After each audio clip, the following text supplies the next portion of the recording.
How's everybody doing out there? This here's the Malcontent.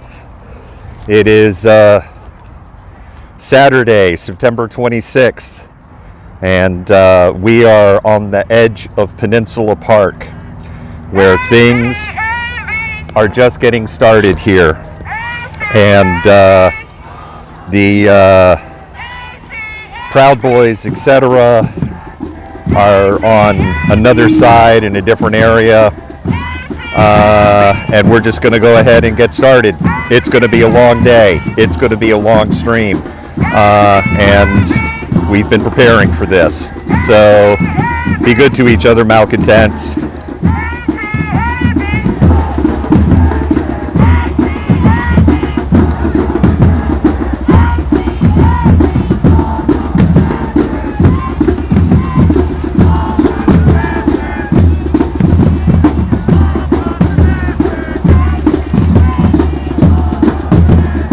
All right, and then we got our branding on there,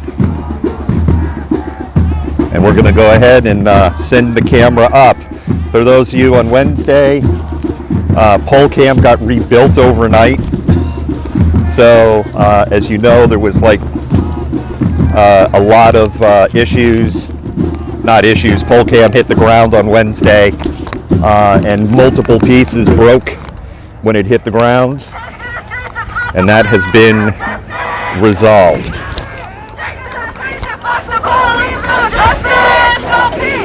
So, as is usually the case with these things, because this is only supposed to start at 12,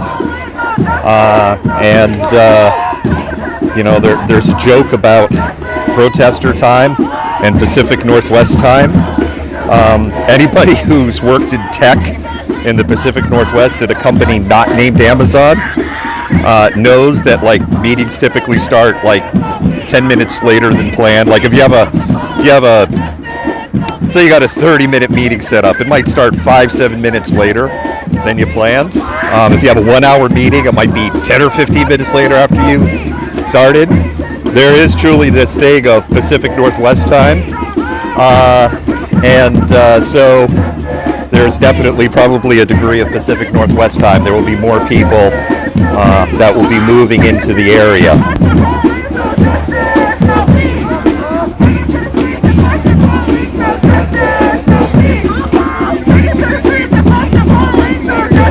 So the first thing that I would say here is, one, how can you support us? Share, like, follow, subscribe, and do a watch party. Watch parties on the new interface, particularly if you're on a computer, are a lot harder now. The new interface is pretty that Facebook has set up, but holy crap, it is a shit pile from a technical standpoint. And anybody that manages social media, manages pages, does events, knows exactly what I am talking about.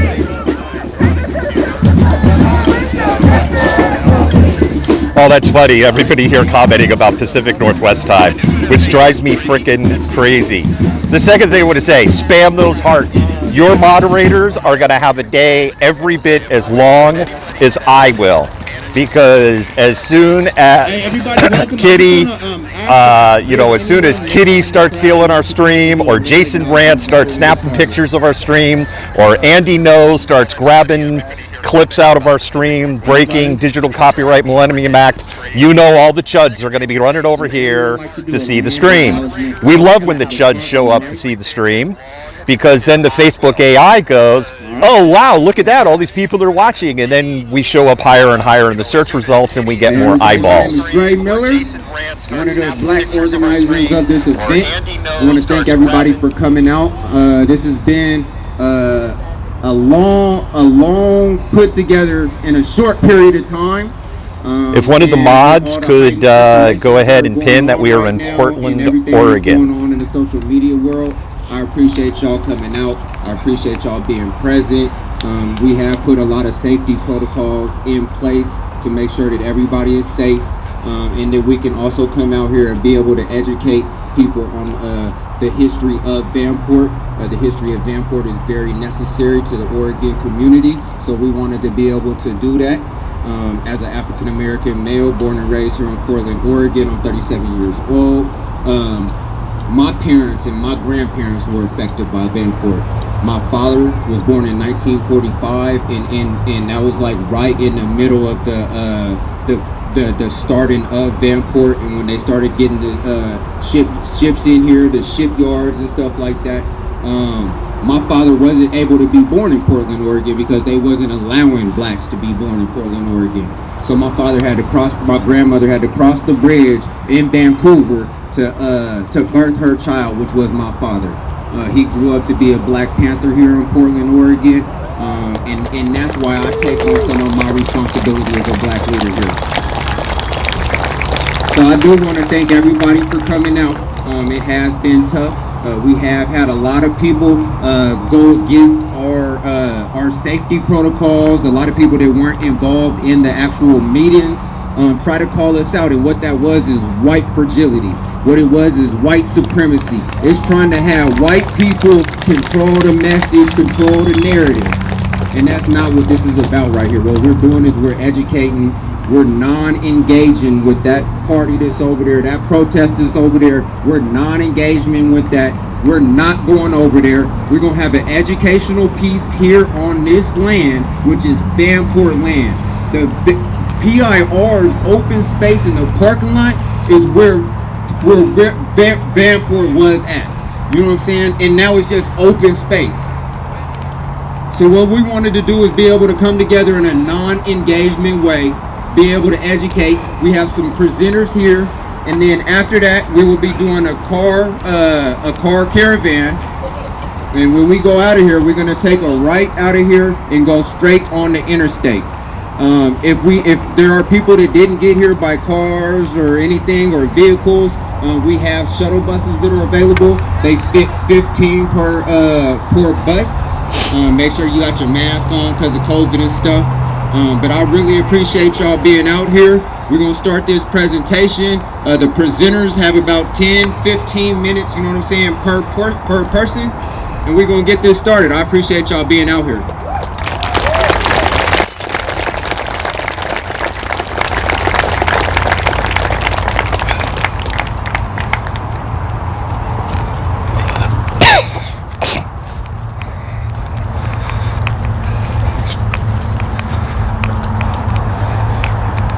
We'll go ahead and move a little closer, but I also want to be respectful to people behind me, so I'm not blocking views. There's some people sitting. I want to play real quick for you guys.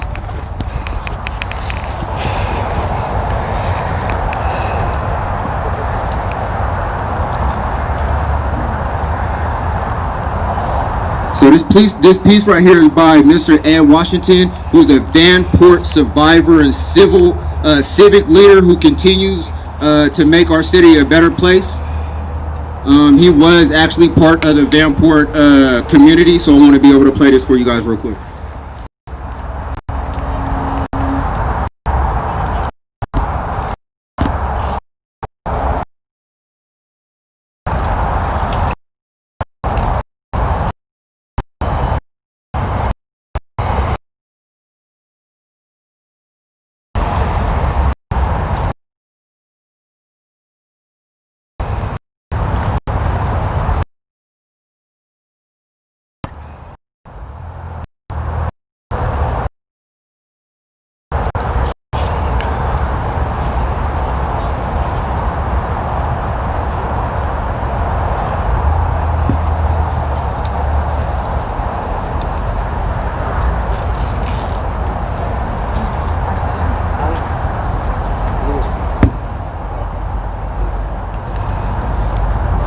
I said, Mother dear, what did you think of Vanport?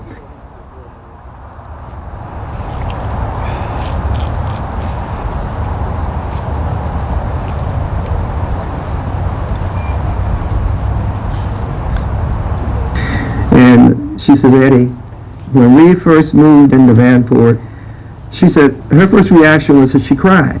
Because number one, in Birmingham, we had our own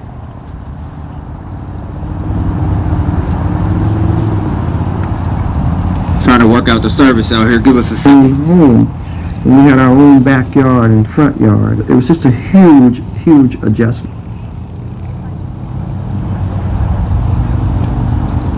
Don't look like we got any service out here with everybody out here. So what we're gonna do is I'm gonna introduce Ray from Frontline Drumline. He wants to speak a little bit about his experience as a black man. Frontline Drumline is crucial to this movement. Let me tell y'all that. Hey, cause as a black person, like, I wanna feel those vibes, and when they out there, it's different when we chanting and they out there, man. Those drums be hitting, and I appreciate everything that they do. And I'm gonna pass this mic real quick to let Ray talk a little bit about his experience. Right on. Hello, hello. Can y'all hear me okay? Absolutely. Thank you very much. My name is Ray with the Frontline Drumline. Frontline Drumline on Instagram. That is frontline.drumline. Anyway, I just want to say I am so grateful for seeing everybody out here today. This is beautiful. This is so powerful. Despite the drama, despite the fear, despite paranoia people want to spread, we came out and we showed up. Yo, thank you.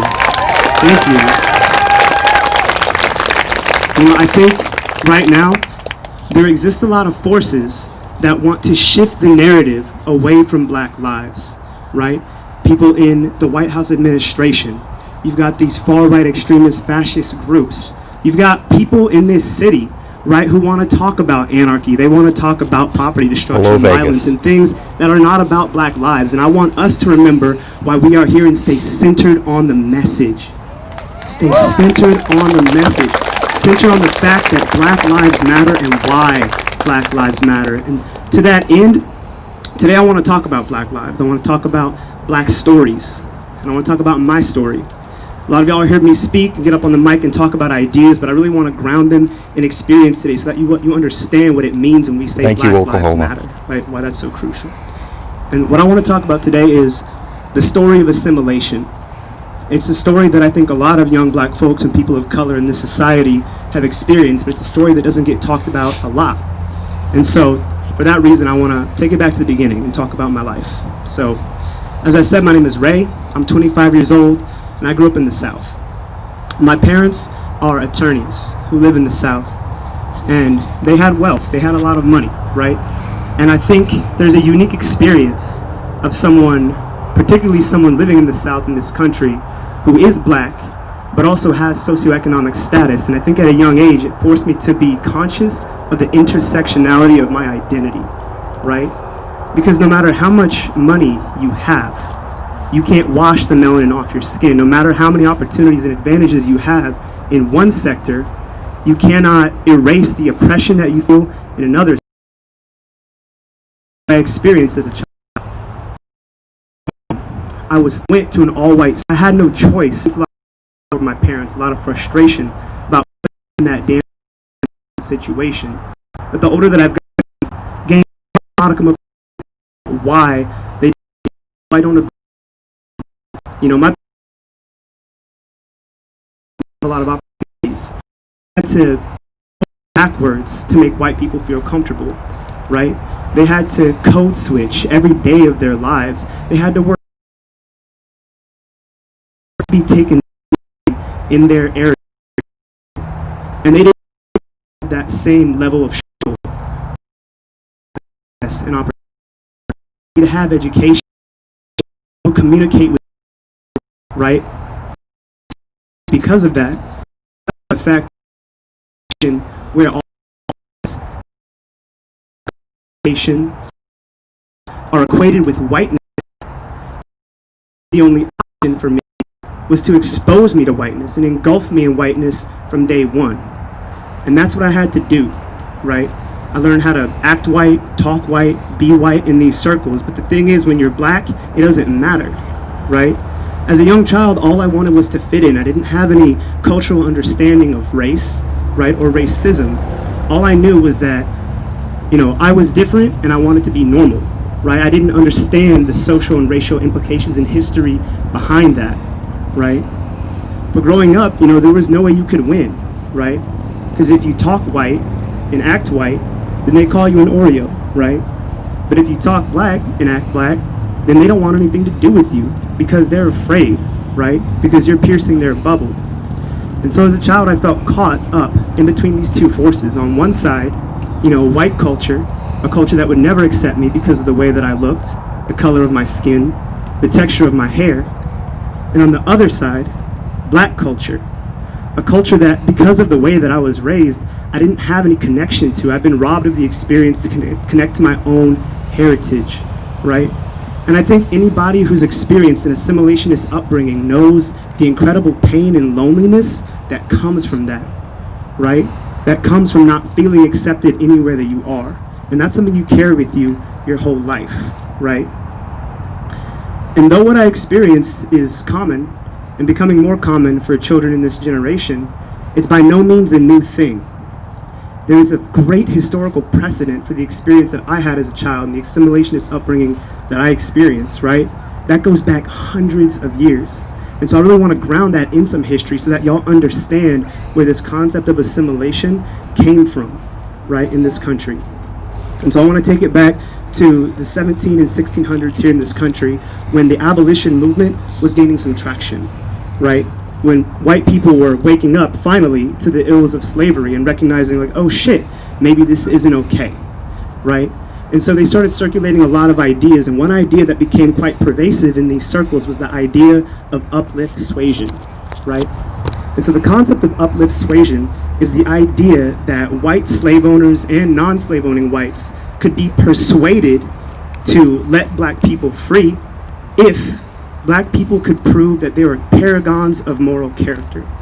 So let me phrase that in a different way. White people could be convinced that black people were deserving of freedom if those black people could show that they were well-educated, religious, chaste, abstained from alcohol, embodied good moral principles and manners in every situation and scenario. Essentially, if we acted perfect and superhuman and assimilated completely to white culture, then finally we would be considered deserving of our freedom. But that logic inherently is racist. It doesn't matter if they were standing for abolition and trying to advocate for it. They continued to apply a force of oppression to us to make us fit into a mold, right? And that has led directly to where we are Spam now. those hearts for Dr. Right? Mrs. Malcontent. Because Spam this those concept hearts. of uplift Blow suasion up the hearts. essentially said that you have to be perfect.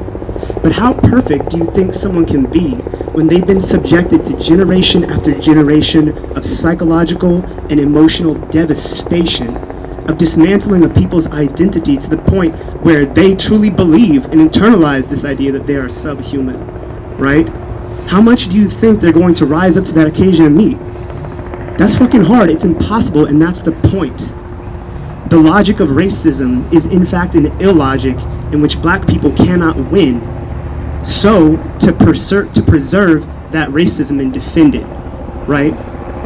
Because if a black person showed that they were capable of this level of assimilation, of embodying these white ideals and white education, then they were seen as uppity, right? They were seen as an exception to the norm. And they were, chastised for that, and berated, and beaten, and murdered, right, for being uppity. But then, if black people didn't pursue these ideals of adopting Western culture and civilization, then it simply proved the ideas that these racist slave owners had, that black people were subhuman and brutes. So you're damned if you do, and damned if you don't. And though that iteration of this racism no longer exists, the same concept of assimilation has been preserved into this day and has resulted into the conundrum that I feel in my everyday life, right? So that's why I think it's important that we ground our experiences and our stories in history and understand where we're coming from. Because if we don't know where we're coming from, then how the fuck are we gonna know where we're going? Right? Truth. So study yourself, study your history, study your culture. If you're white, study why it's essential for you to be here right now. Why, even though, sure, you didn't own slaves or contribute directly to the situation that black people in this country, understand that you are embodying and benefiting from that legacy every day of your Loretta, damn life. can you explain your comment a little more, Right? please? Understand that. I mean, what does that mean? And take some accountability of that, okay? Let's all start being accountable for ourselves. Don't count on leaders. Don't count on BIPOC folks to educate you and carry the torch for you. Light that flame yourself, for yourself, and figure out what the fuck it is that you need to do in this movement, okay? because we're changing the world. But we can't do it alone. Everyone's got to activate on an individual level, all right? And so that's what I want to leave y'all with. Activate. Know your history. Know yourself. Know where you've been so that you know where you're going. Thank you. Hey, y'all give a big hand clap for Ray.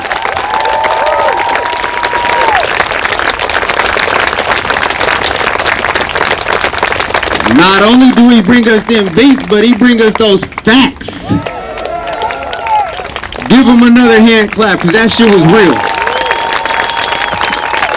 For those of you just tuning in, we are in Portland.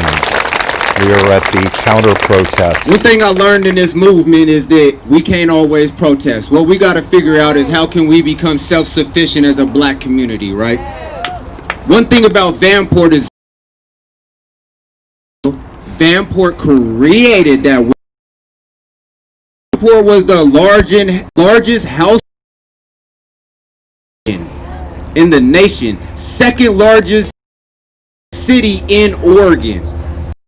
Vanport isn't we're not recreating that wheel. Vanport created that bomb and houses for the workers, and show to be a community life for people trying to control laws in the. That was exactly why Vanport was created. It created jobs in housing for black communities. It created jobs in housing for people that were in the war. It was a community for black people. 20% black people. Again, I want to say thank you for everybody that came out. When we are doing a car barricade, once we leave out of here, so everybody get into their vehicles. Please follow leadership and direction when we do leave out of here. We will be going out of here to the right and going up interstate. So please follow leadership, get to your cars, and you will be directed where to go. At this time, you know, technology don't always work when we want that shit to work. But at this time, we got that video that I want to be able to play for you of Ed Washington, who was a survivor of the Vanport.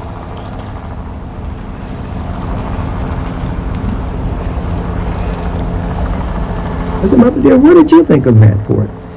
And she says, Eddie, when we first moved into Vanport, she said her first reaction was that she cried.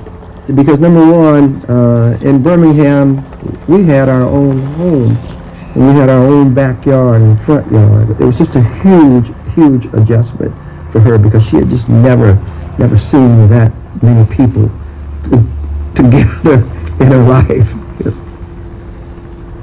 My dad, along with a couple of other friends in Birmingham, they came out here in 1942 to work in the Kaiser shipyards, and then the family, we all followed in 1944.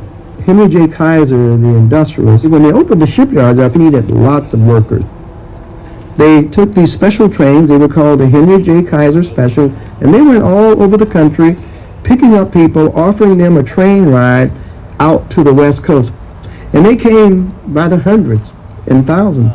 But the thing is that there was no housing for them. They had redlining here in Portland, and there was just the Albina neighborhood was where most of the blacks lived. The only place where blacks could stay was in Giles Lake and Vanport. Vanport included schools, it included a post office, 3 large shopping centers, which had variety store and drug store. It also included daycare centers there and a 24-hour nursery. Kaiser built the small hospital in Vanport. There was a jail, small jail, police department, and there was 4 large parks and 1 large athletic field. The northern boundary of Vanport really sort of followed Marine Drive. The eastern boundary would be present-day I-5, and the southern boundary of Vanport was the Columbia Slough. And then the western boundary of Vanport was the railroad. And that railroad area was a large berm dike area where that really broke to cause the flood. You would see trains coming from out of the north, and they would be military trains. Every now and then, the train would stop, and people would go up to greet the soldiers and say hello to them and good luck to them. Several times there would be train full of just African American soldiers, because the white soldiers were in their own car and the black soldiers. And that was really so very exciting for the African American community, because that was where the largest percentage of African Americans were living, was in Vanport at that time. It brought the war very close to you, where there were no bullets being fired. It really was a 24-hour city at the height of the war, because those trucks would come through. They were cattle, like a cattle truck, and they would come through 3 times every day, except for Sunday, to pick up the workers. And people were really making good money at the shipyards. And for the kids, we also use our wagons to go up to the store and bring people's grocery home. And they would always give you a quarter or 15 cents. There was always sounds. I remember when people would be sleeping during the day, a lot of times they would turn their radio on, and you sort of got used to hearing the theme songs from all the soap operas. After the war ended, and a lot of people left Vanport and they went back home. The population of Vanport on the day of the flood was about 18,300 people, and I think the African American population was probably maybe a good 20% of that. The morning of May 30th, 1948, when we woke up that morning, they were building dikes and they were sandbagging, and there was conversation about will it hold, will it not. My mother and a very good friend of hers, Mrs. Sylvia, decided they would go up and see the river. And myself and a couple of my other brothers, we went up with them. And we were not too far from the river. A policeman came by on a motorcycle, and he said, well, you folks better get out of Vanport. He said, the dike has started breaking, and this place will be on the water probably about 30 or 40 minutes. And so we hurried back home. My mother got a small suitcase and put a change of underclothes in there for all of us kids, and grabbed a few important papers and a few pictures, and we got in a neighbor's car and we drove up to what is now I-5. I remember being up there, you could see people streaming out of Vanport, coming up the hill, mostly with their suitcases, and some kids with their bikes. And someone said, well, we'll go back tomorrow morning, as soon as that water go down, we get our brooms and we just go down and sweep everything out, and we just go right on back home. And then shortly thereafter, I saw a second wave, and I remember looking out to the west toward the railroad tracks. I saw this huge wave of water, and it hit those units, and it took them up off the ground, just like you would throw toy cars around. And so, at that point, I think people realized that we weren't going back. There's not going to be any sweeping out. And I often wondered why there was that attitude, we'll be going back.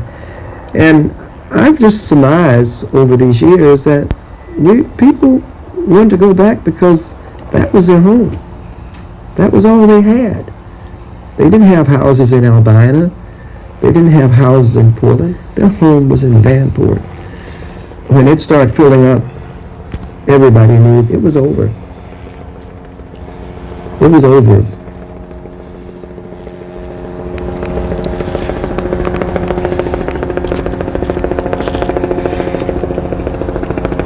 That's really touching, and it's touching because it ended on a perfect part where it said it's over. You know what I'm saying? With that event that's going on over on the other side of the freeway, I feel like that was a powerful message to be able to portray. I want to thank Mr. Ed Washington, who actually wanted to be here today, and Vanport Mosaic, which offered a lot of elderly people that have been involved in the Vanport history of it, but due to COVID, you know what I'm saying, they couldn't come out, but they really wanted to. So I appreciate Vanport Mosaic for offering that. And they actually have an educational piece that's going on right now. It's actually online. It's the Memory Activism Week, takes place online. And if you look up Vanport Mosaic on Twitter, Facebook, or even on their website, you'll be able to follow with their social media posting about the history of Vanport a little bit more closely. Right now I want to introduce Z, who wants to talk a little bit more about Vanport Mosaic. Hey guys, my name is Z. I'm with KDX Black Youth Movement. Earlier in February, I worked with Vanport Mosaic in it was like a recording piece that they were holding, and it was basically a lot of elders in the community who were part of Vanport or had a lot of parents who were part of Vanport coming together with people or younger people who now live in Portland and live in the area that was predominantly black or predominantly white, and we basically got together and talked about what old black Portland looks like and what new black Portland looks like. And from what I heard, like, it really touched me. I'm not native from Portland, or I'm not from Portland. I moved here about 6 years ago. But I've lived in a lot of different places, mostly in Northeast Portland. But listening to elder black people talk about what Portland used to look like, it was really heartbreaking to know that there was an actual black community in Portland. It wasn't separated. It wasn't just individuals. It wasn't just families working their hardest without other community members. It was people supporting people. They trusted each other. There was black wealth. That was something that really got me. There was black wealth in Portland. People don't like to talk about black wealth because white people don't like to talk about wealth because I guess it scares them to think about black people actually doing okay, doing well, like actually like having a nice time, having vacations, not having to stress about work, not being part of this capitalistic system. But it was a lot of the talk was about I don't know, it was just a very small community, like not a small community, but it was a very nice community.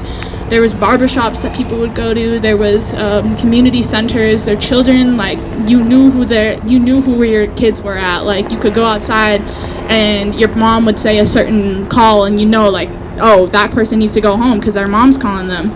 Like, stuff like that, like, that's just not something that happens anymore. I live in Cully right now, and like, you don't see that kind of community anymore. You see individual families just letting their kids come out and play, but you don't know your neighbors. You don't know your neighbors like Black Portland used to know their neighbors. I also go to Jefferson, and demos. And there's just a very big distance between, like, a lot of families used to live by Jeff. Like, that used to be there used to be a reason why Jefferson was a predominantly black school. It's because that was a black neighborhood. That's not how it is anymore.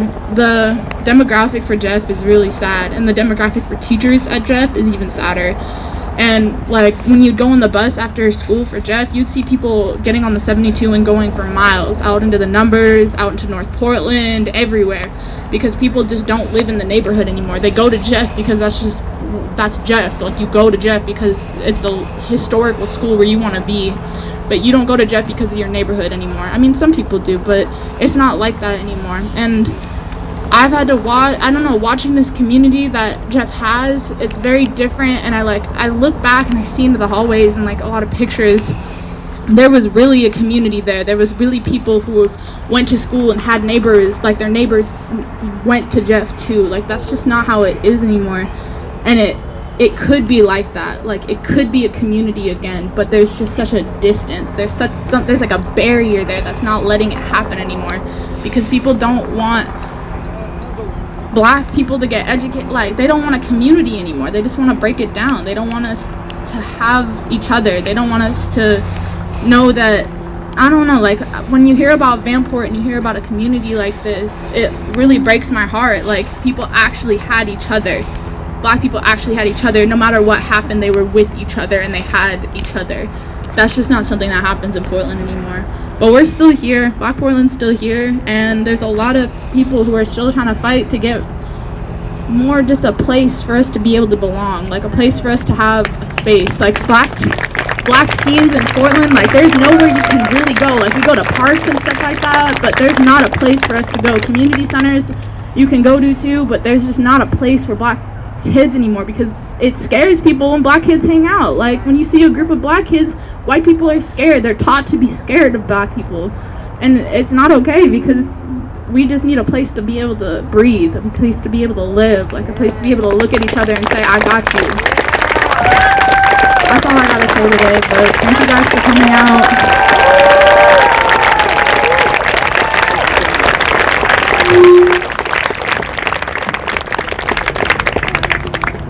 Hey, that's the youth right there. That's the future standing up and talking. Y'all give her another hand clap.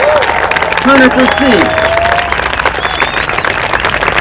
That's the future right there. And those youngsters is lit.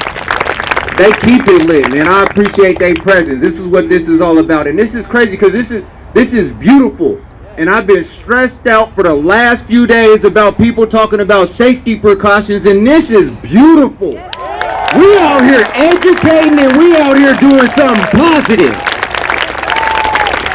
This is what this is about. We ain't out here engaging. We ain't out here fighting. This is an experience, an educational piece because of a racist act that they try to do. This is beautiful and I appreciate y'all. At this time, what I want to do is we got a couple more things. We're going to have Pastor Mark come up here and talk. But then after that, I want to be able, Solomon wants to be able to give a land acknowledgement and a little bit more educational piece just about the history of Vanport. And then we're going to have the car caravan come up here and give us instructions about being able to leave. So at the time, I want Mark Jackson, Pastor Mark Jackson, y'all give him a hand clap.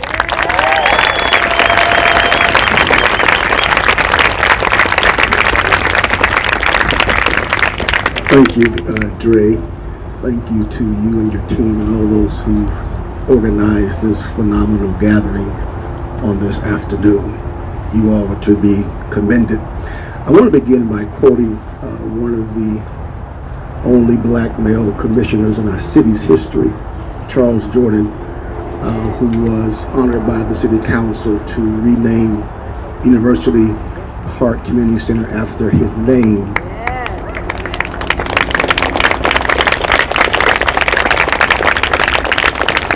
And Commissioner Jordan was a person of faith, so I appreciate the opportunity for us to speak. I'm joined by my senior leader, Pastor Lavelle Thomas and Pastor Ed Williams from Olivet. The pastors got you today.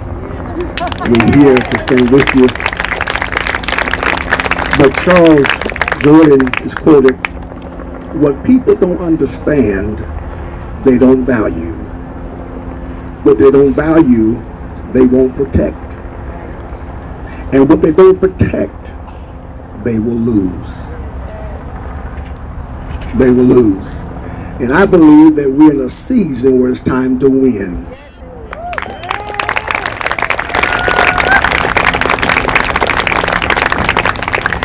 So I'm going to read some content, and I'm a preacher, so I may get off subject because we have a window of opportunity here.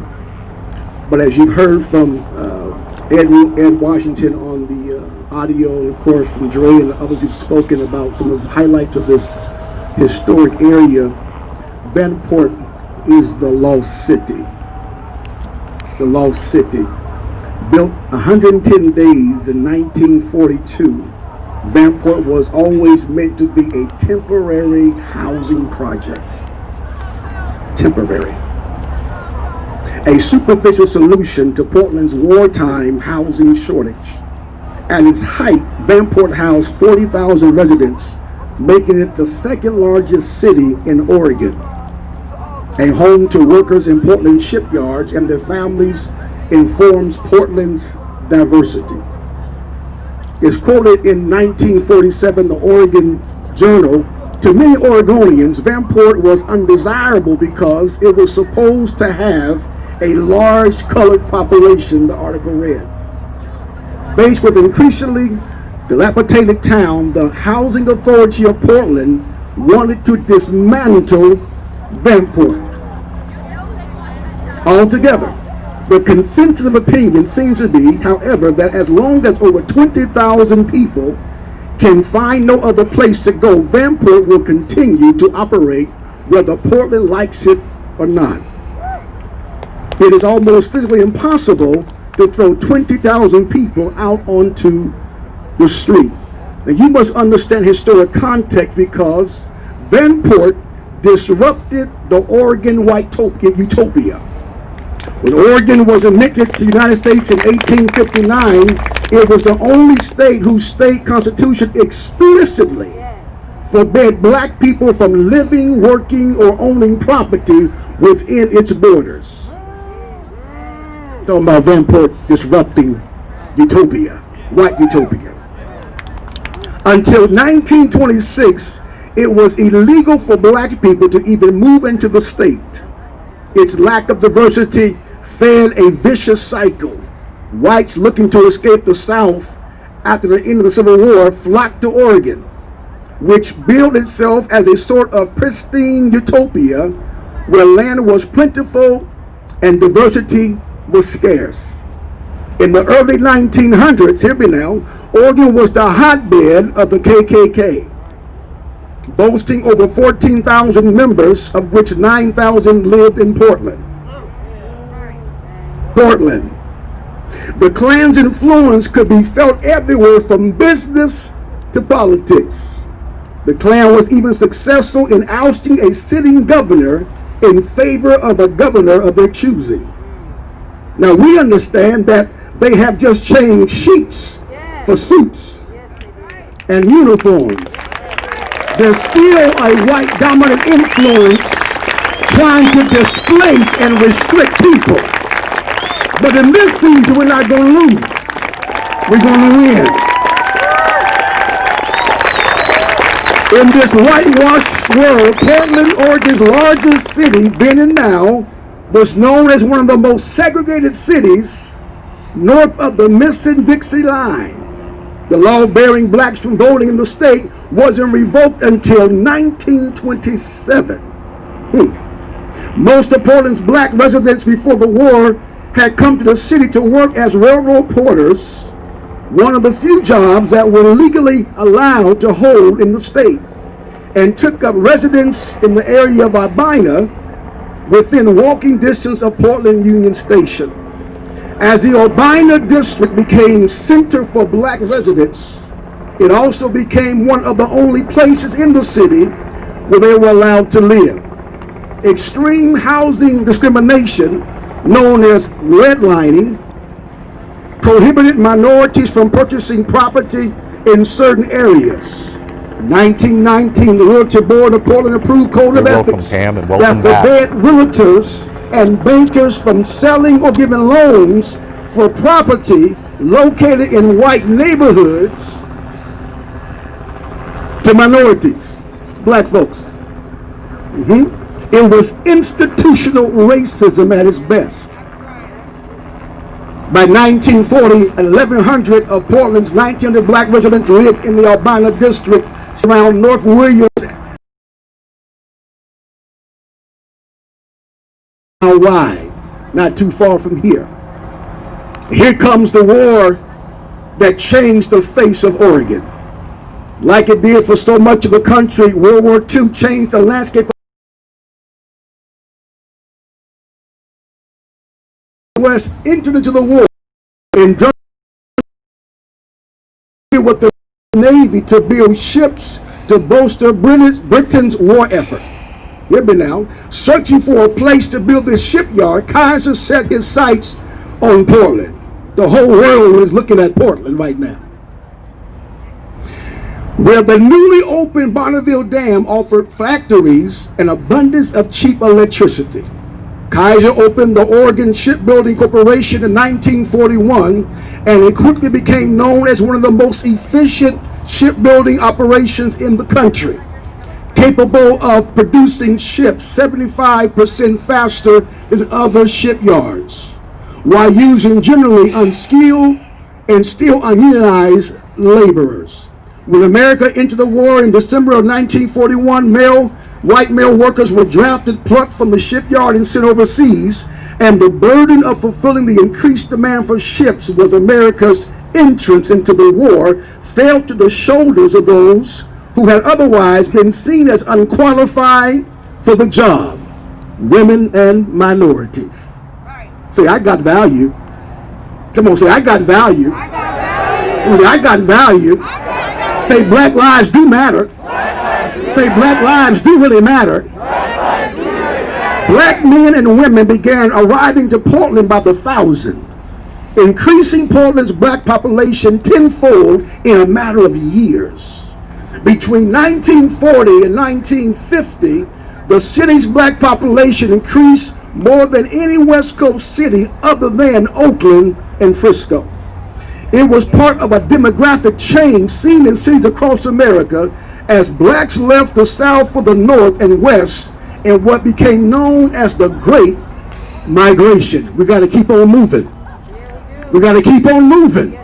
Moving toward opportunity and moving toward change. Say Black Lives Matter. Say Black Lives Matter. With the Portland's black population undergoing a rapid expansion, city officials could no longer ignore the question of housing. There simply wasn't enough space in the red line neighborhoods for the incoming black workers. But even with the overwhelming influx of workers, Portland's discriminatory housing policies reigned supreme. Fearing that permanent housing development would encourage black workers to remain in Oregon after the war, the Housing Authority of Oregon, the Portland Housing Authority, sound familiar, was slow to act. Article in the Oregonian in 1942 with the headline, New Negroes, Migrants Worry City. I tell you, the city's afraid of black folk moving in power. I said the city's afraid of black people and white people coming together in unity to shift change in the landscape. This was back in 1942, and here we are in 2020 when white people and black people can stand in solidarity for systemic change. There's nothing we cannot accomplish by the grace of God. It's cited in the article, new black workers were taxing the housing facilities of Urbana District and confronting authorities with a new housing problem. Later that same year, Mayor of Portland, Earl Riley, asserted that Portland can absorb only a minimum number of Negroes without upsetting the city's regular life. It's time to disrupt some things, Portland. It's time to break up some things, Portland. It's time to reimagine what's possible. Diversity, equity, and inclusion on every level of policy. Affirmation is here for us to seize the moment.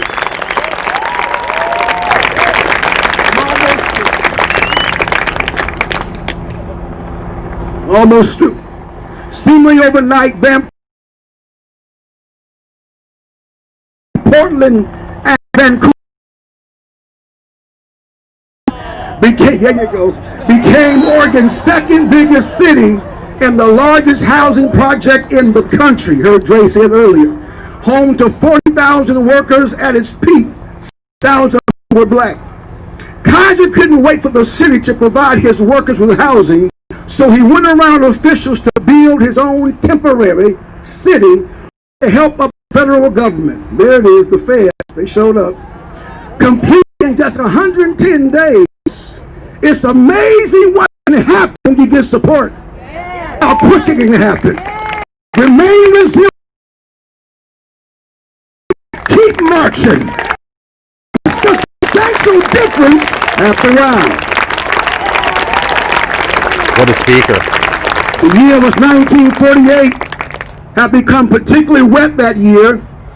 Snowy winter had left the mountains snowpack bloated, and a warm rainy May combined with spring melt to raise the level of the Columbia River to dangerous heights.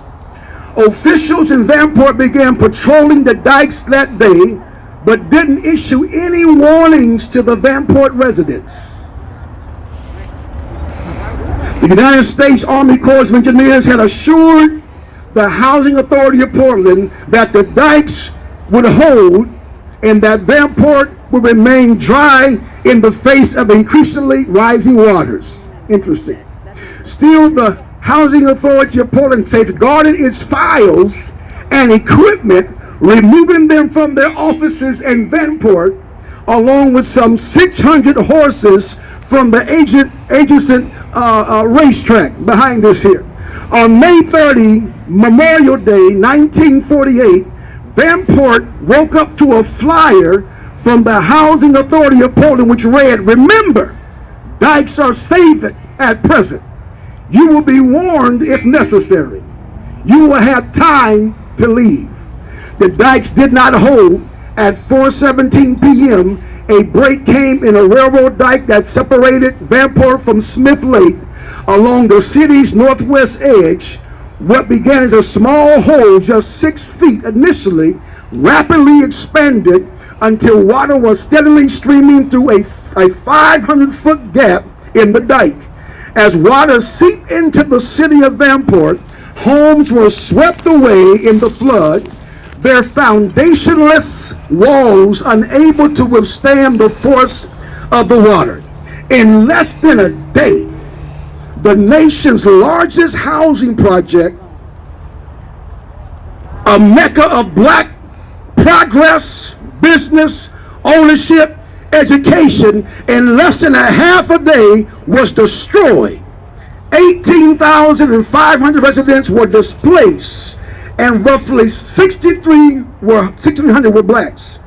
In Vanport, Ed Washington remembers encountering more racist remarks than as his childhood in Birmingham, Alabama. Wow. Simply because Birmingham, blacks and whites rarely interacted. In Vanport, it was an increased racial climate. Although there was a racial climate, there was yet integration. Whites and blacks working together. Vanport launched and hired the first black educators in the state of Oregon. Vanport hired the first black educators in the state of Oregon. Vanport hired the first black educators in the state of Oregon. Because Oregon has a really long racist history. State in Oregon, city in Oregon, to hire black teachers. So why are we here today? What is the significance of us gathering at this moment as I come to and close? Oregon didn't want blacks to be here, but we're here. Portland didn't want us to remain here, but we're still here.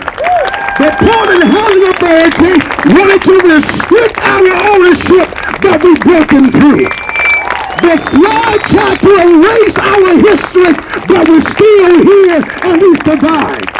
Because we are here, I say because we are here, we must be concerned and we must be committed to elevate our voices and to mobilize like never before. We must be courageous and we must be determined that Oregon will change on our watch. Why don't you clap those hands and give God the glory in this open space? What a speaker. What an absolutely amazing speaker. What we're hearing is the history of the area on the ground that we are standing on and where the Proud Boys are having their rally.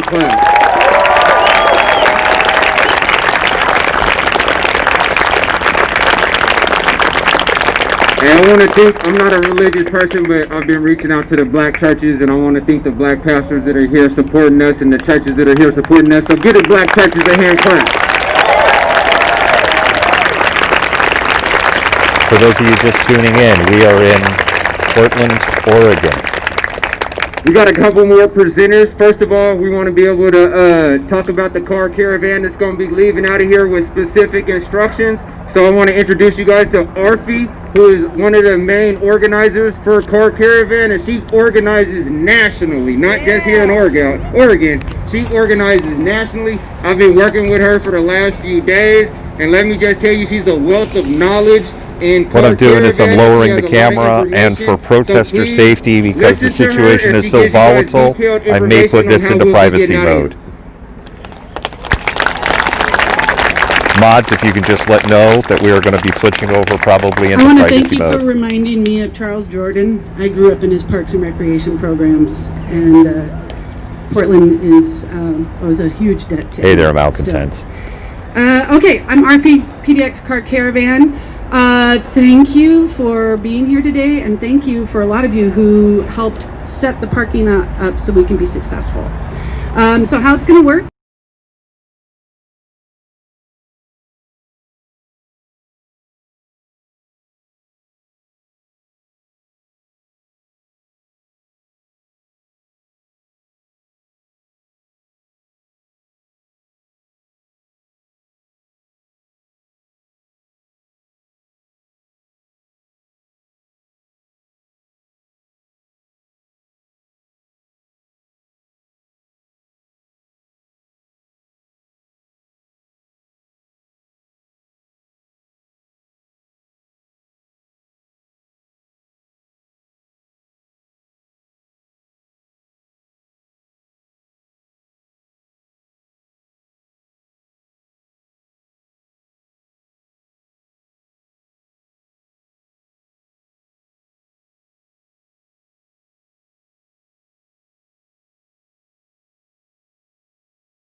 All right, thank you.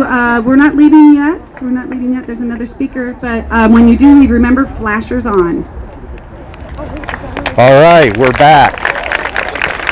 They were talking about car caravan and safety procedures. There was just the people like, oh, you know what, I've been going. There was no discussion on where we were going. It was strictly a conversation about car caravan and procedures. And that is why we muted. Stay together. 100%. Hey, this is our land. This is our event. So one thing we want to make sure that we do is we pick up after ourselves. So let's make sure that we leave it just how we came. Another thing is this isn't going to be the last event here at Vanport. We're going to have more events down here at Vanport. Mods, message A. We're going to come down here. We're going to help our houseless community down here at Vanport. We're going to make up a cleaning session down here at Vanport. And we're going to have more events. We're going to demand that not just this location be empty parking lots, but that they put some type of thing here. We need those community centers here that the youth said that they needed. This is where the self-sufficient community started, so we need to bring it back to that. At this moment, I want to introduce our last presenter before we get in position for our car caravan. Solomon is going to speak a little bit about his experience, a little bit of education for y'all, and try to and give us a land acknowledgement as well. So y'all give Solomon a hand clap. So what's going to happen, Malcontents? We're going to listen to this speaker, and then I'm going to book it back to my vehicle. I'm not going to stop the stream, but I may go into privacy mode a couple of times. We're going to listen to the speaker right now. Thank you. Born in a city named for Chief Pocatello of the Shoshone-Bannock tribe, and my maternal lineage includes folks from that tribe.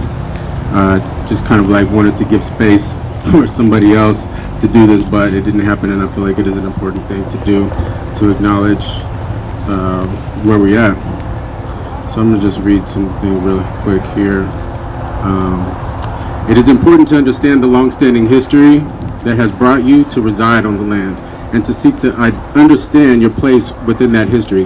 Land acknowledgements do not exist in a past tense or a historical context. Colonialism is a current, ongoing process, and we need to build our mindfulness of our present participation. When we talk about land, land is part of who we are. It is a mixture of our blood, our past, our present, our current, and our future. We carry our ancestors in us, and they're around us, as you all do. Portland rests on traditional village sites of Multnomah, Cathlamet, Clackamas, Chinook, Tualatin, Kaiapui, Malala, and many other tribes who made their homes along the Columbia and Willamette rivers. So please join us in our acknowledgement of the land we find ourselves on at events today and throughout this city. Now, it is only proper, really, as we hear commemorating Vanport and the land that was stolen from the people who were residing here during that time, that land was already somebody else's before that. And just as folks had mentioned, black people were not even allowed to be in Oregon from its inception as a state because it was hoped to be made as a white utopia. And it was only in support of the imperial nature of the United States and their shipbuilding for the war that they were allowed to come and reside here on this land.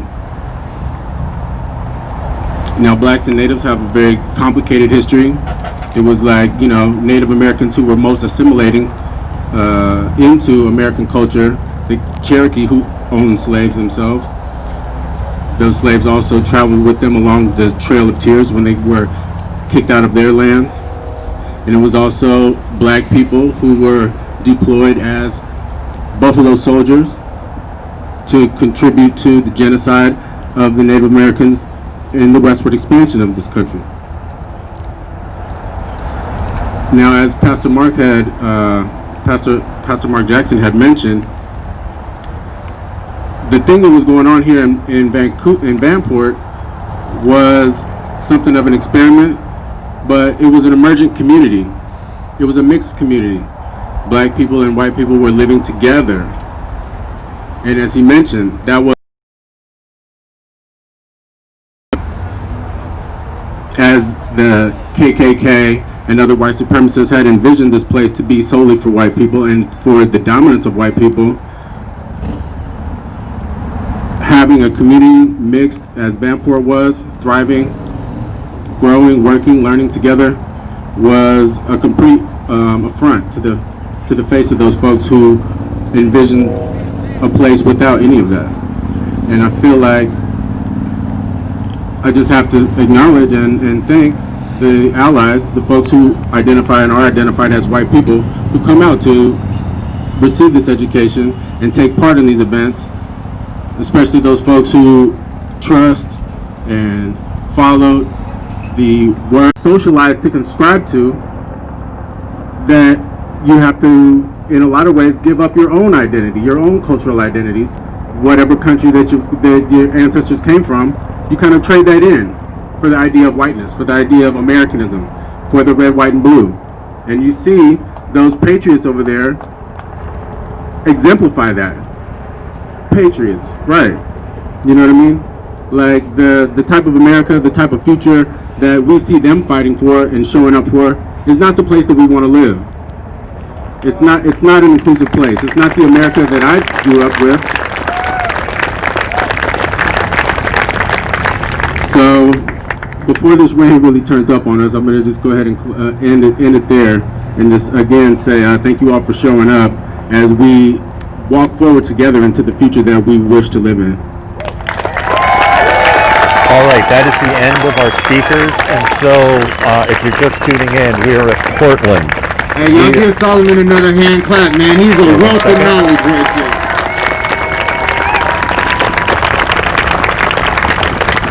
So we do want to make sure that everybody gets out here safely. Let's make sure that we clean up everything again. Okay. I want to thank y'all. This was successful. We're not done yet. We're not done. This was successful. All right, so this is what we're going to do. So many white I'm people going to move because I'm not parked in that shit. car caravan line. We're parked over in a different spot, so I need to book back to where that is to get into that line. Speakers are done, and you're going to see me. Put this on. You're going to see me booking over there now. We had white people last night in groups try to tell us it's not safe. All of this is has true. been one of the most safest events that I participated since day one. Truth. Absolute truth. And this was black led. Sorry. This was black organized. Truth.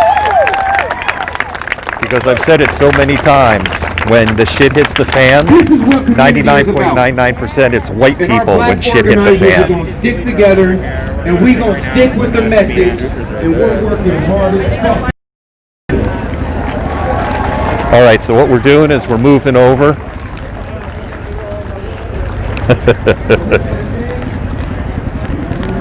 Looks like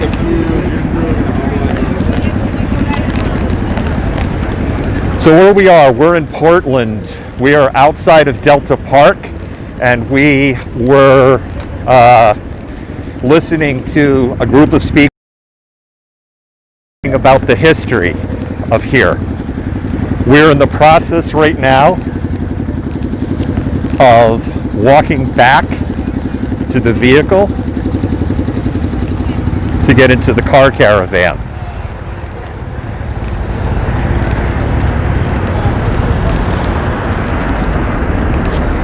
What I'm going to do is I'm walking in the bike lane, and I realize, for the most part, around friendly area, but if somebody decides to get the idea to try to run me over, at least it's on camera. Great world we live in, isn't it?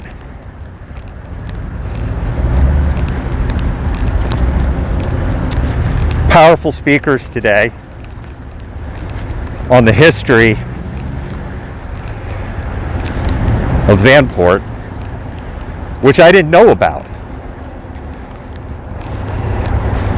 And you know, and this is, we probably didn't have a lot of eyeballs because, you know, and I put this in Twitter and I've said this on the feeds and I've said it in post. I know not everyone, that's wrong. But a lot of people I know are like, so when's the protest porn gonna start? Protest porn. I think people know that watch my streams. We love it when we see, this is boring, I'm bored. You know, like petulant children. When's the blood gonna spill?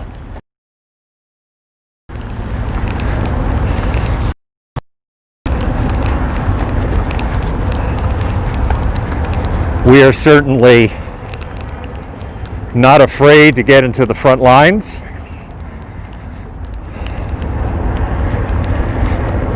Not in a negative, I mean, compete construed as a negative, it's not meant that way, but you're competing with a bunch of other cell phone users for that precious connection, and you have a good one, you never give it up. You just keep streaming. The camera is always rolling. So bear with me. Ha! Okay. I need to disconnect you.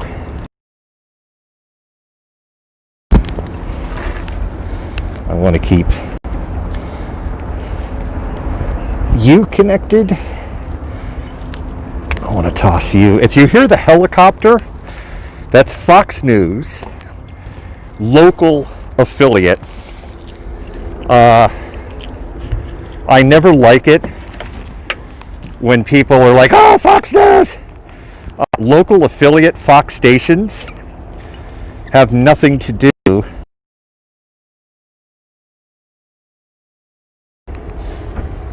I think that is super important to understand. Some of the wiggling and jiggling here. Away.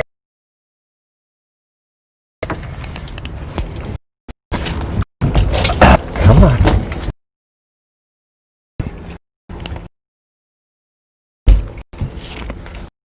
Oh, that's fantastic.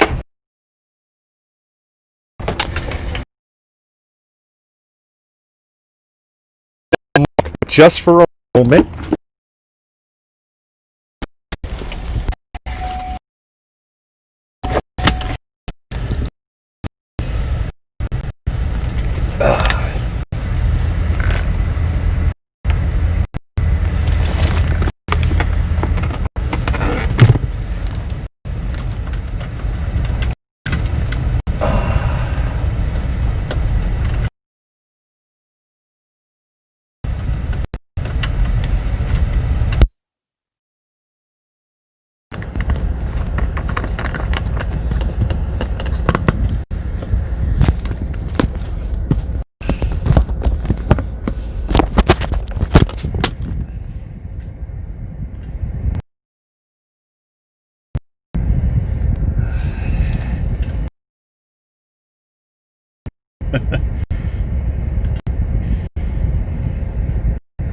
That's probably better, right?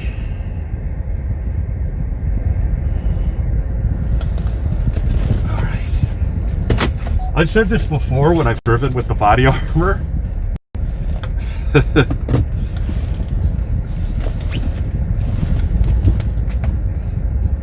You can totally think of it as a little bit of a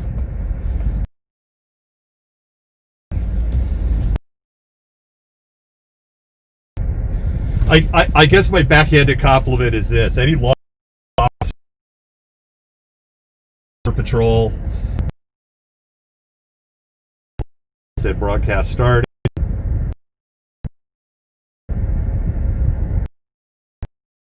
The signal for a minute.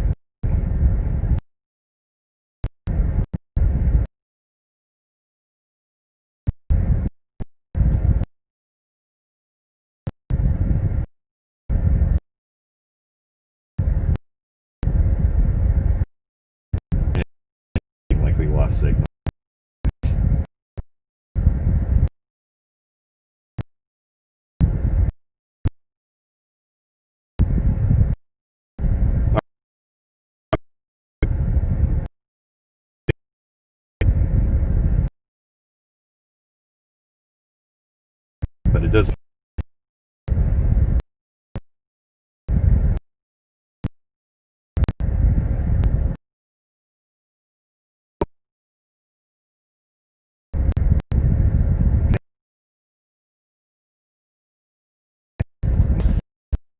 Connection.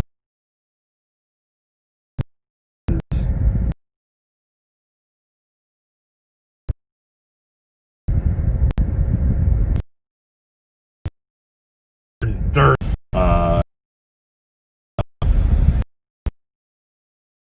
just bear with us. Car brigade is definitely starting to, but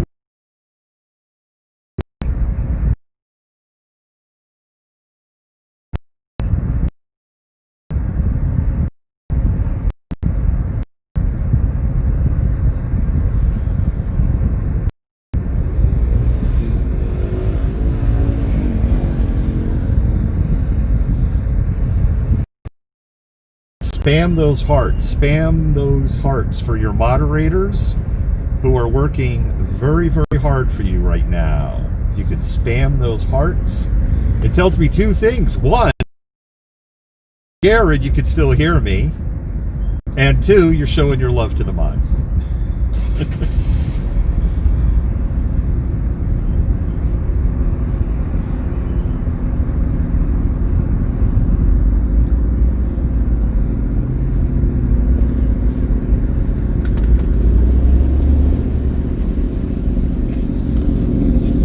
All right, connection should be, in theory, a little better now.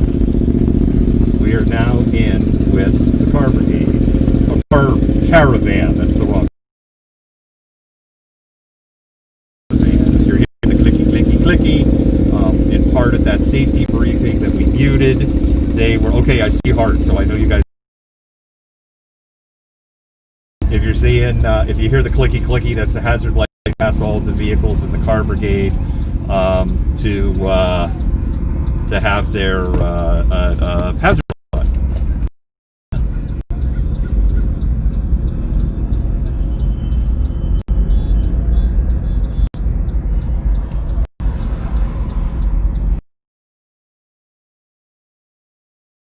Origination is unknown.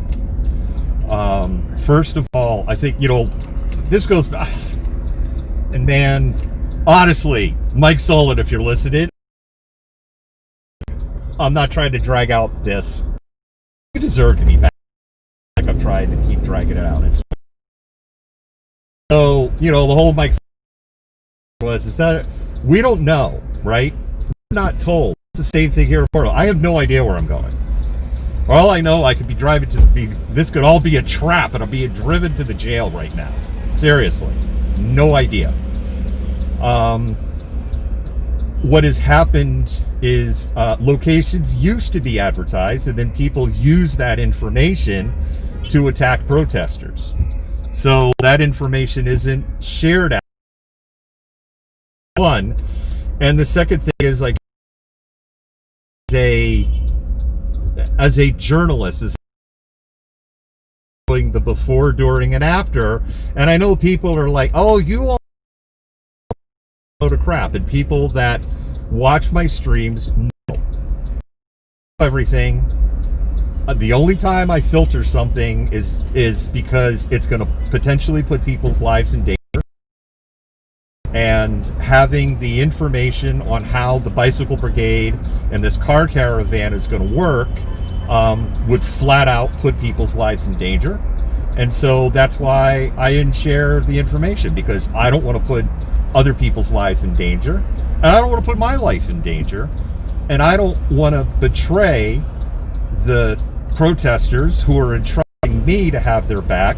And quite frankly, every now and then I say, part of this is for the police protection too. What you can't see right now, there are police everywhere, and they have the roads around us blocked off right now. And they have those roads around here obstinately in an attempt to keep the peace. And so, well, they don't need protection. And that gets into this, and I don't want to go there. I mean, the one thing I will say, I'm not an abolitionist. You know, I call it unburden. I don't like the term defund because defund is scary, because people don't want to read what defund means. I prefer to call it demilitarize and unburden. And I know people, that implies that it's, you know, that what they do, some of the things that they do is a burden. They treat it as a burden. And the challenge that you have is when you're a hammer, all you see are nails. And that's the ultimate challenge that you have. And so you have a bunch of people who have been trained to be hammers. And so what they see in the world is a bunch of nails.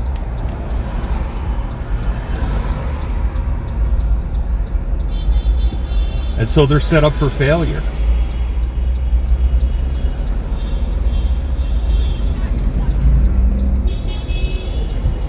Now, somebody just yelled something horrible to me to my left. And they yelled it loud because I actually have my earplugs in. So they yelled it really loud if I could hear it.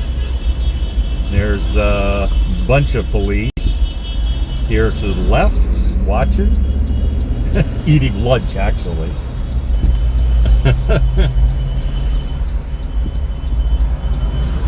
If you're just tuning in right now, we are in a car caravan. We're in Portland, Oregon, with a counter protesters. There are multiple protests that are going on today in Portland. My understanding is CJ is with the Proud Boys.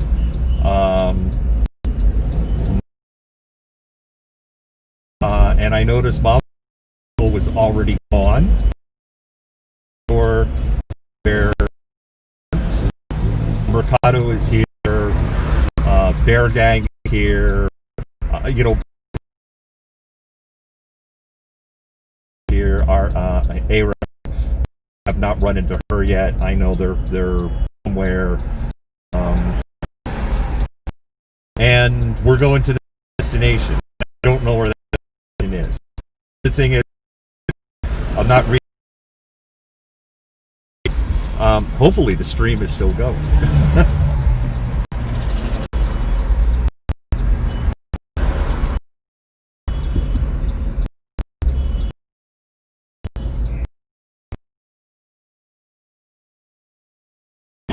Connection, man. I hope I'm not.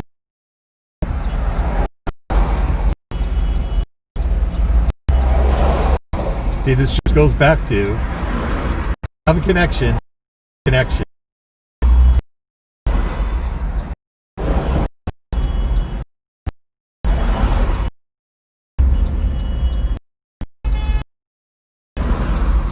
Another thing that's with all of this is okay. Connection. My feed is 30 seconds.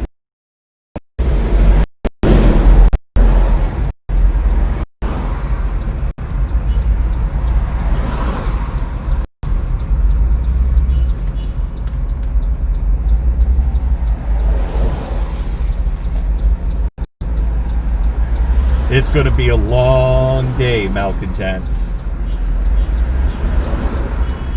And I hope at the end, this will not play out as people are saying they think it will play out. The helicopters you're hearing, there are two helicopters. They're both Fox News. I was saying, like, if I could hear it with my earplugs, I'm guessing you can hear it too.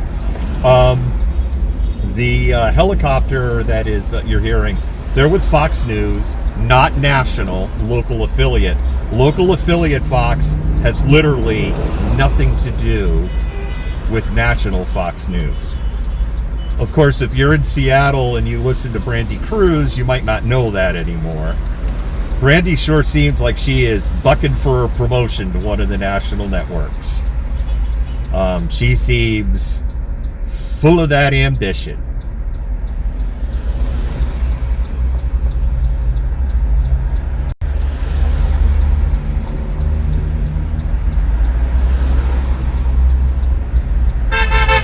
I mean, the first few times that Brandy did her thing. I really liked what she was trying to do. It was kind of interesting when she very first started. They would do this thing. They would bring in two people from opposing sides. They would sit down and they would talk. They would have a civil discussion with her as moderator, but ultimately nothing would be decided. You could kind of like, there was never a coming into the middle. I never saw one. Maybe there was. There was always like, yeah, great conversation, go screw yourself. I mean, they never would say that. I'm from the East Coast, so the East Coast, they would say, yeah, great conversation, go fuck yourself. Yeah, you know what, you will fuck yourself too. Yeah, you could bring that shit, bring that shit here. You want to get a beer later? Yeah, I kind of like you. Let's go get a beer later. All right, beer later. That's how we roll in Boston.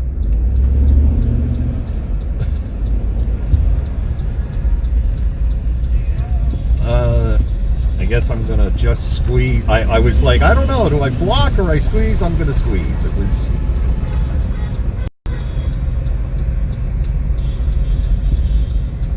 Oh wow, I never knew this was here.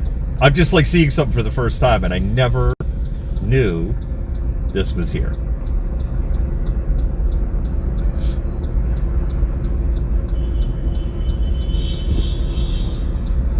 I'm not going to say what it is. I mean, I've lived in this area for 20 years. I've been to Portland more time than I can count in those 20 years.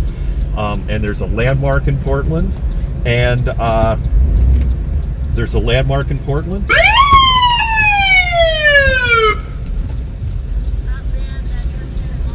Portland police is just trying to squeeze by, not behind me, but like through me. That's what the siren was. And then, actually, it had nothing to do with me at all. I thought they were trying to, when I say behind me, like to pass through, not, but actually that wasn't the case. I don't know what the hell that was about.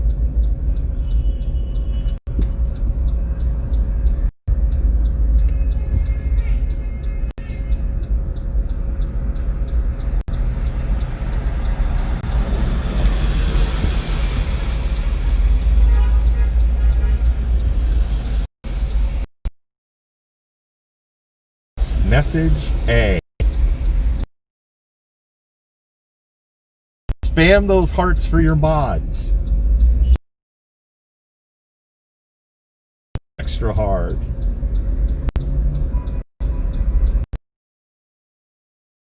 I've heard me talk about when I tried to join the military and I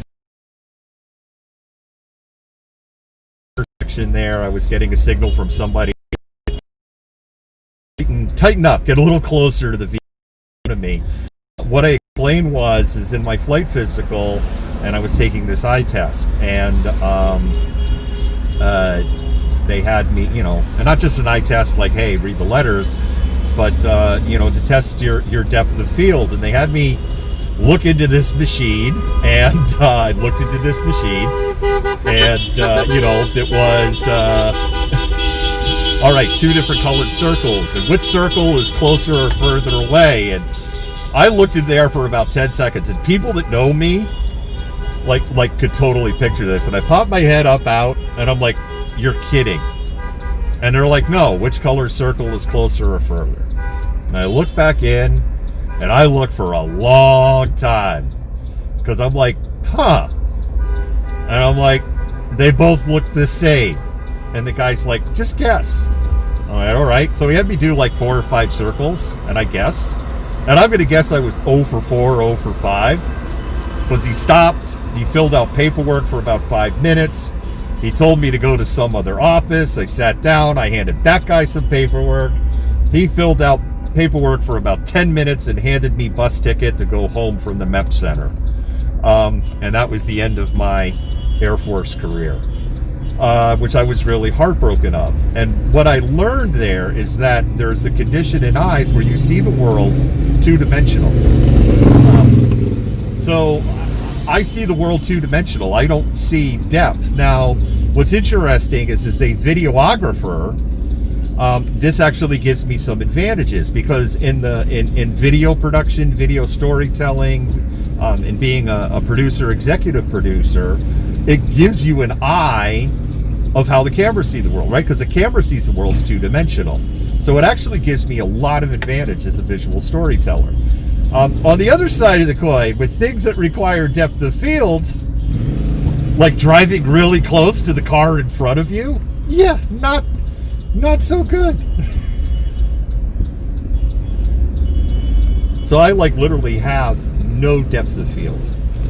The other one is I was watching a video over Dr. and Mrs. Malcontentment's shoulder, and that video was talking about, your eyes operate like a camera, right? There's some things you'll see in focus, but the focus gets less crisp as it goes further in distance. And I was like, speak for yourself, buddy. That's not how my eyes operate. It's all cartoon. It's all flat. And it's one of those things where you're like, and you're listening to this, you're like, how could you operate in the world? I was born that way. So to me, I'm not missing anything, because this is just how my visual, the visual center of my head has been wired. And, you make enough mistakes as you're growing up, you start to get other cues to read depth of field. I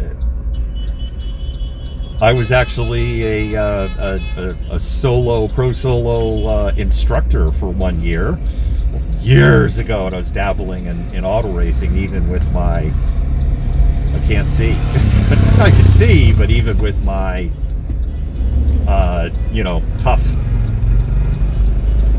to depth of field issues. Anyway, big long story to fill time as we're in this car caravan, to just kind of explain where I'm like, oh man, okay, you want me to get closer to the car in front of me. The car in front of me is a very expensive car. I don't want to wreck their day. Sounds like the Fox News helicopter again.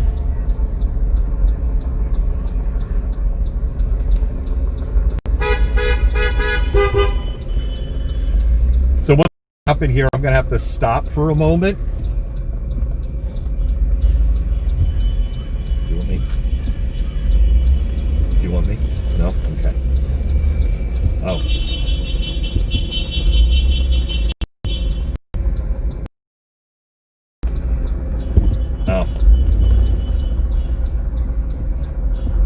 All right, I thought I was going to stop, but there was it wasn't very clear. So soon we're going to stop, not reach destination stop. It has to go with the decisions that were made with the safety protocols. As a matter of fact, here we go. We are stopping here. And damn, I hope I don't hit you, bro. And I also hope you realize I'm right behind you. Okay, good. Someone behind. They did.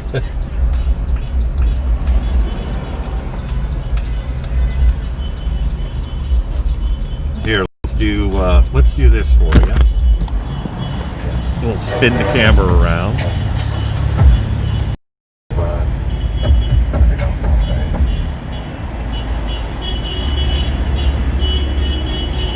Yeah, that's not going to work. I tried.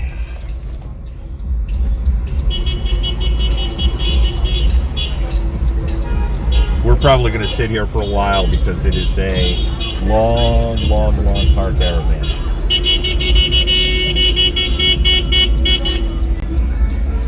So for those of you just tuning in, we are in Portland, Oregon.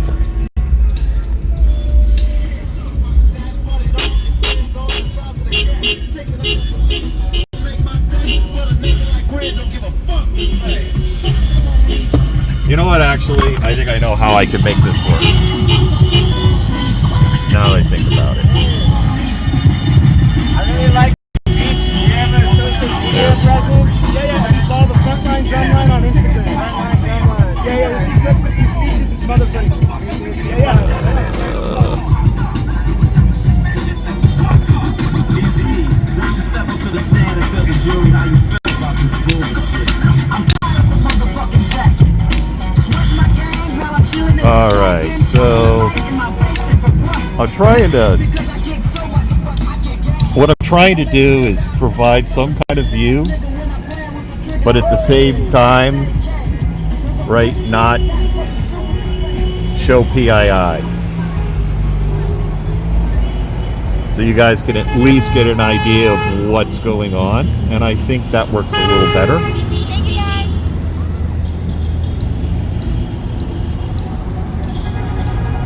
Yeah, this appears to be working. I mean, at the end of the day, someone's just going to have to work really hard. I know I can do this. Normally, I wouldn't be this sensitive about this. I mean, I am sensitive, but people are like, why is he being... Because there is a lot of chatter, you know, about people that are here today that are here actively wanting to commit murder. And so I'm not going to make that any easier for anybody. And it's just a sad state of affairs and a sad statement to the world that we live in.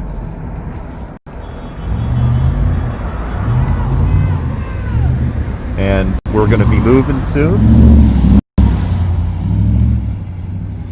Or not. Go, yes?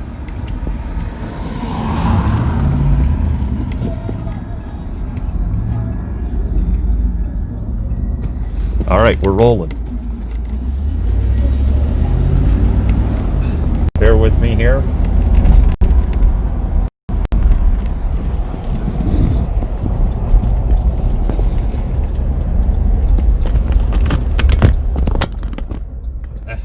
There you go.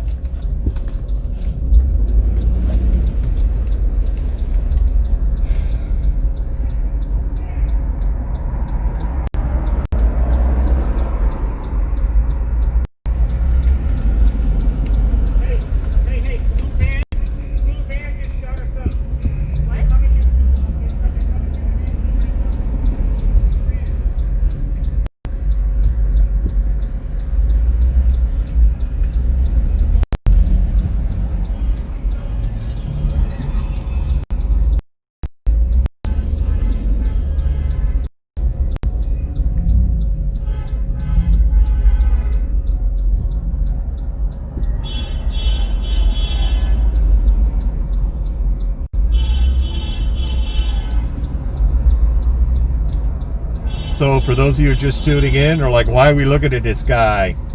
What the hell's he doing? We're in Portland, Oregon.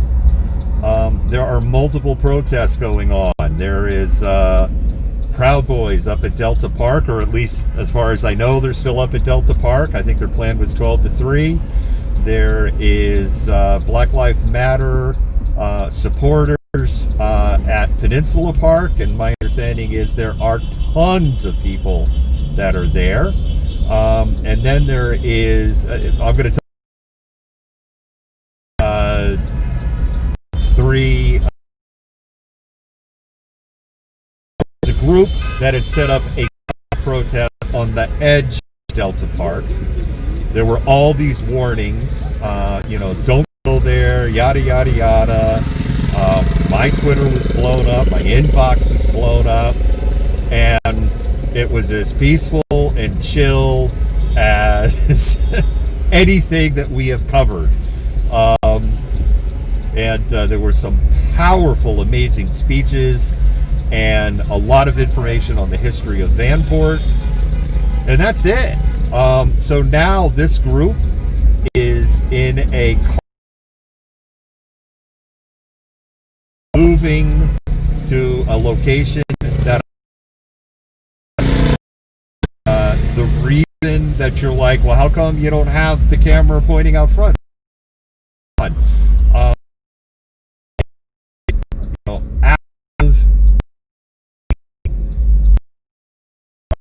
And their supporters to commit murder today.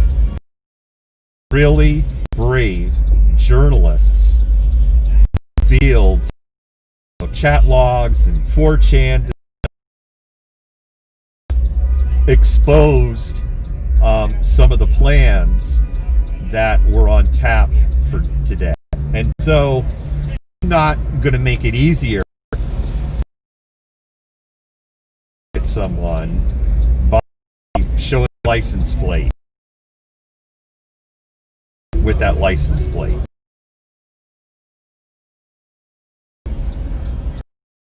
Where we're at.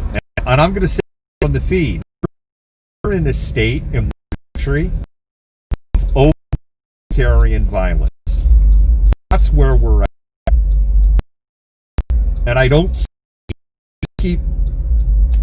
I can't even say at this point that we've walked to the edge of the ledge, off the edge of the country. Now there's branches we can kind of grab on as we're right now, and we've kind of just started that fall. I think we have a chance to kind of even maybe grab the top rim of the canyon with our fingertips and go, hey, someone's got to reach their hand down and pull me up here. But we're on the brink. And I'm not afraid. I got to tighten it up. I'm not afraid to say, hey, we are in open sectarian. And I think there's going to be some people that are going to wake up on November 4th or November 5th or November 6th that are just been like, la la la la la, I don't want to know, the news is so awful, I don't want to watch it anymore, I don't want to prepare, I see so many people. I can't wait till November 3rd because through my adult life, every election, right? Every election turns into, although this election is a whole, but every election turns into, ma'am, you're putting people in danger showing their license plates. I'm not filming it. I saw the way you were holding your phone. Jesus fucking Christ. You know, and I didn't tell her don't stop filming or whatever. It's just point the camera down or up or come on, use your freaking head.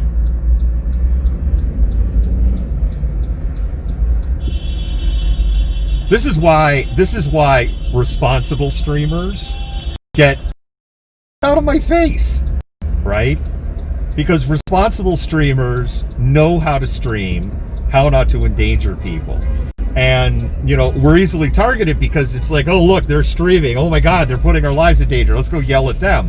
When the reality is you have people within that group that are live streaming, Instagramming, showing people's faces. You know, I was watching Direct Action up in Seattle. I'm not going to say day. I'm not going to say. And there were some streamers, and they were streaming friggin' at eye level, showing people's faces. This is how you get people friggin' killed. Because, again, we're in the state of sectarian violence. It shouldn't have to be this way. But this is the way it has to be now. You know, there's another thing. I meant to start the stream with this, but this is a good time to talk about this. Because right now I don't know. Right now it's kind of an if. I mean, I've had a couple of messages that there's been a little but I haven't had any message saying it's just turned into a kaboom, a total anywhere. And maybe I have messages right now because I'm not going to sit here and start skimming through those. Now, this is something I want to say on the record. If things go totally sideways and you get your protest porn, watch what OPB and PPP do. And I hope you guys are listening, Oregon State Police and Portland Police Bureau, because this message right at you. If things go totally sideways, guns out, totally sideways, it's a military fact. You lose more people in a retreat.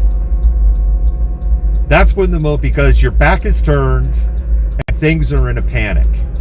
And so if OPB and PPB start deploying tear gas, because tear gas is authorized this weekend, watch where they point those tear gas canisters. If they point that tear gas at one side or the other, they're picking sides. Because one side that's getting tear gas is going to retreat. And then the other side is going to have a target-rich environment of people retreating. If they tear gas both sides, then they are acting as peacekeepers. Because then both sides are in retreat. And the only people that are going to be left, standing at that point are the hardcore zealots who are prepared to the teeth for that.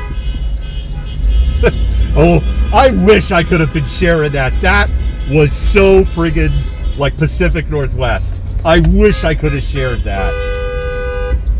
Oh, I gotta hit the dash cam button for that.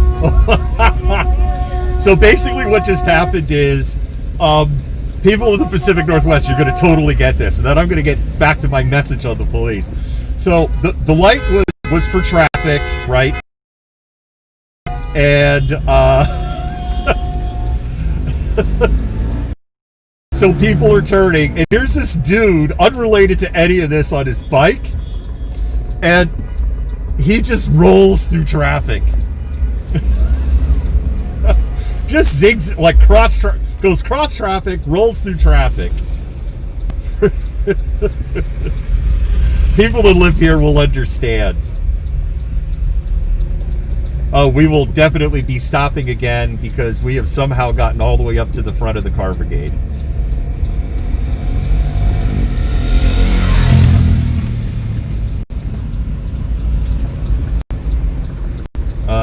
Car in front of me should go, yep, and then I go the other way. Unless the car in front of me doesn't do it.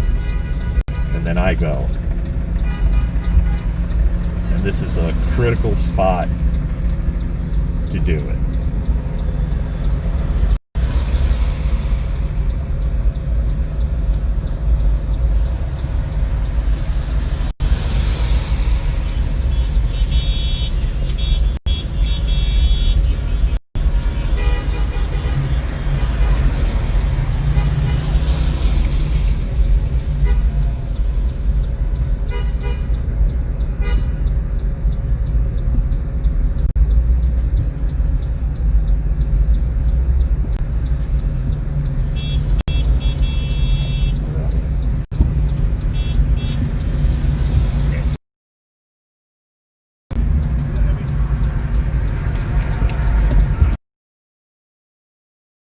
Another pause point, and because we got up to the front of the pile.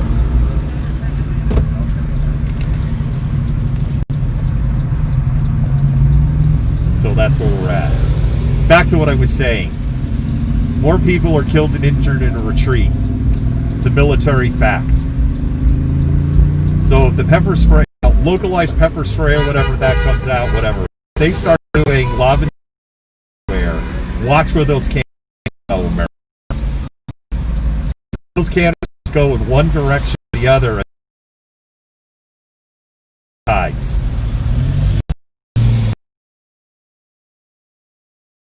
Make everyone retreat.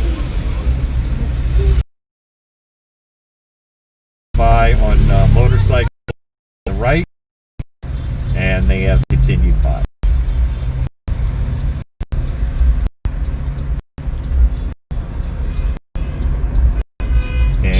They are turning north. Portland police have left.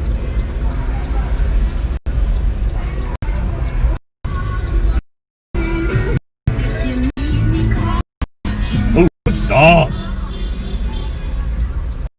I'm going to sit here for a while, so I guess I can look at comments for a moment.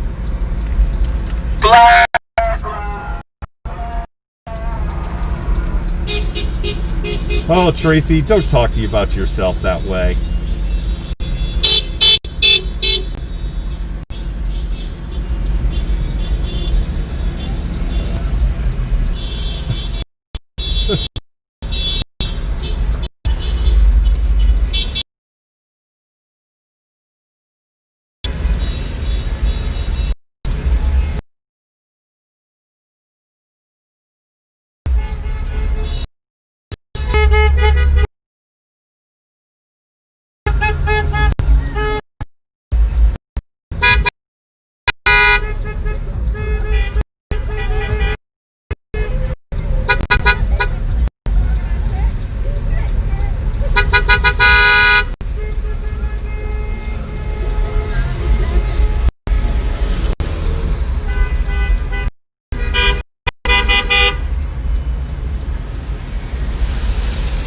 Well, it appears like a Trump rally. The number of... I'm just kind of reading some comments and getting some at the moment. Oh my god, yeah, I love cars. Totally, I'm like a total car guy. And I'm not, and even if there's cars that I didn't like, if I like see that car and it's, you know, like over 20 years old, great shape, then I'm kind of like, whoa. And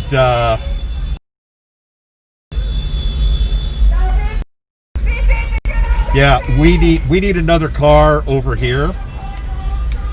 We need another car.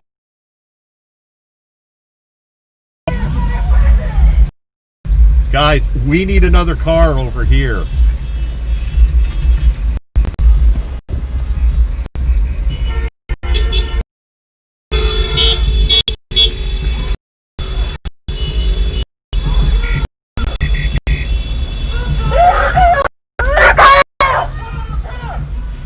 So cars were breaking the car brigade. There were several cars that just broke through the car brigade.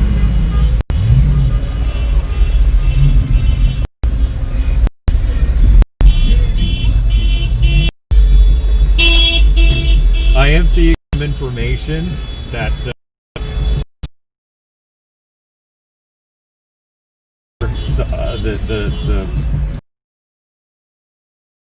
numbers here are advertised. Is that it?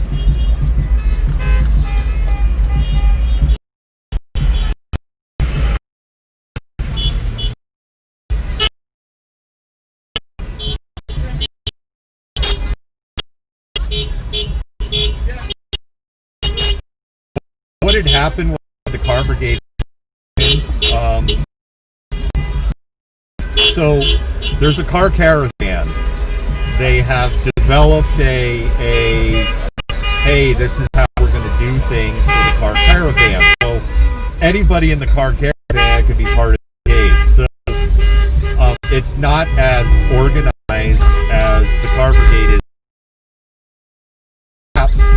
That was left at one spot,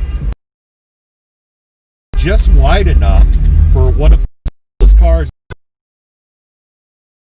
to squeeze through, a Scion car, and a couple other cars and squeeze through. And that's when I was like, hey, we got to hold this up because it could have gone very quickly, and the whole closed. Anyway, the car that I saw, I know you're getting this random stream of consciousness, and we will get back to stuff. But right now, we're just moving in a car brigade to another location. This car brigade is... Again, the reason I'm showing it is there are people here with the intent of people splits, because there's assholes like Andy that will on blast. You won't care if, like, in that car is associated even.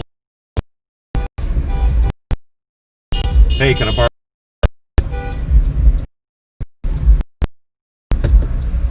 So that's why you're seeing me, and you're not seeing the car brigade. Car cat. And I keep saying brigade because Seattle. That's the Seattle. Anyway, the car. It was a first-gen Prius. It was just like it looked like it come off the showroom floor. And again, I'm not a fan of those cars. I learned in Boston. Got a heavy foot. I mean, you like to go fast. Things gotta go fast. So that's not my type of car. But I'm to the point, because I'm a car guy. If I see something that's 23 years old or 22 years old. And seriously, it looked like it had just come off the showroom. So I appreciate it. There you go. Continued consciousness.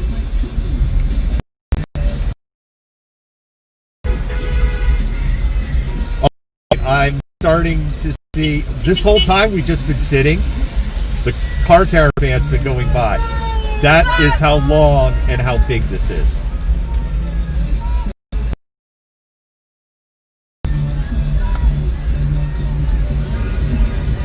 There are people breaching the car caravan still.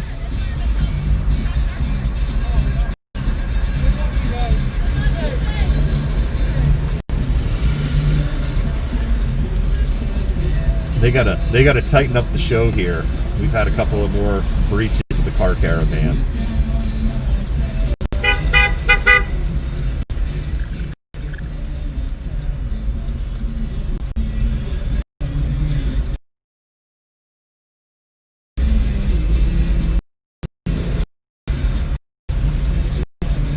I'd get out to film, but I filmed too much in Seattle. And I see too much there, and I'm just gonna stick in the car.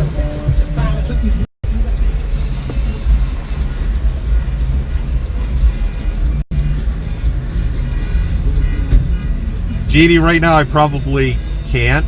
I don't have the greatest connection. Things are a little overwhelmed. Meaning, let me see if I can do this.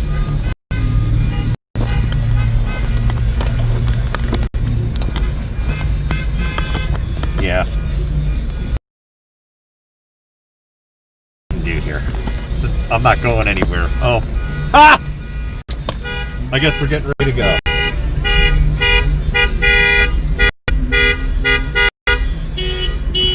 Alright, or no. Alright. I was gonna try and do something, but I can't. We're rolling again. There are people in front of us, and they are that have been kind of blocked as it's going by, and they are waiting.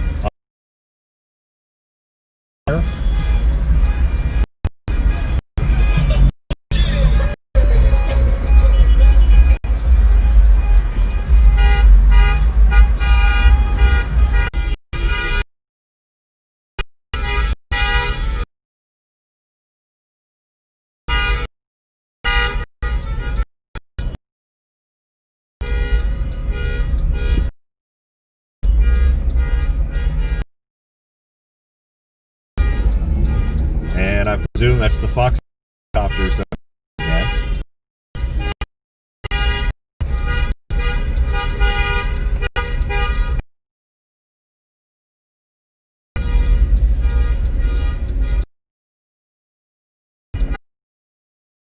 Here, and I could. There are way more people now.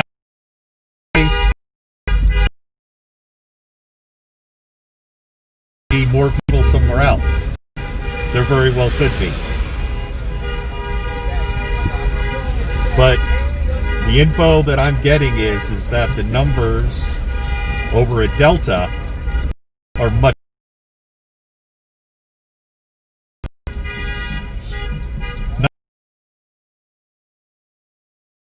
numbers.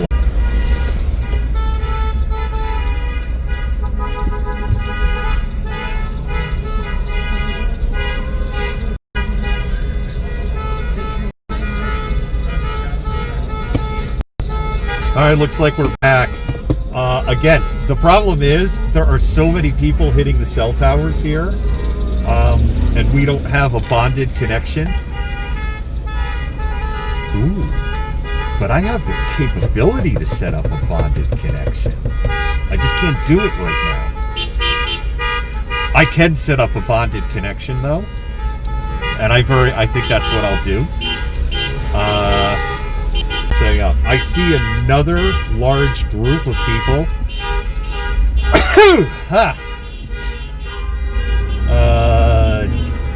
up ahead to my left.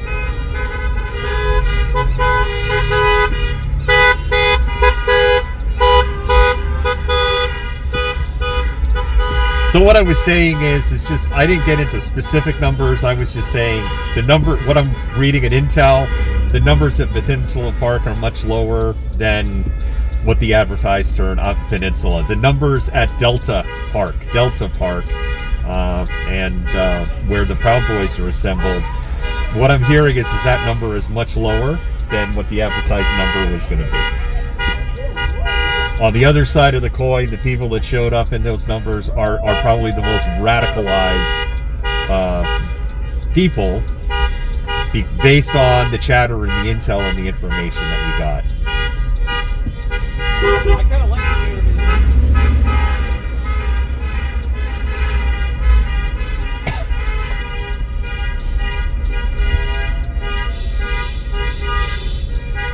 We're now going past the Peninsula Park area, so I have no idea where we're headed to.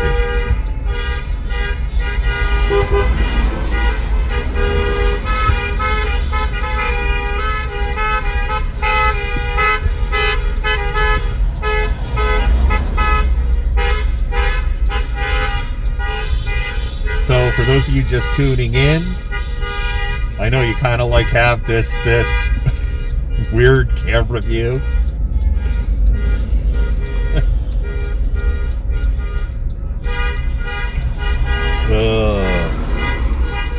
A certain TV show is coming to mind when I look at this.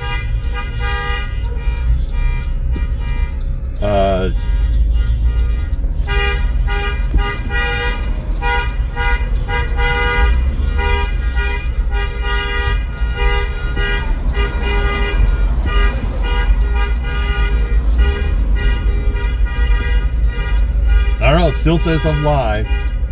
I see the stream drops every now and then, but I also see that the software's doing a good job of like grabbing it in. The other thing that's happening, because we're mobile and we're moving, sometimes at 10, 15, 20 miles an hour, what's happening is I transition from cell tower to cell tower. That handoff, you may get the loss of signal at each cell tower handoff. I can create, I have the capability of doing actually a bonded connection. That essentially means I can bond two cell signals together. I just had this pop in my head. I purposely brought extra equipment in here with me today in case a phone got broken or taken from me. So I would have the ability to have a backup signal. Can we please not have the conversation? Like, see, you're like, damn. Like, this shit wouldn't float in Seattle. And now the thing is, yeah, see, this is a little worrisome right now. So, mods, I am in the car caravan. There was a vehicle that like stopped to have a little chitty chat. I'm actually gonna go, the two caravans are intersecting now. Things could get sideways here fast. The two car caravans are connecting. And it appears to me that I want to see what this vehicle does. Okay, so mods, FYI, we are at Northeast Rosa Parks. We're at Northeast Rosa Parks, and gosh darn it, the sign is fucked up. I can't read it. Martin Luther King. We're at Northeast Rosa Parks, Martin Luther King. There is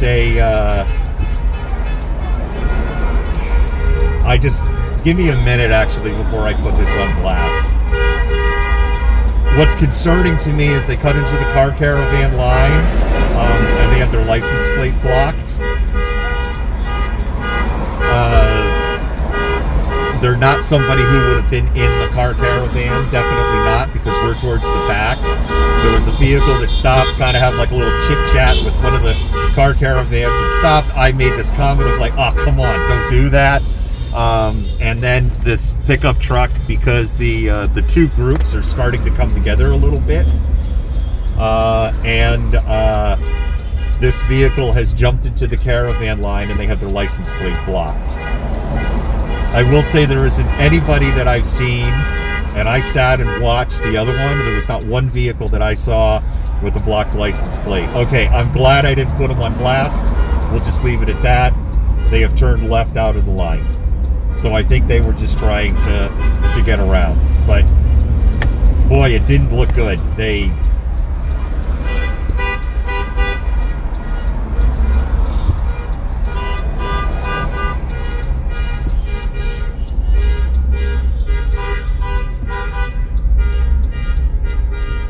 And we have a delay on the feed, so we're nowhere around that intersection anymore. If someone's like, you just said where you were.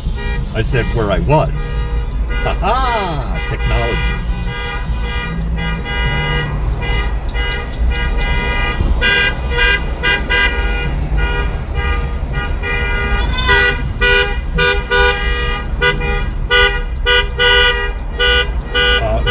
Intersection I was talking about, there were a few vehicles that came through with Trump flags, etc. So I don't know if the two groups are intersecting there.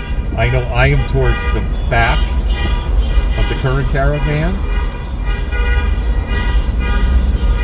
I can't say that I'm like fully in the back anymore because of the safety protocols that they have set up.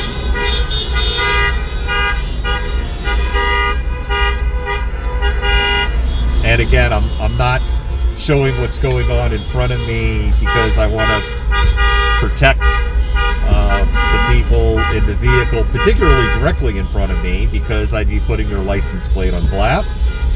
And there has been a lot of chatter about, hey, we're coming here to kill people today. And so I'm not going to make that easier.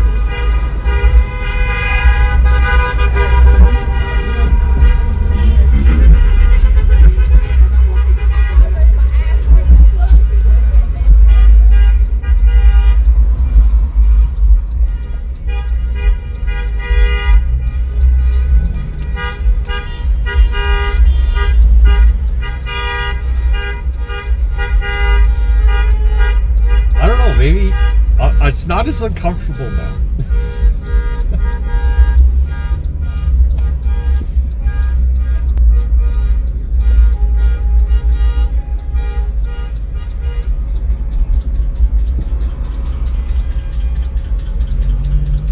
So, as far as I understand, from the little bit that pieces I've been able to glean out and get from people and all, that there has been just a couple of but that so far both sides have been that there really hasn't been much, that there's been just a little bit of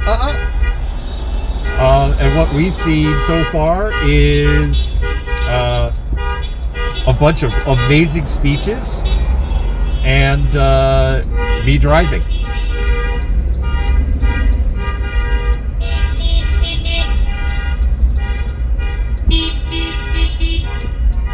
On the other side of the coin, it's 230, 220. And so, we'll see what starts to happen as both protests wind down. And then these disparate groups start to fan out.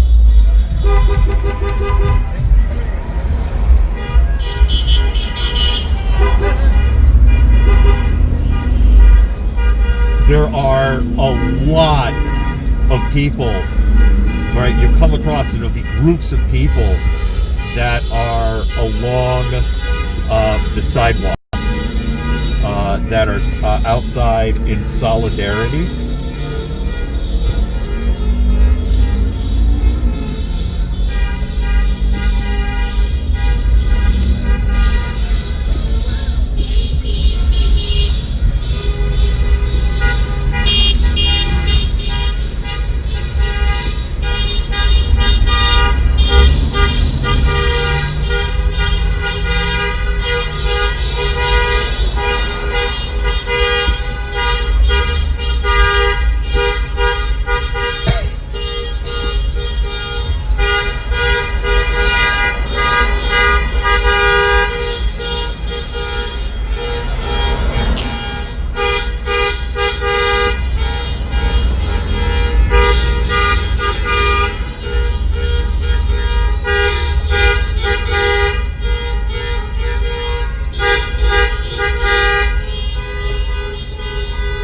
We're at a stop, so I could just look around.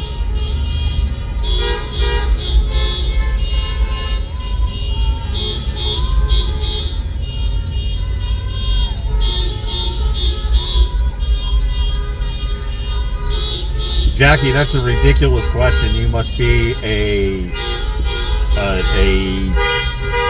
I don't know, you never watched the stream before or whatever. I think where I stand in all of this is crystal clear. Black Lives Matter, if that isn't clear to you. Black lives absolutely matter. And a rising tide lifts all ships. I don't like the term defund the police because the thing is it makes people clutch their pearls because it sounds so scary. I like to call it demilitarize and unburden. And then I've had people go, I don't like the term unburden because Jesus freaking Christ. There are a lot of things that are in the police wheelhouse that shouldn't be in the police business, and they do a shitty job at it. You shouldn't have armed police officers going to mental health crises, drug crises, alcohol crises. You know, my neighbor's dog shit in my yard for the 32nd time. You don't need armed police officers for this.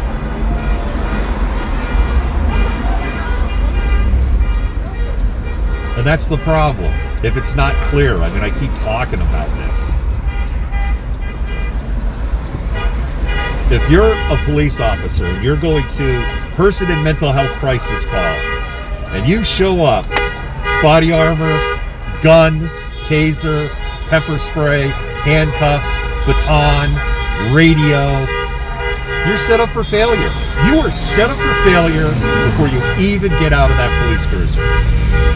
Because all of that is going to trigger somebody in mental health crisis. Over 60% of the people in our jails and prisons are mentally ill.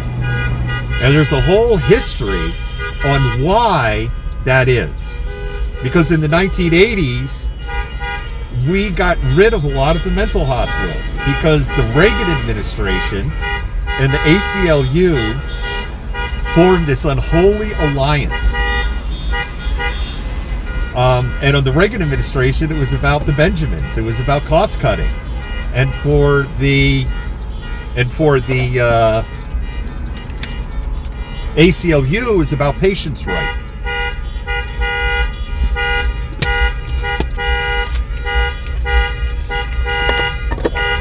And then, in the years that followed, in the decade that followed that decision, what a shock!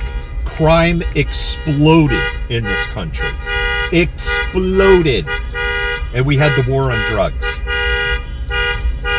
And those aren't the only reasons. It's very complicated on why crime all of a sudden got so much worse in the 1980s to the mid-1990s. There's like no single reason, but it's a contributing factor. So now, if somebody is mentally ill, there are no hospital beds for them. There is no treatment. And the state, and part of the reason, see, like, I wish I could show you this. Like, the dude in front of me, there's got to be 1,000 feet between them and the next vehicle in the car caravan. And, like, this is where I'm just like, you can't this is how people get friggin' killed. My Seattle brain is just exploding at this.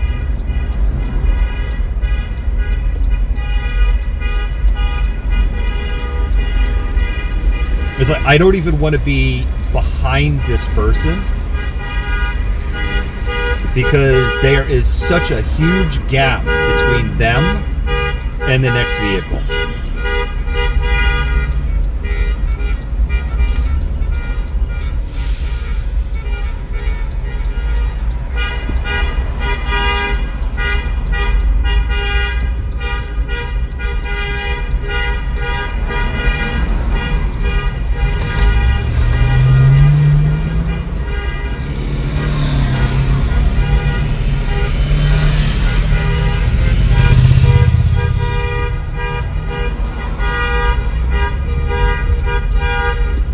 I'm not even sure how this person got in front of me.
gotten quiet because the guy in front of me is kind of slingshotting. So like, I don't know. It's like, I don't know if they're face down in their phone.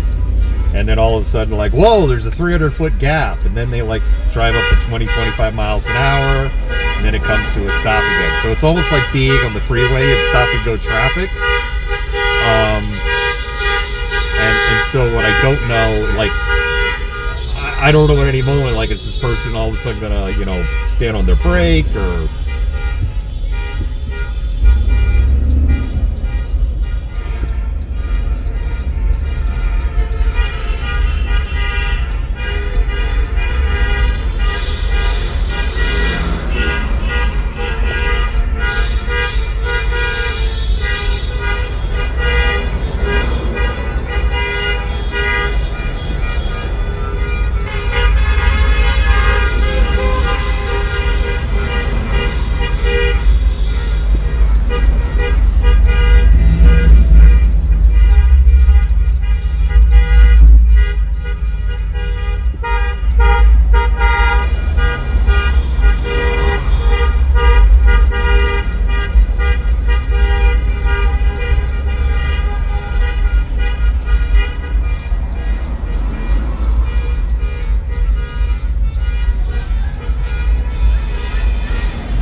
Hiya, squeaky pigs!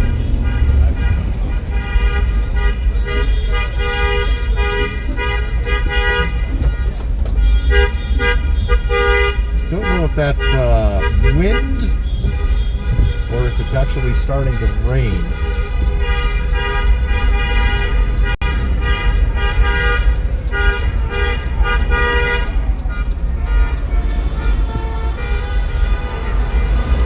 So the car caravan is continuing to weave its way through Portland. And what I don't know is the intent to just weave its way through Portland. I just, you know, it goes back to, I didn't know, you know, as I said at the beginning, I don't know what the destination is.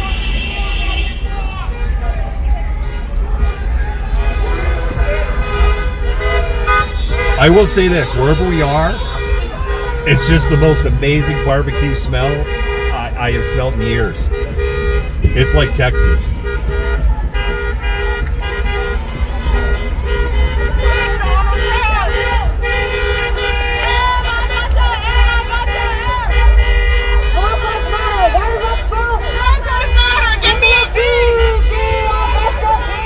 I think what I might do, see if we can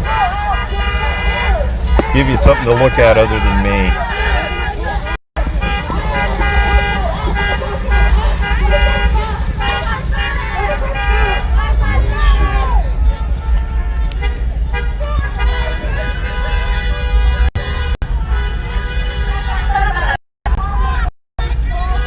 I guess it's at least a little more entertaining.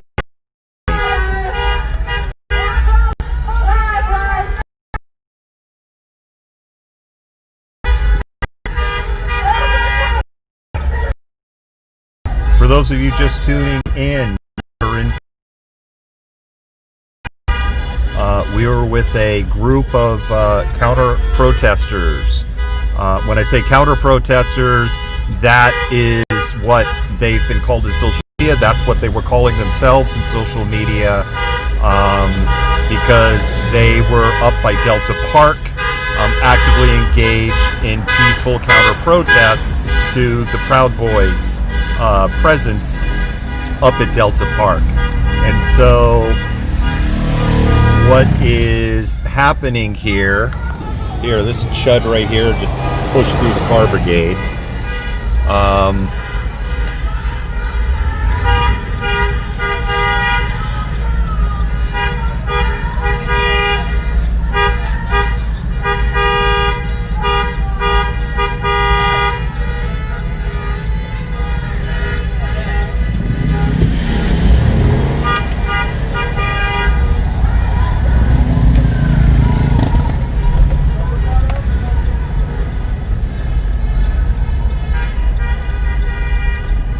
So anyway, they're calling themselves counter-protesters because there's essentially three main protests that are going on.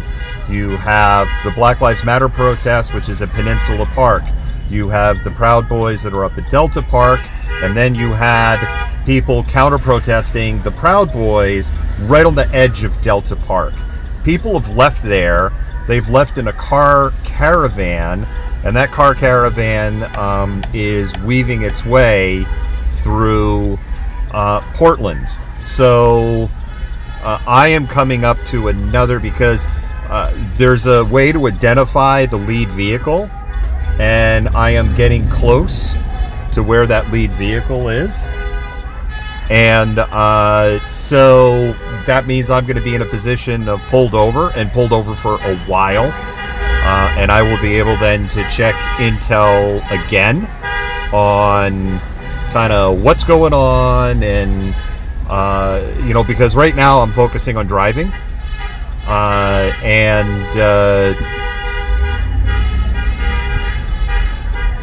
I mean, again, we're seeing this at almost every intersection where we are seeing people standing in solidarity and support for and I just realized, like, nobody blocked that intersection up there. And I guess I should have blocked that intersection up there, literally. So none of the vehicles in front of me appear intent on blocking intersections. So that means it will be incumbent on me at the next one.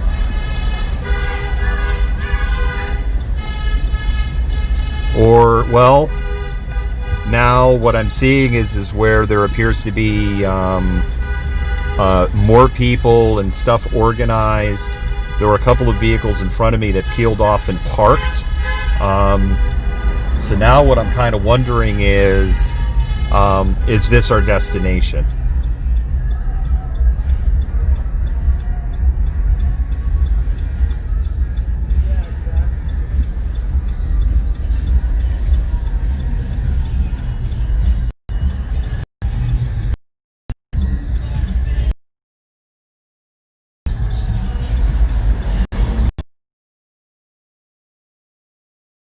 If this is what our destination is, kind of looking at a bunch of stuff that's here, wondering if this is it.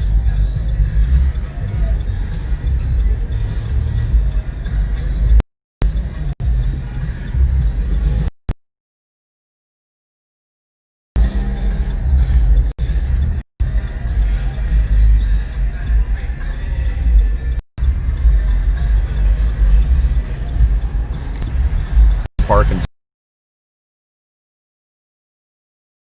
I would say I'm a spot at this.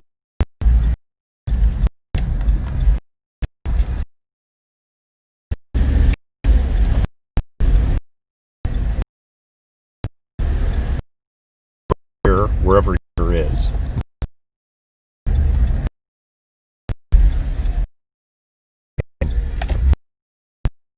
Please.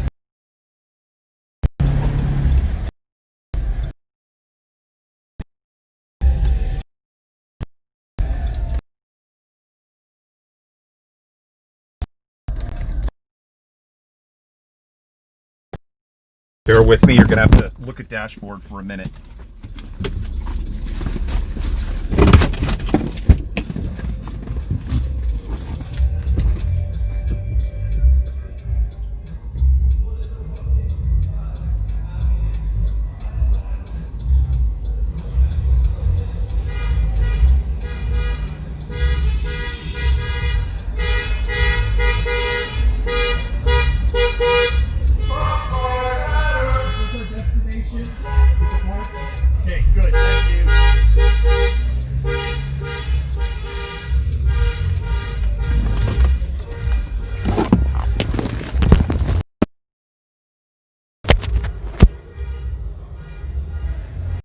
Hey everybody, we're here. I'm not sure where here is, but we're here.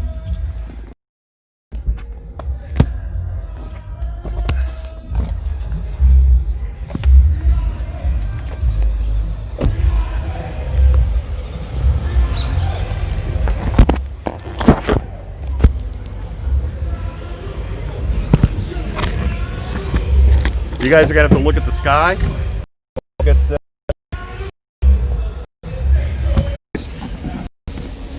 not a weapon. I'm very much aligned with the journalistic code of not carrying a weapon. I heard a certain streamer that aligns to the right wing today talking about how they're carrying a gun. I think that is incredibly unethical. That's my view. That applies left or right. I think it's incredibly unethical. Anyway, it's not a weapon. My weapon's my camera. And that's not meant like, oh, you mean the pole. No, my weapon is the truth. Anyway, I have one piece of equipment that I got specifically for Portland. I hope I never have to use it, but it has been nothing but friggin' trouble, and it is going to get a very, very negative review.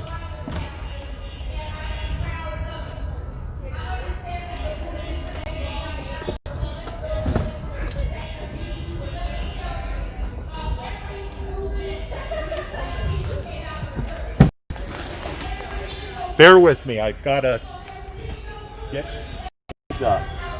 Oh, you're fine. I just wanted to ask you.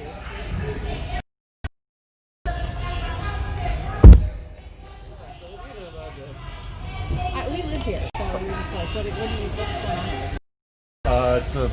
Well, I'm with all I could Black Lives Matter. You can see that thing, but yeah. It's like, you don't inform the community.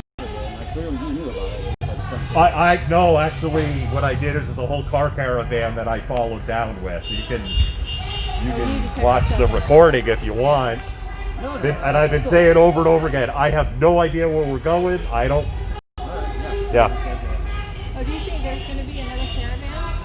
Like they're going someplace? Well, again, there was a whole group of car caravan that came down here. This is the stop. What's that? From outside of Delta Park. Right. So, because I've just been following with the car in front of me.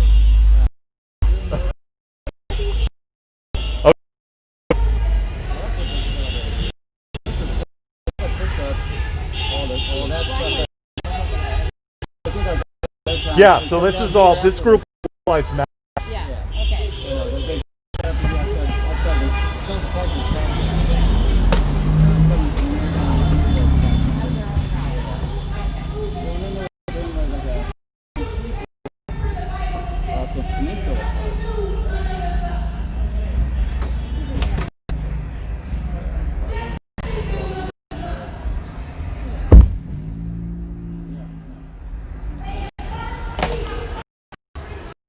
I've also heard that the number of is much lower than advertised.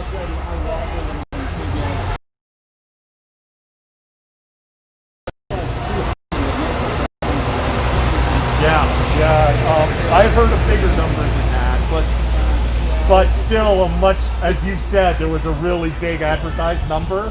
It's in the low hundreds. That's the numbers I'm hearing. So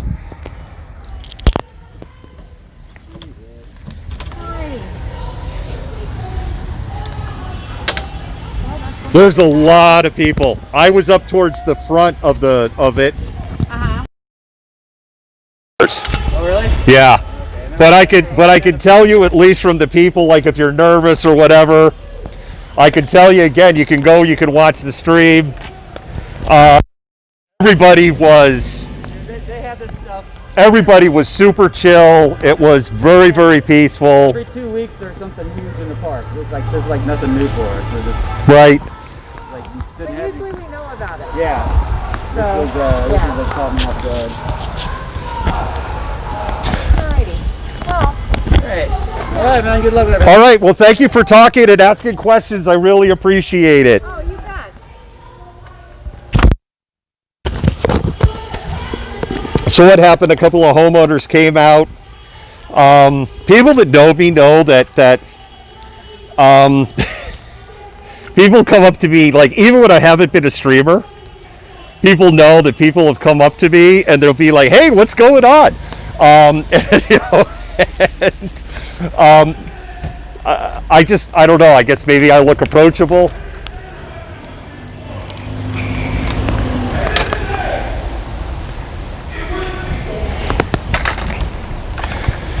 All right. Mic check, mic check. No, it definitely wasn't Riot Ribs.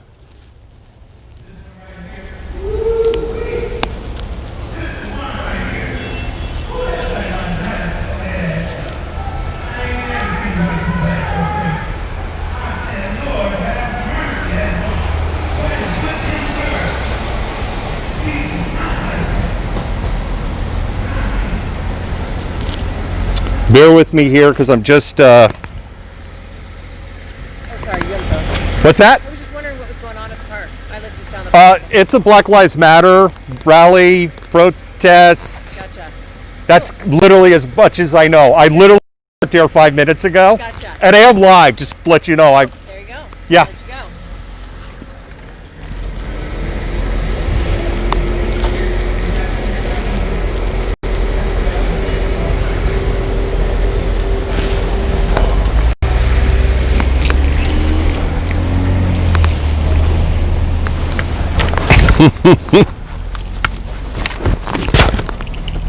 Remember I said that I'm a car guy? That woman that was just talking, driving a I'm not going to get into the exact model. Car aficionados will know immediately what engine is under the hood of this particular car. It's a German car. It's a luxury car. It may not be a car. It could be an SUV. Super popular with Americans. You could buy them dirt cheap when they say get to about 50 to 75,000 miles, because they become a steaming pile of nightmare ownership as they roll over 75,000 miles, because certain seals, I won't say which one because that gives away the punchline, tend to fail on these, and the problem has never been addressed. So what's the punchline? When she drove away and I could like smell her exhaust, it just smelled like 100% pure antifreeze.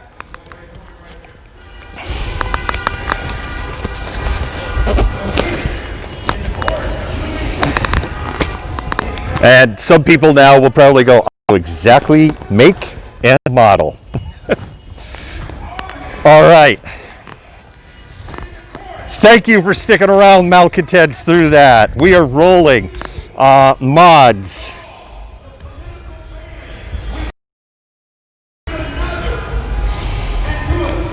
Mods, we're going to continue doing what we talked about, even though it appears that this was,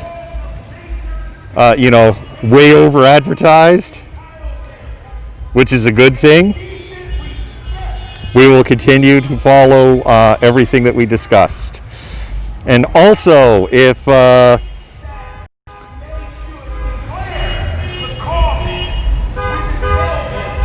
with me, malcontents, I have to do a little housekeeping.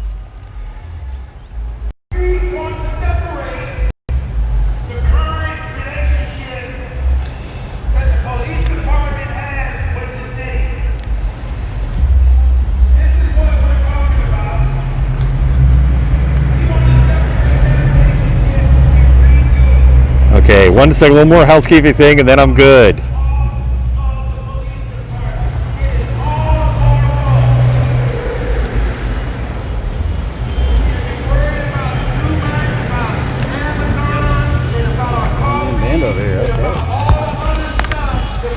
All right, mods. Give those mods some hearts, give them some love, because they've been having to sit there very probably for the most part bored while we were driving. The reason I didn't shut down the stream, whenever you have a stream connection, especially when there is a lot of people with phones, not just streaming, but just large groups of people, you never stop the stream. Never.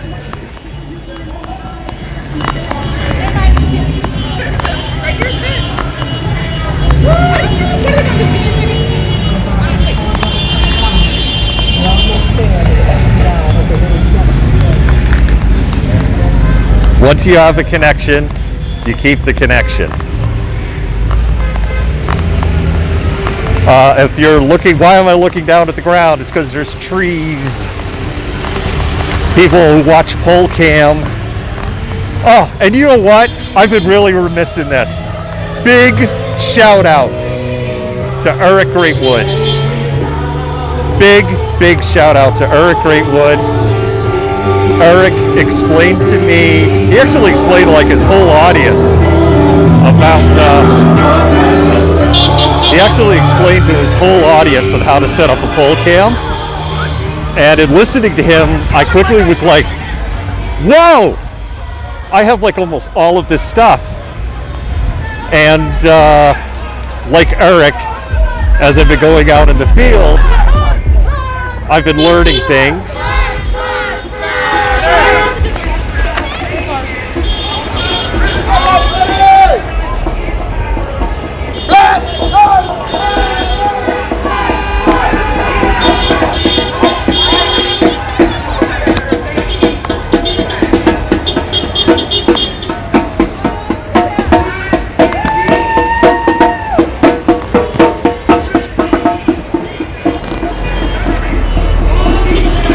Now think about this, all the time that I took setting up, the time that I took to speaking to the people in the neighborhood, the time that I had to do to restrap a Molly device that keeps not behaving, and it's a critical piece of equipment. Then I talked to another person, then I walked to another. The car brigade has been going that whole time. That was a planet Earth flag, just in case you didn't know. People were like, that looked like the colors of a Trump. No, it's planet Earth flag.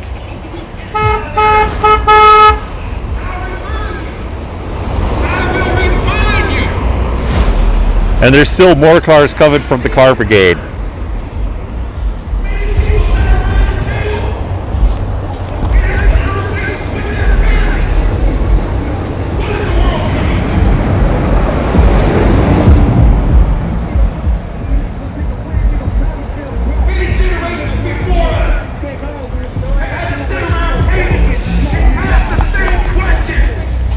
You know, I see like comments deleted and stuff when I was driving, so I don't know what the comments were.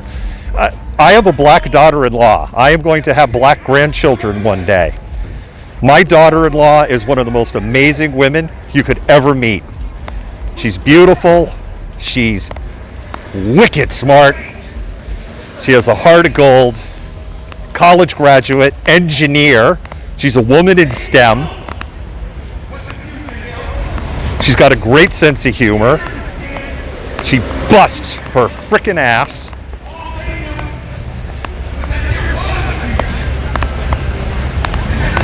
You couldn't ask for a better daughter-in-law. When they told us they were engaged, they're young, but they're not super young.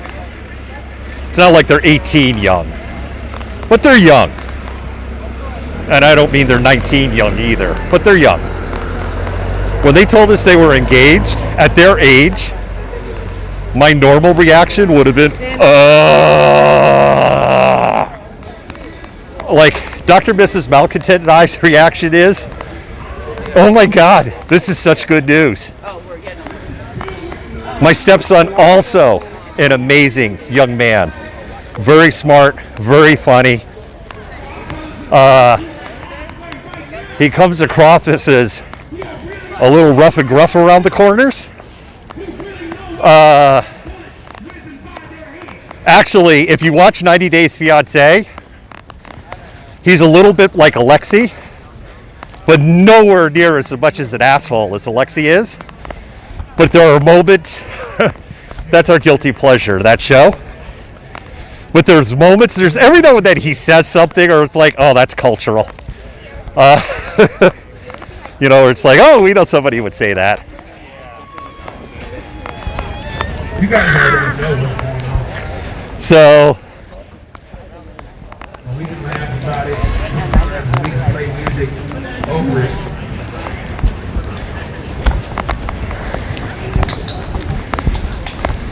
Ever since Cain slew his brother Abel. anyway, gonna have black grandkids one day. I have a black daughter-in-law, and that's why I'm here. That's why, if people are gonna say I picked a side, the side I picked is the right side of history. Not on the way to think.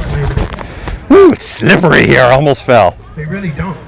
It's all made up right here. If we don't believe in this, documents, the Constitution, I'm trying to tell you something. If we don't believe in that, the very thing that holds us together as a country. Yeah, I've heard that the numbers at Peninsula Park are There's every huge. man for himself. And we're not trying to let that happen. Peninsula Park's for the cowards. We don't want that to happen. And we're over here at in I East encourage you Portland. to ask yourself, what can you do? Not in the terms of trying to beat somebody over the head with a truth that they don't understand. I tried to talk to y'all earlier about our rural brothers and sisters who don't understand city folk, who don't know why we would live so close together, who don't understand why we would pay so much for a cup of coffee, who have no idea why we would sit around and All right, it chat looks that like I have long. good strong feeds at on all feeds right now. You know, we have to. Oh my goodness, mods! Thank you so much for that message. I just saw the pop up. You answered This is my why I tell next y'all to stand question. and get some Thank you so information much. they I can love go my be a mods. bridge. Somebody give my mods a pay raise. Spam those This hearts. is what you white folks need to do. You need to come get some hard conversations with some black people. Word and take Irving some hard Park. conversations back to some white people. You need to come have some hard conversations with some black people and then go and take some more hard conversations back to some white people. You need to stop acting like you know more about black people right now. And you got a shirt on too. And just do what we ask you to do, please, a little bit. It ain't hard. I'm not even asking you to get hurt. I don't know why. Man, my mama told me, just because one jump off of it, to me, everybody got to jump off. What? I don't know what's going on right now. But I heard that one a long time ago. And so we know better.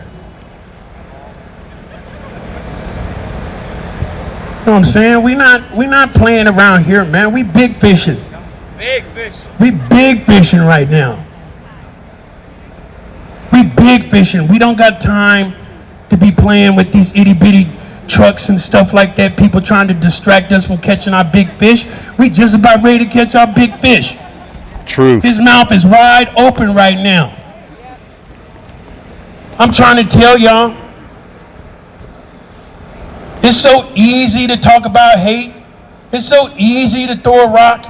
It's so easy to do that.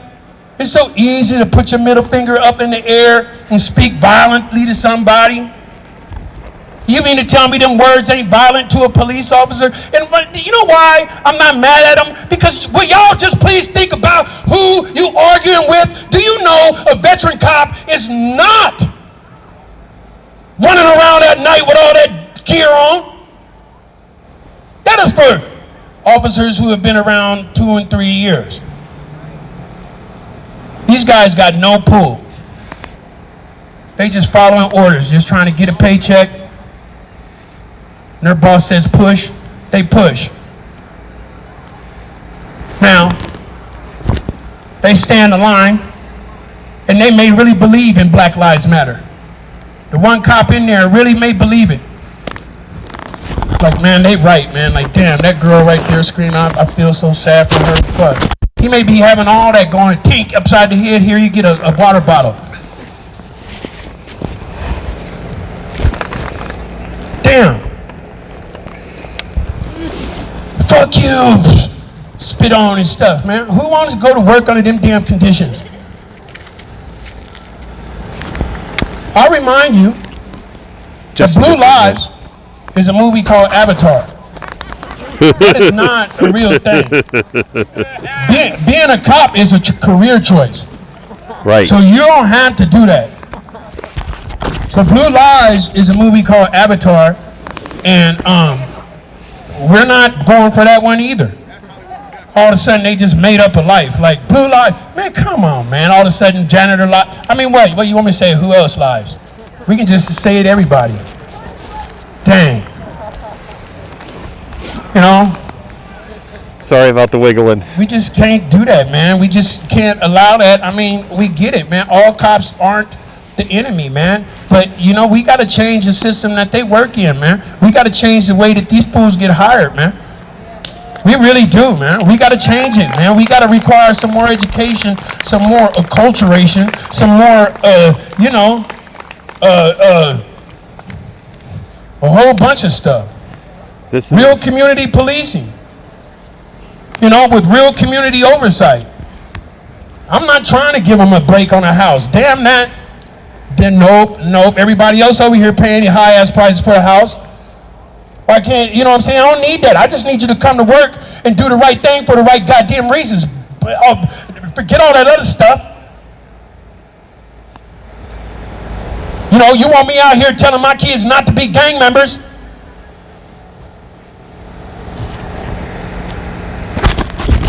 I remember a day when none of y'all would have came over here. Drees. Never. I remember not too long ago in my lifetime, what none of you white people in this park, damn that, y'all was not here. They had a design.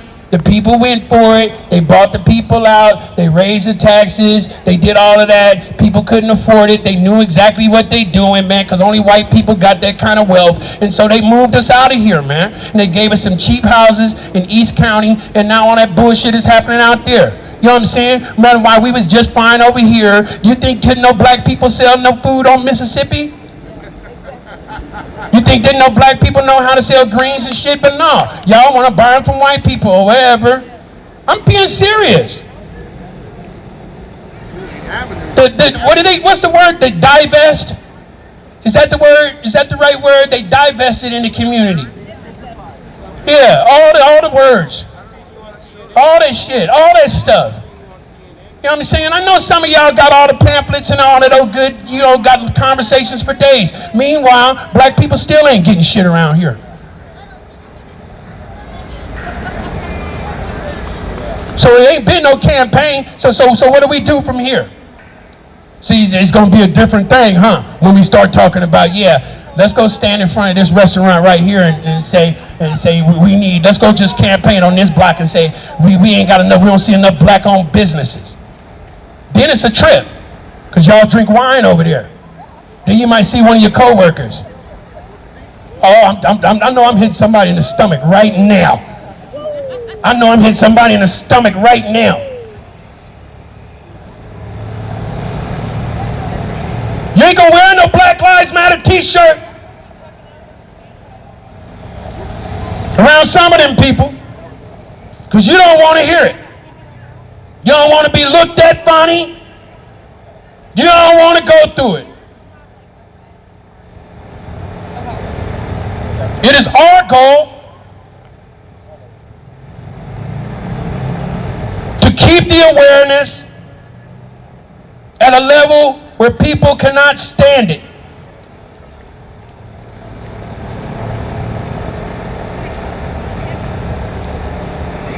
Which means that after we come together, we're going to have to start picking at some of these scabs that we got around here, out there in Lake Oswego and Beaverton, in Oregon City. We're going to have to start picking at some of them scabs. And they're going to be hollering, ow, some more. That's metaphor. Ow, go get a shotgun. Yeah, basically. I love this. You know, but we still screaming peace. Hey, man, we just talking about the right to life, man. We just talking about people being able to live, man. We just don't want no bad cops in your community. I don't want them in mine. Hey, dude, let's me and you just kick out all the bad cops. Let's just join forces and just get rid of all the fucked up cops. It's just that simple. You know? Because you ain't going to be as rich as you want to be. I'm not going to be as rich as I want to be. We both go home and we sit at home and you got your one thing that you holler about what you don't get enough of from the man. I got my thing that I holler about. We both talking about the same thing. Ain't neither one of us going to be part of the 1%. I'm not trying to be your neighbor.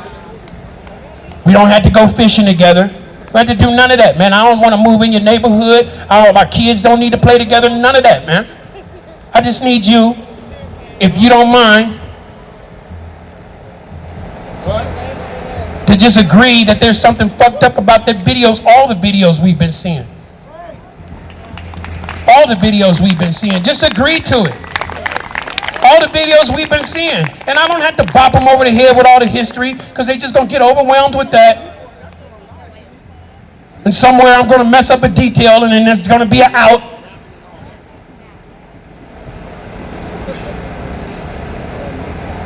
So white people in Irvington Park, thank you for coming.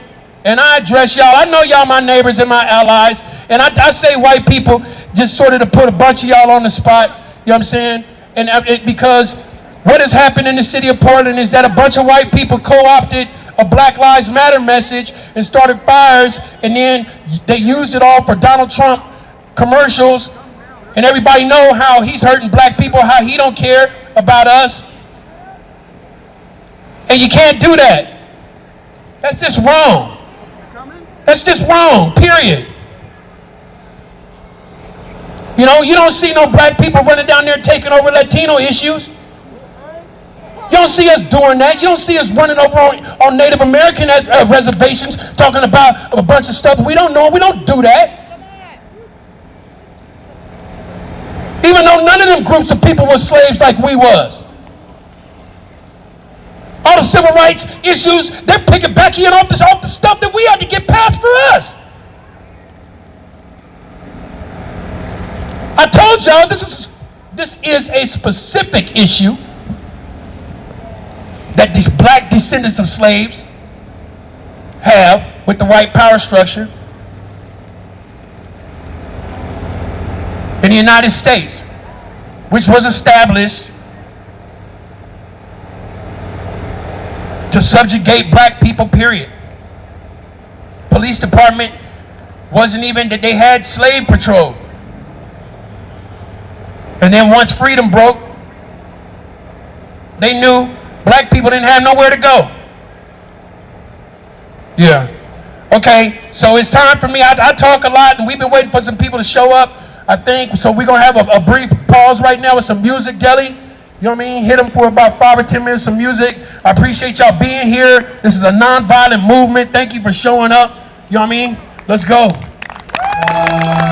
All right, so when music's playing, I need to keep talking because I get all these DCMA, DMCAs, yada yada, and then I have to fill out a mountain of paperwork to say it's a news broadcast, and then I have to wait weeks to get a response, and eventually I get a response and go, okay, yeah, see, like, this is a great example of a song that'd probably get nuked.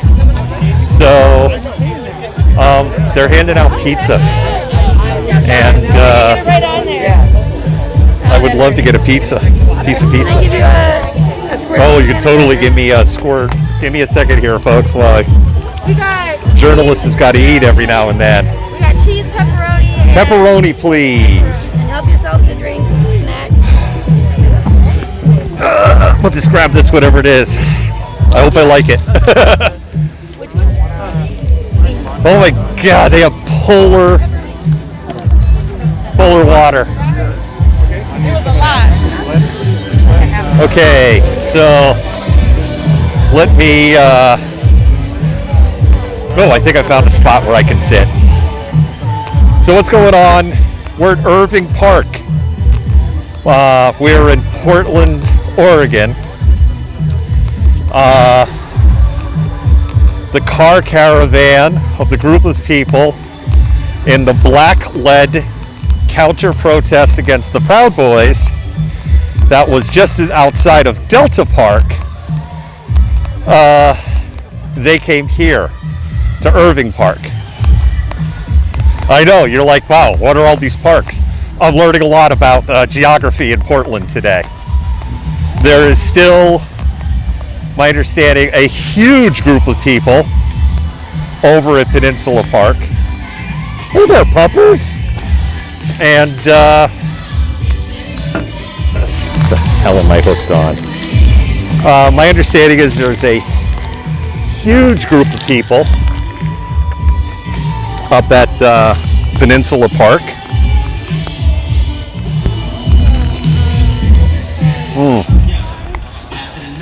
Oh, it's good pizza.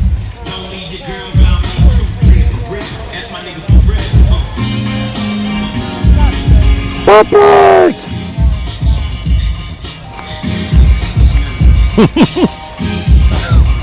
I think this pupper smells food. Oh, I think. Oh.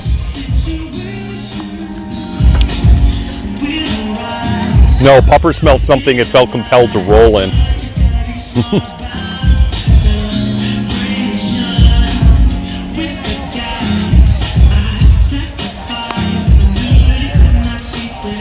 I know, you're listening to me chew.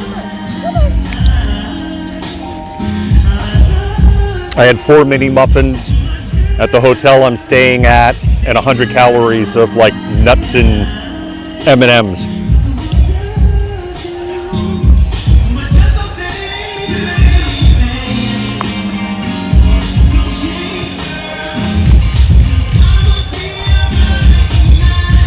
So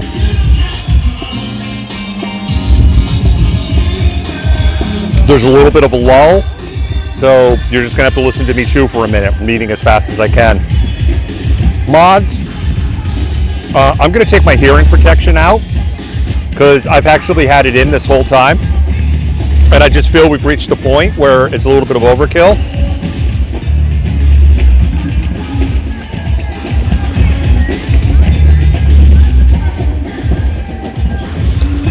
If things switch in a different direction, oh wow.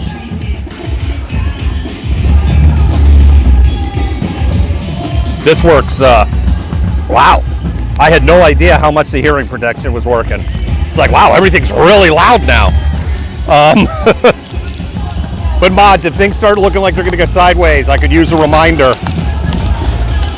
potentially, because as people know, I tend to kind of focus on the camera when things start going a little sideways.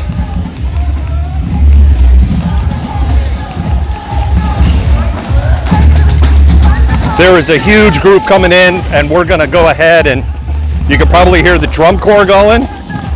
It's super slippery, so I can only kind of trot here. But there is this huge drum line coming in.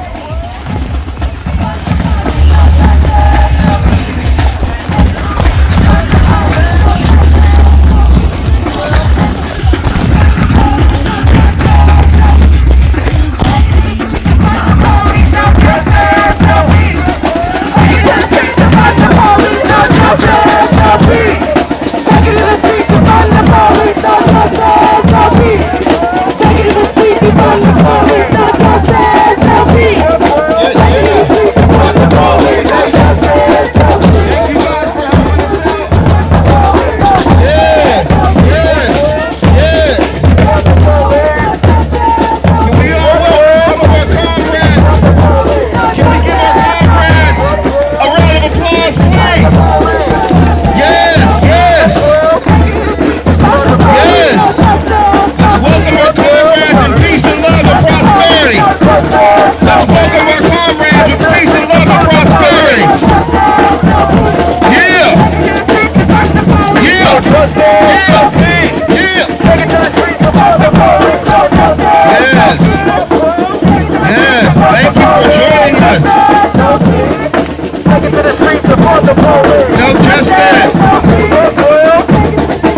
I didn't get my polar water.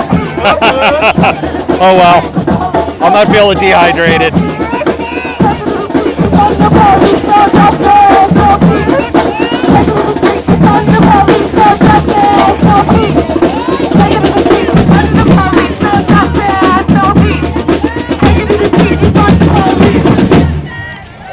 Shout out! Give it up! Give it up! Give it up! Give it up! Give it up! Give it up! See, we got pizza, we got drum corps, Right now! we got great music. That's how we do it. That's how they do it. They came through the park. We've been waiting on them. That's the youth. I hope they got a lot of them that's gonna speak to y'all today. Now,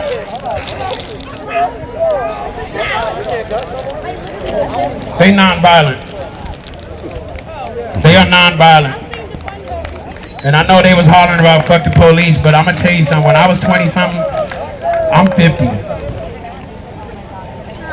No, I just had to tell y'all, I'm 50. So when I was 20, I was very fluent in a lot of cuss words. And so what I'm saying is that these warriors have had enough. Y'all need to look at them. Black people, put your fist in the air. Now, I want y'all to take a look at something. I want to take a, black people, put your fist in the air. Just the black people. I want y'all to look around for a second.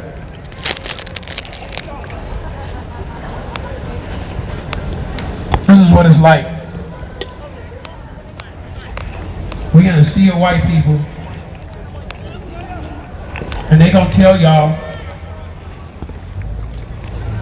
how we need to come together. With that, I'm done. I'm gonna introduce somebody. Who the first one? Who coming? Portland is only 2.3% black.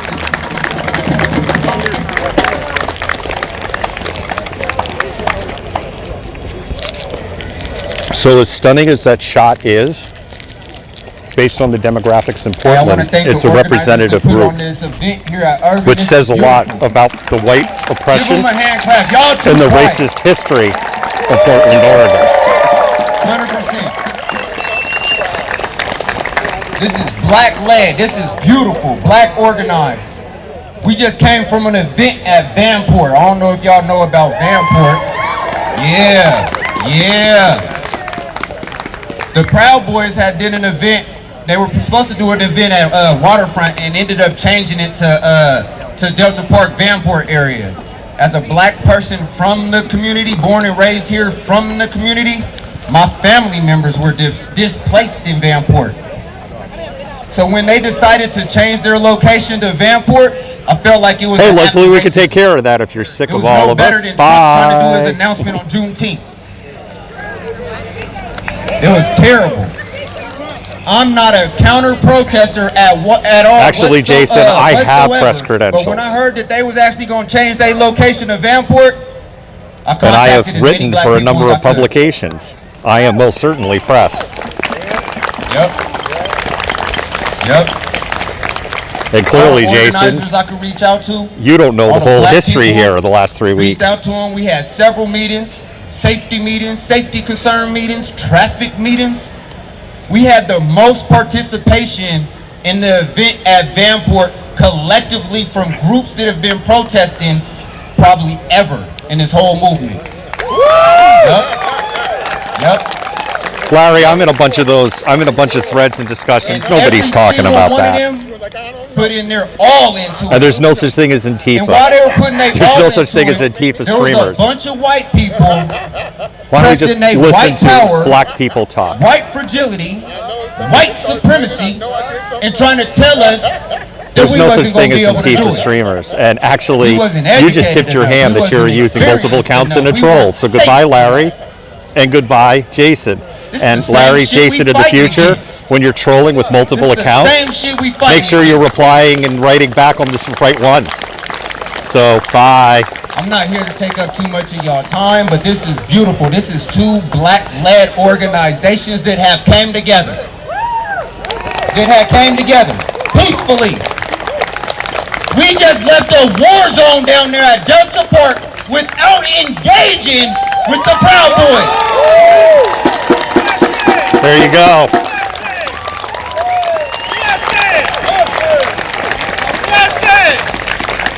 We non-violently educated them about the seriousness of Vanport.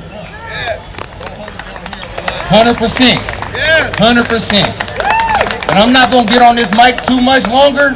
Let me introduce Jedi. You got something to say, my man? I want to introduce Jedi to y'all, man. It's another black, powerful young leader. And matter of fact, I'm going to tell y'all this. It's a real personal thing that I'm about to tell y'all, because the last 2 days we've been told that we couldn't pull this off.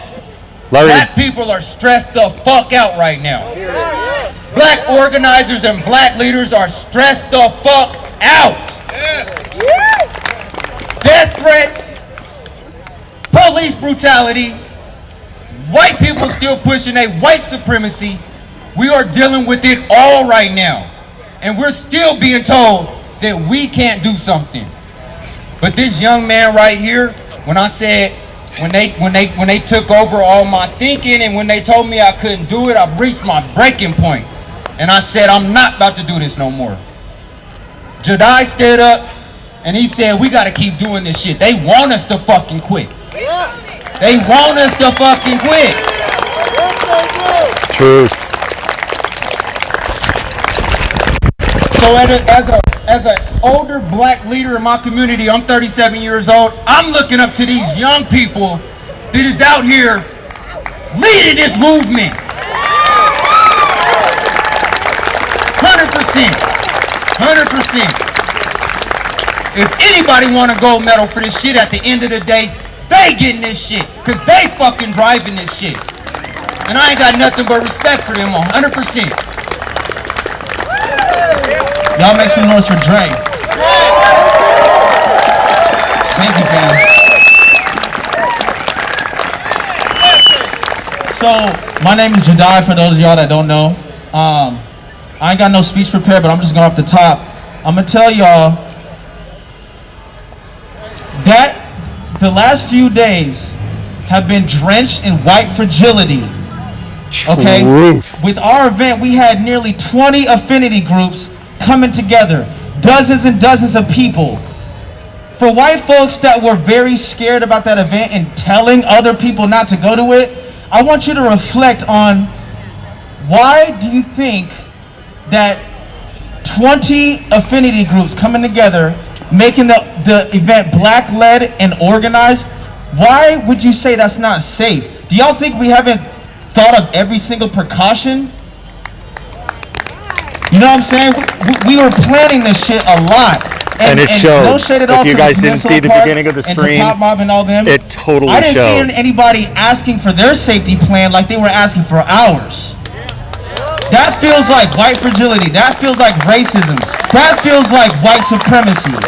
And it's a damn shame that even in the midst of this movement, we're still seeing manifestations of white supremacy all over the fucking place. So when we started getting all that feedback, it just made us buckle down even stronger, dig in and say, no, we're fucking doing this shit. We're gonna prove to this city and to all these white people who are doubting us that black leadership is trustworthy, that black leadership is successful, that you need to center black voices, that you need to trust black voices. This is our movement. And if we want to go to Vanport, a place with tremendous historical significance for the black community in Portland, we want to hold an event that is peaceful, non-violent, and educational, then we're going to fucking do that. And all the white people that got a problem with it need to shut up, period. At the end of the day, y'all need to remember, this is a Black Lives movement. This is about black lives. So you need to do everything you can to support and uplift and amplify black people and black lives. And also, make sure that every action you're taking, it's got to filter through anti-racism. Understand your impact. Is what you're saying, is what you're doing, is it anti-racist? That's how you have to move, and that's how you have to think. That is what's going to help us. That is what we need from our allies. We don't need performative allyship. That shit will get us nowhere. So if you're really here for Black Lives, make sure that you are filtering everything through an anti-racist lens. Okay? At every point that you can. Repeat after me. Fist up. Fist up. All power to the people. All power to the people. All power to black people. All power to brown people. All power to the women of the world. All power to the people. All power to the people. All power to the queer folks. All power to trans fam. All power to the farm worker. All power to the babysitter. All power to the children. All power to the caretaker. All power to the minor. All power to the people. All power to the sex worker. All power to the cashier. All power to the people, y'all. All power to black people. The power's in the people. And right now, the power is in black people. Understand, that's the center of what y'all need to be focusing on. So the next time we have an event that is black-led and organized by 15 plus AG groups, y'all niggas better trust that shit and center us. Because we are worthy and we do deserve that. Blue Lives Matter? Don't forget that part. Much love, y'all. I'm Jedi. Yeah, give it up one more time for Jedi. Young black voice that is worth hearing. Spoken with class and positivity. That is what we need. Do we have someone else from the group? Where's that young lady who was, would you like to come speak? Yeah, okay, well, yeah, so we're gonna let her speak. This young woman, I've seen her, first of all, down at the protest when it first started. I've seen her on the news representing my culture, our culture, in the best way positive while people tried to trip her up. This is a very bright young woman, and please pay attention to what she has to say. Thank you.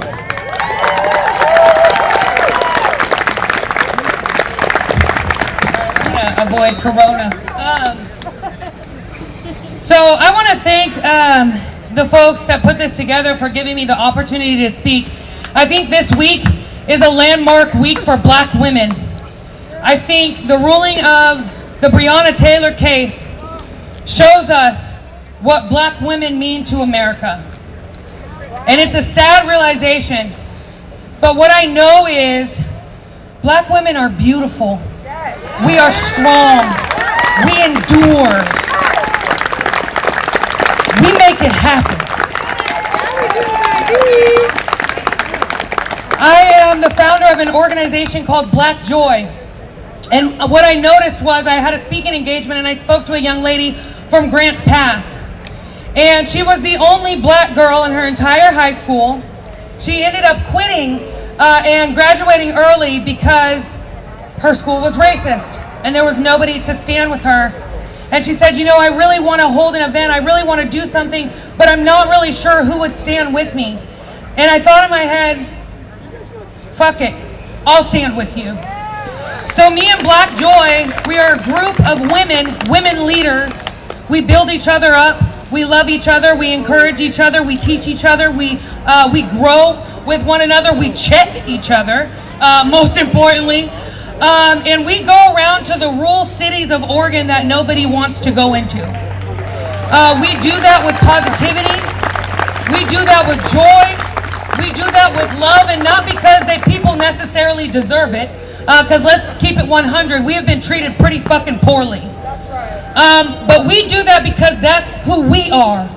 That's the character of a black woman. We nurture, we give, we love. And we have been to, I think, about... Gonna adjust the framing I on the want to camera. say 46 cities so far. So bear with. We raise all the money ourselves.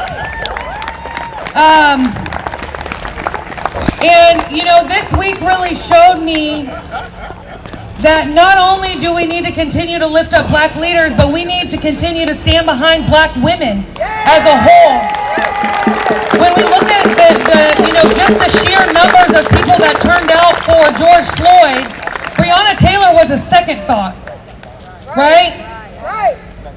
Breonna Taylor was, well, after George Floyd, which is okay. We get the precedence. But at the same token, black women are also being murdered by police. Not only are they being murdered by police, but because of the situations that black women find themselves in, with poverty and everything else, black sex workers are sitting in jail when they are victims. They're victims of abuse. Working on it, Ty.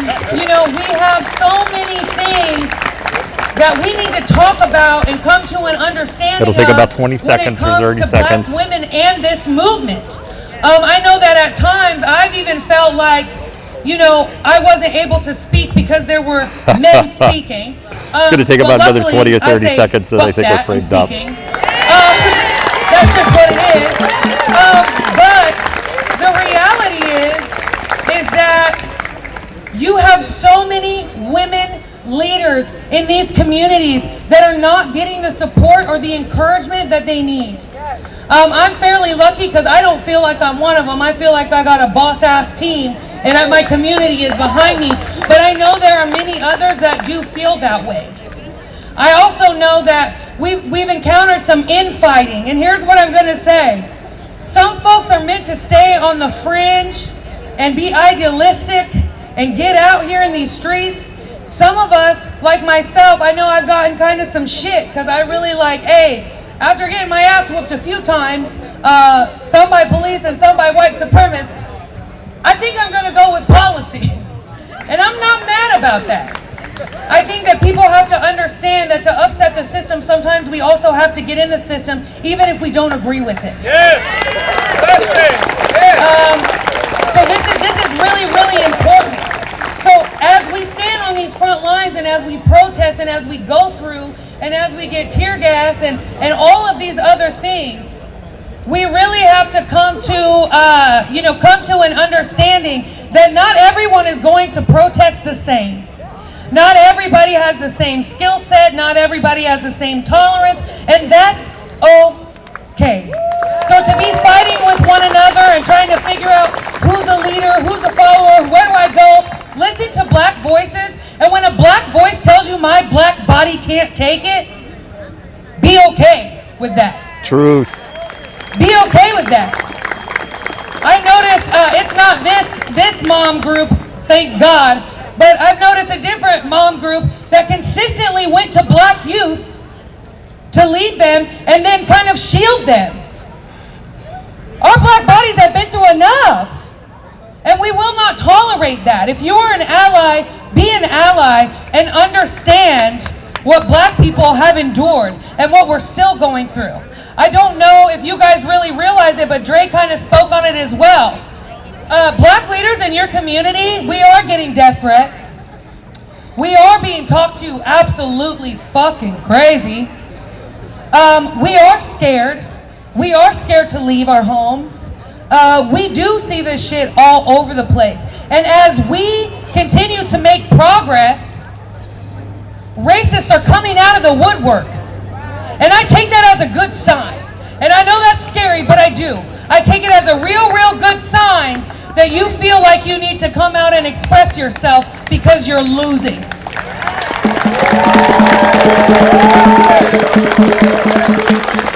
When your black leaders ask you to show up, and they ask you to show up in the city hall, show up. Yes. When your black leaders ask you to show up at the school board meeting, show up. Yes. When your black leaders ask you to show up at the Capitol, show up. Make those phone calls, send those emails. That's what it takes. We have to understand that as working class whites, black folks, indigenous folks, Hispanic folks, we can only do this together. And the second we get together, especially working class whites, ooh-wee, they better be scared. They better be scared. When white folks can realize that they are under the same oppression as I am, if they're poor, we'll be able to make some movement. When they realize that their white privilege is a veil for oppression, they just get to say, well, at least I'm not that guy. But you're just as broke. You're not making any forward progress. And the American dream for you is gone too. Truth. Exactly. We have to stand together. And now is not the time to get complacent.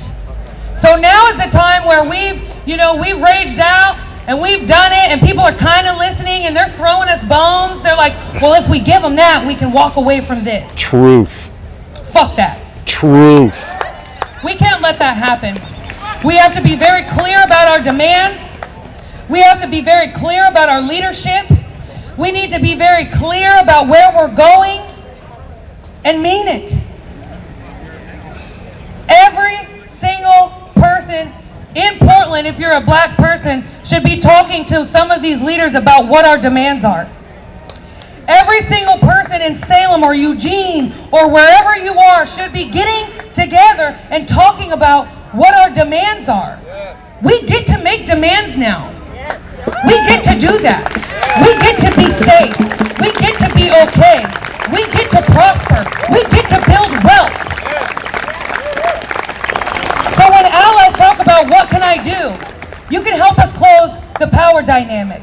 You can help us close the wealth gaps. You can give our children what they need. You can better our education systems. You can put systems in our community that take away the need for heavy policing because there's community. Not true, John. Not true at all. With only 1.8% of Oregon being black, it's not that big of an ask. When you talk about money and you talk about finances, we're asking you to give 1.8% of Oregon a better life. That's it. But you're going to have people tell you that that's too much. They can't find it. Where are we going to get it from? Wherever you get everything else from. Make cuts. Move it around. If the rich schools in the white neighborhoods can take a 10% cut, so be it. Let's make it even. Let's make it level. That's just the way that it has to be. So we need to stand with each other and be very clear and start being very, well, that's just it. Just be very clear on where we're going and what we want and how we're going to get it. And understand that, again, some people are meant to stand on the front lines and protest, and other people are meant to get into systems and disrupt them. And some people are meant to write letters and emails. Of and hours, some folks and are I've meant heard to it support. multiple And some times. folks are meant to finance. And Literally answer have equity filmed asks, thousands because of that's what hours allies since can May do, 30th. is answer equity asks. Thousands. And whatever your place is in this movement, you are needed, you are necessary, you are welcome. I think the last Twitch report I saw was a little bit But over 2,000 understand, hours. We can't get hurt feelings when we leave out everybody else And but people black that know folks. me know, I had like, an experience they're like, that "Dude, not when too do you long ever ago when we sleep?" were talking about the needs of Sleeps people. for the weak. And we were saying, well, people And of the color. dead. And I'm neither. Okay, I feel you. And I'm with people of color, and Lord knows I'll stand right next to you. We can protest ICE, we'll get it in, baby. But right now, we're talking about black people. And we're talking about black people alone. Black people built this country on their backs. Black people continue to support the building of this country through jail work, through legal slavery. We continue to do that.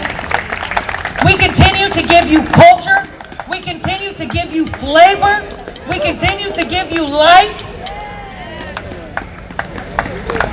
And what have we gotten in return? Nothing. A bunch of shit. What have we gotten in return? So I really, as I close, I just want to say, think about your role in this movement.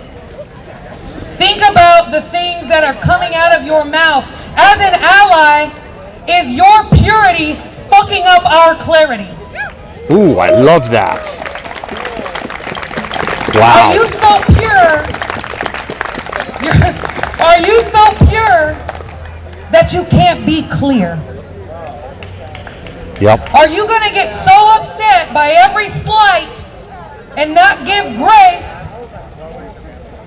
Or are you going to understand that it's bigger and we need clarity, and your purity gives us confusion?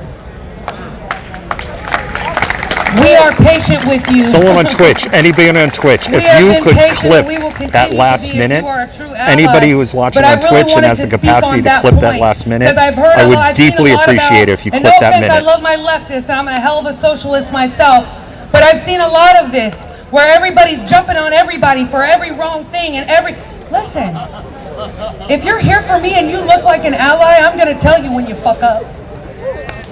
And you'll prove to me whether or not you're an ally, right? By your response. We can't all get it right. The thing about race relations is they're messy. They're messy as hell. And what my mentor says is we will do harm and then we will do better. There's no way to do this thing. There's no way to be anti-racist. There's no way to walk this and to do this work without doing harm. But we can do better, and we can grow, and we can learn, and we can teach each other. And I can tell you kindly, hey, that ain't it. I can say with love, don't ever say that again. Like that ain't cool. So I just wanted to speak on that because I think there's so many beautiful allies and there's so many people that really want to do this work and that really want to help. But sometimes the purity clutters the clarity. Sometimes we just can't have you speak on things that you don't know about. You have no idea what it's like to be a black woman in this world. Truth. You have no idea what it's like to be a black man. Don't claim to. And I won't claim to know what you've walked through. Because we have every other problem that you have, and then on top of it, we're hated for our skin that we can do nothing about. So I want to thank you guys for coming out. I want to thank you for being allies. Black folks, I want to thank you for showing up. That's part of, that's one of the most important things, is that black folks show up to the fight. And that we start talking about what we want and what we need and how we're going to get it together. And Dre said it great. Let's stand together and let's do this. I appreciate you guys. Thank you. I'm Julianne. I'm the founder of Black Joy. I'm also the co-chair of Capital City Surge. And I'm in DSA. Go Socialists. All right, so that was Juliette, founder of Black Joy. I don't know if that was also in collaboration and cooperation with the Black Joy Festival that we covered a few weeks ago. And put her in your description as far as her name and stuff so people can follow her. So, up next, right, we have a local Portland-based rap group who wants to, they have a song that really falls alongside of what we're all out here for. This song, I mean, this group is comprised of Idris Phillips, which is here. We got Dakota's Bars. Dakota's Bars is not here at the moment. We have Enigma, who is here. And this is the song they put together. My name is Marcus Evans. I'm also a part of Block Business as well, but I was not in this song. So I'm going to go ahead and let them do their thing. And yeah, please give it up one more time for Block Business, everybody. Block Business. And hold on, can we get some of those people in the back to move closer? Can we get some of you guys to move closer, please, everybody? Please. Please. And before we get this started, can we say one thing real quick? My name is Marcus Evans. All I do is cast blessings.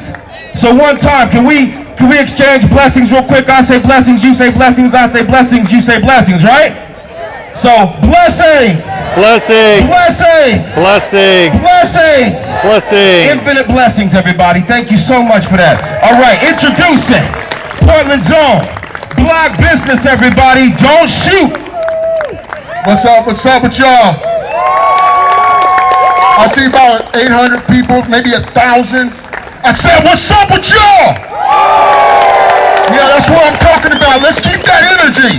When I say don't shoot, you say don't shoot. Don't shoot. Don't shoot. Don't shoot. Don't shoot. Don't shoot. Don't Don't shoot! Don't shoot! Don't shoot! Don't shoot! Don't shoot! Don't shoot! Yeah, that's what I'm talking about. That's what I'm talking about. We ain't playing. We ain't playing. Yo, check it out. Check it out. Hey, DJ. Is that ready? Don't shoot. One more time. Don't shoot! Don't shoot! Don't shoot! Don't shoot! That's what I'm talking about. Let's get it. All right. Yeah. Yeah. Enigma. Okay. Mr. Hercules.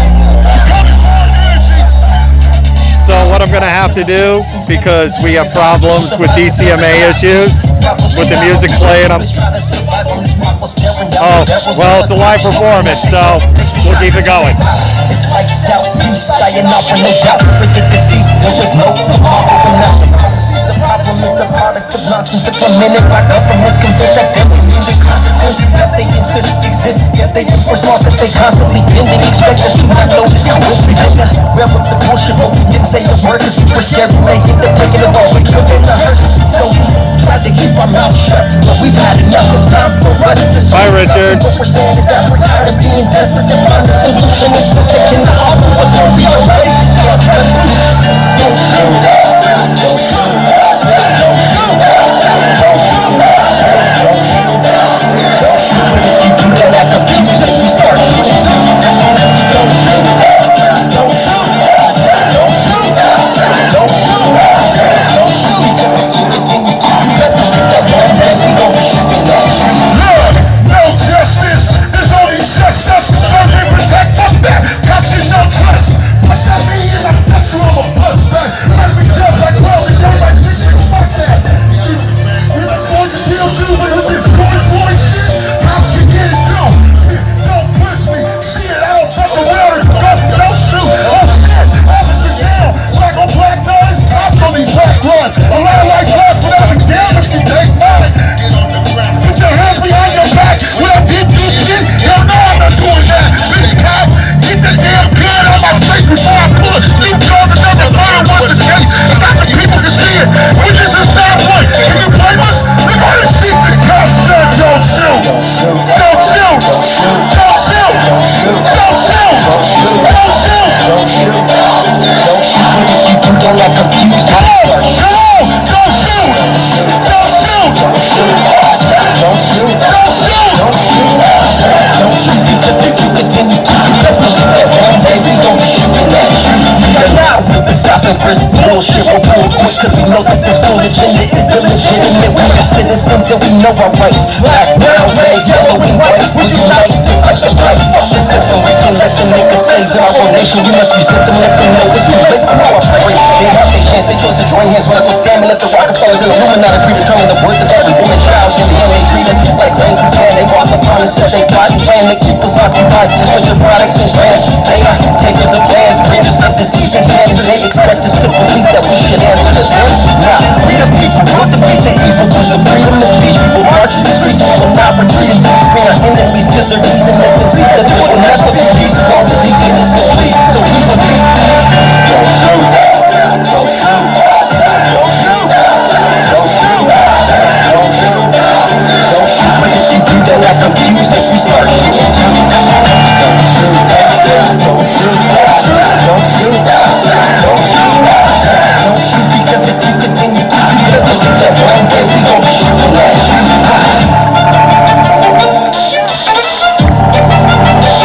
What's up, Portland? What's up, Portland? Yeah. We in the house, we in the house. Yeah, we got a speaker named Layla coming up here. We just wanted to warm it up for her. Keep that same energy for her. Keep that same energy for her. Blessings. Blessings. Blessings. Blessings. Blessings. Infinite blessings to all you. Hey guys. Okay, so I'm born and raised in Portland my whole life, obviously. And as my grandma would say, your conversation is getting very, very old. White people have been spitting the same fucking lies as long as the storybook has been writing itself.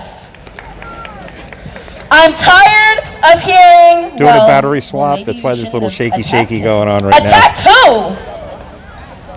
Maybe if you properly trained your officers, we wouldn't be killing people. Maybe if they didn't have guns, we wouldn't be killing people. If it's been proven that police don't need guns, why do we have guns? If it's been proven, why do we have them? Thank you. The conversation is getting old. I'm tired of walking into a classroom and being the only black girl there. It's irritating. I'm tired of not having any black Someone was teachers. walking over to lend me a hand. I'm tired of asking for pain medication at the dentist and then being like, you'll be fine. They tried to do a root canal on me. Okay? And I'm gonna take my mask down. They tried to do a root canal on me and I was like, it hurts. And they were like, no it doesn't. It can't hurt. What the fuck does that mean? It can't hurt. And then multiple times after we said that our insurance covers it, they were like, well, we don't want to give it to you. That doesn't make any sense. So if a woman is giving birth and she's asking for a fucking epidural, you're not going to give it to her? Is it because she's black? Is it because black people can handle more fucking pain? Your story's getting old. Your excuses are getting old. By the way, all of this is truth. All this does happen in the medical community. There is no reason black boys and girls should still be dying. I'm sorry, but if we wrote fuck the police back in the fucking day and it's still happening today, what the fuck happens? It's still fuck the police because we didn't fix anything. I shouldn't really be in the middle of a revolution when I'm damn near 17. That doesn't make sense. We should have been at the revolution. Revolution's already happened, but you didn't want to listen? The story is getting old. I'm tired of telling the same tales about racism. I'm tired of teaching white people that I have feelings.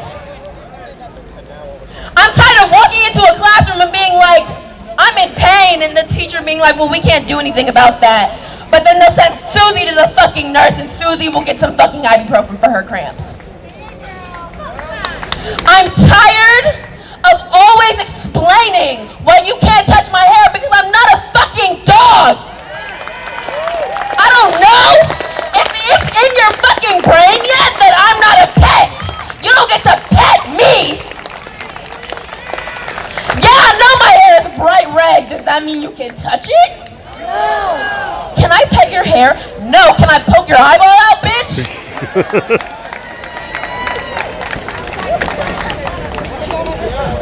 The story is getting so old that when I wake up in the morning, I'm like, I swear to God, if I have to deal with one more white person, I'm gonna cry. I'm gonna cry. I'm gonna break down right in the middle of the fucking Walmart parking lot. I'm tired of it. I'm tired of getting on the bus and getting mean mugged by old white women.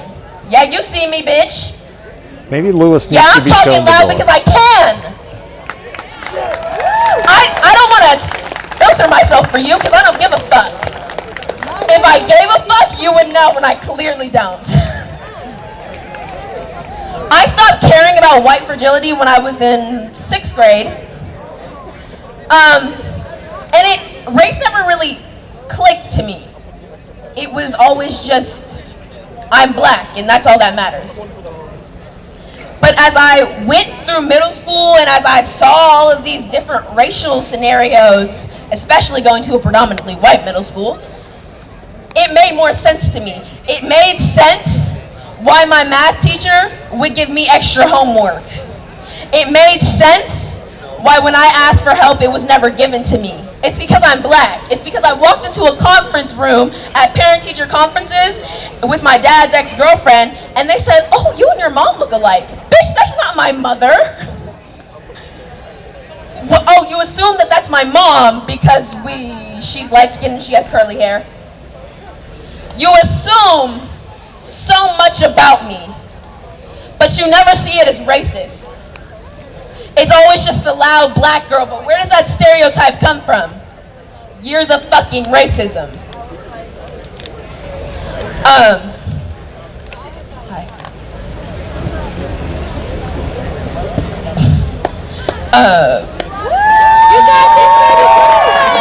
Catch your breath. Catch your breath.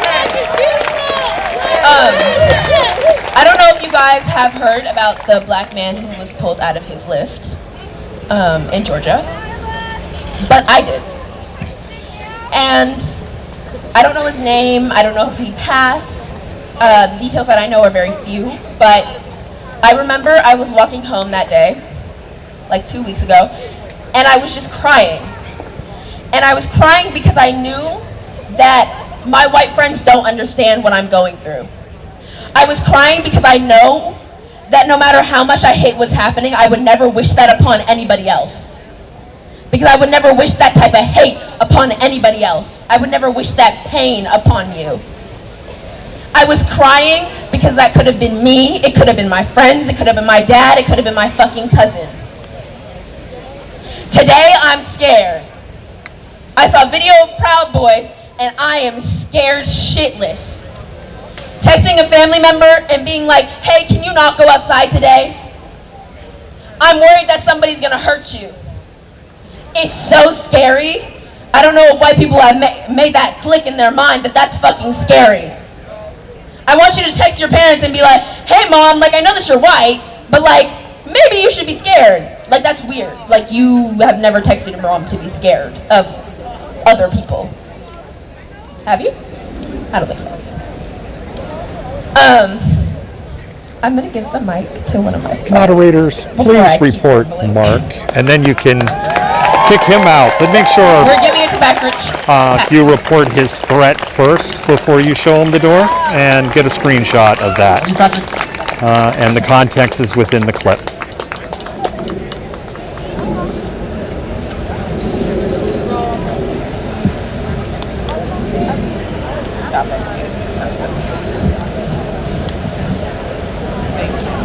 Beast mode. 10 toes to the pavement. So anybody that knows what that means this is justice for Patrick Kimmons. Patrick Kimmons! Say his name! Patrick Kimmons! What's his name? Patrick Kimmons! Say his name! Patrick Kimmons! What's his name? Patrick Kimmons! We about to get fired up! Yeah! We about to get fired up!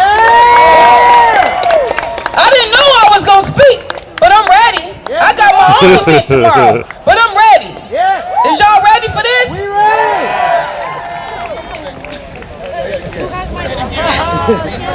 Beast mode. Beast mode. Beast mode. Beast mode. Thank you, moderators. I said, is y'all ready? We ready. Spam those So hearts to for y'all your that moderators. don't know what justice for Patrick Kimmons is, you looking at her. Yeah. You got some of her comrades standing to the right. They know what 10 toes to the pavement means. On September 30th of 2018, Mr. Kimmons, Patrick Tyrone Kimmons, was brutally shot down by Jeffrey Livingston and Sergeant Britt in downtown Portland on Milk and Harvey, shot 9 times in the back. Coward. When you shoot a black man 9 times in the back that did not have a gun that was running towards you at the time, he didn't have a gun in his hands when he was running towards you, you coward. You's a filthy, low-life, and dirty scumbag. Yeah. You's a filthy, low-life, and dirty scumbag-looking animal. You need to be hung just like you hung Patrick Kimmons. Yeah. I said you need to be hung just like you hung Patrick Kimmons. Y'all don't feel me. I'm getting ready to get turned up.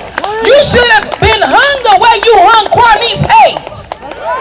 You should have been hung the way you choked George Floyd. You should have been hung the way you killed Keotis. You should have been hung the way you killed Kendra James. You should have been hung the way you killed James Henry. You are a coward. A coward run in packs. because I guarantee you, if you shoot at Patrick Kimmons' mother, Patrick Kimmons gonna shoot at you back. I said, if you shoot at Patrick Kimmons' mother, I'm going to shoot at you back.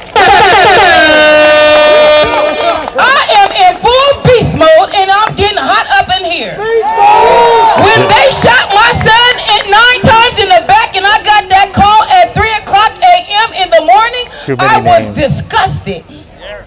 I couldn't believe it. I just sat up at the edge of my bed and I said, Jesus, take the wheel.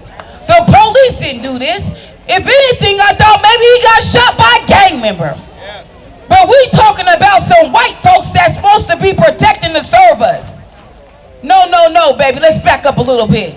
Do your history. Back in 1965, Martin Luther King freed us, but we wasn't freed enough because he got assassinated. Smothered, assassinated. Let's talk about it, my sisters and brothers.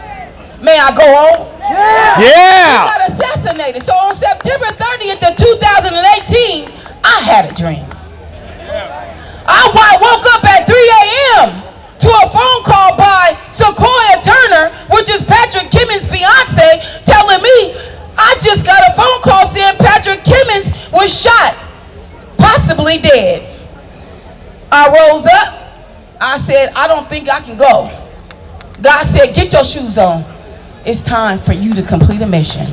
I went down there. He was dead on the scene. All that, take him to the hospital. He died, and I don't want to hear that. You shoot a 27-year-old child 9 times in the back. You stand over his shoulder and go bang, bang in each shoulder. The last 2 times, he was already dead, you coward. He was already dead. You was a coward. He had his hands up for more than 30 seconds. Not sure what video you guys watched, but I know what Patrick Kimmons' mom watched. They edited the video. Yeah, my they brothers do. and sisters. They do. They edited the video. So I'm here to tell you that it ain't no such a thing as hands up, don't shoot. It should be, but Patrick's hands was up over 30 seconds and he still got shot. Too many Not only names. did he get shot when his hands was up, he turned around like this here and started jogging, and when he got in between 2 vehicles, they downed my baby. Coward. Coward. So what I'm here today to tell you guys, I'm not here to talk to you, I'm here to tell you my testimony.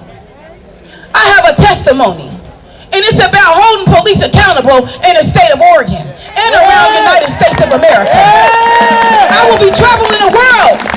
I am here to take over where Martin Luther King left off at. Because when I got that call on September 30th, I tell you what, I had a dream the next morning, and my dream was, oh, one day, my brothers and sisters, I will make America great again. You give me that chance to be the mayor of Portland, Oregon, and my first decision is to take every last one of the police off the force, fire with no rehire. I do not want to become mayor, but I'm just saying, my brothers and sisters, if I think about it and I run next year, I'm telling you what God loves. These police will not be here in Oregon. I will start from 0 all the way up. Now I want to ask you something, my brothers and sisters. Have you ever heard of an umbilical cord? Tell us!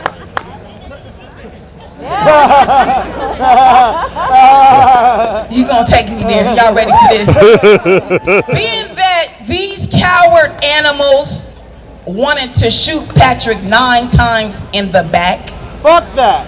Being that they wanted to shoot that 17-year-old baby Quanese Hayes 1 time and downed him. Being that they wanted to kill Kendra James. Being that they wanted to kill 467 people.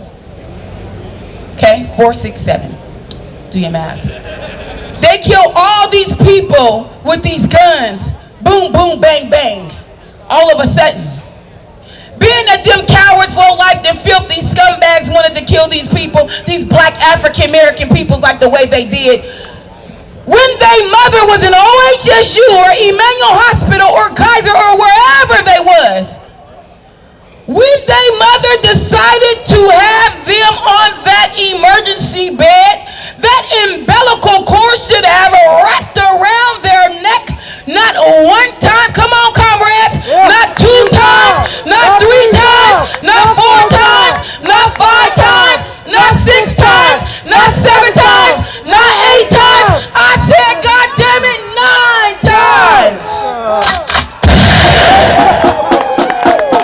And the reason why is because they had the capacity to shoot him 9 times, and then the last straw was they choked George Floyd. I cannot breathe. Imagine being stepped on, sat on, banged on. Well, God damn it, now it's our turn. It's our turn. Now we gonna do what we need to do to take care of our black people. We're gonna do what we need to do to fight. It's time that we stand up, my brothers and sisters. We need to stand up, my brothers and sisters. It's time that we rise as a nation, my brothers and sisters. This is what a democracy look like. This is what a democracy look like. My brothers and sisters, you don't hear me, you're not loud enough. This is what a revolution looks like. This is what a revolution looks like, my brothers and sisters. You gotta teach one, teach one, my brothers and sisters. Do not let your neighbor discourage you from keeping 10 toes to the pavement. You understand where I'm coming from? Don't let them discourage you. Because God got a purpose for Miss Winston. My purpose will be served. Give me 2 years at the max. I've already had my feet to the pavement for 2. I can guarantee you that there will be justice served for most individuals that has been shot down by Oregon police. I have did my footwork. I have had meetings with Ted Wheeler. I have been behind the wall having meetings with head honchos. Do you understand me, my brothers and sisters? Oh yeah. I'm out here. I'm not scared of nobody. I'm a beast. I'm a beast. I am a dragon with flames coming out of my mouth. I will knock you down with just my mouthpiece. That's right. I said I am a dragon with flames coming out of my mouth. I will knock your ass down just by talking to you. I don't need to put my hands on you. I don't need to shoot you. I don't need to kick you. I don't need to punch you. But if you put your hands on me, I'm gonna put my hands on you. If you pull your gun out on me, I'm gonna pull my gun out on you. My last things I want to say to you, I'm finna get y'all lifted. We are going to fight, we gon' fight, we gon' fight, we gon' fight, we gon' fight, we gon' fight, we gon' fight, we gon' fight, we gon' fight, we gon' fight, we gon' fight, we gon' fight, we gon' fight, we gon' fight, we gon' fight, we gon' chant, we gon' chant, we gon' march, we gon' march, we gon' dance, we gon' dance, we gon' scream, we gon' scream, we gon' shout, we gon' shout, we gon' shout until we get justice. Justice will be served, my brothers and sisters. There's no more time for playing, my brothers and sisters. You guys may be clapping, you guys may be smiling, but this is a serious matter. This is a serious matter. Black lives matter. I understand that all lives matter, but right now ain't the time, baby. Right now it's time for black people to shine. That's right. We done licked on y'all shoes. We done picked y'all strawberries. We done picked y'all cotton. We done crawled the yards. We done crawled the buildings. We ain't doing that no more. It is time for our revolution.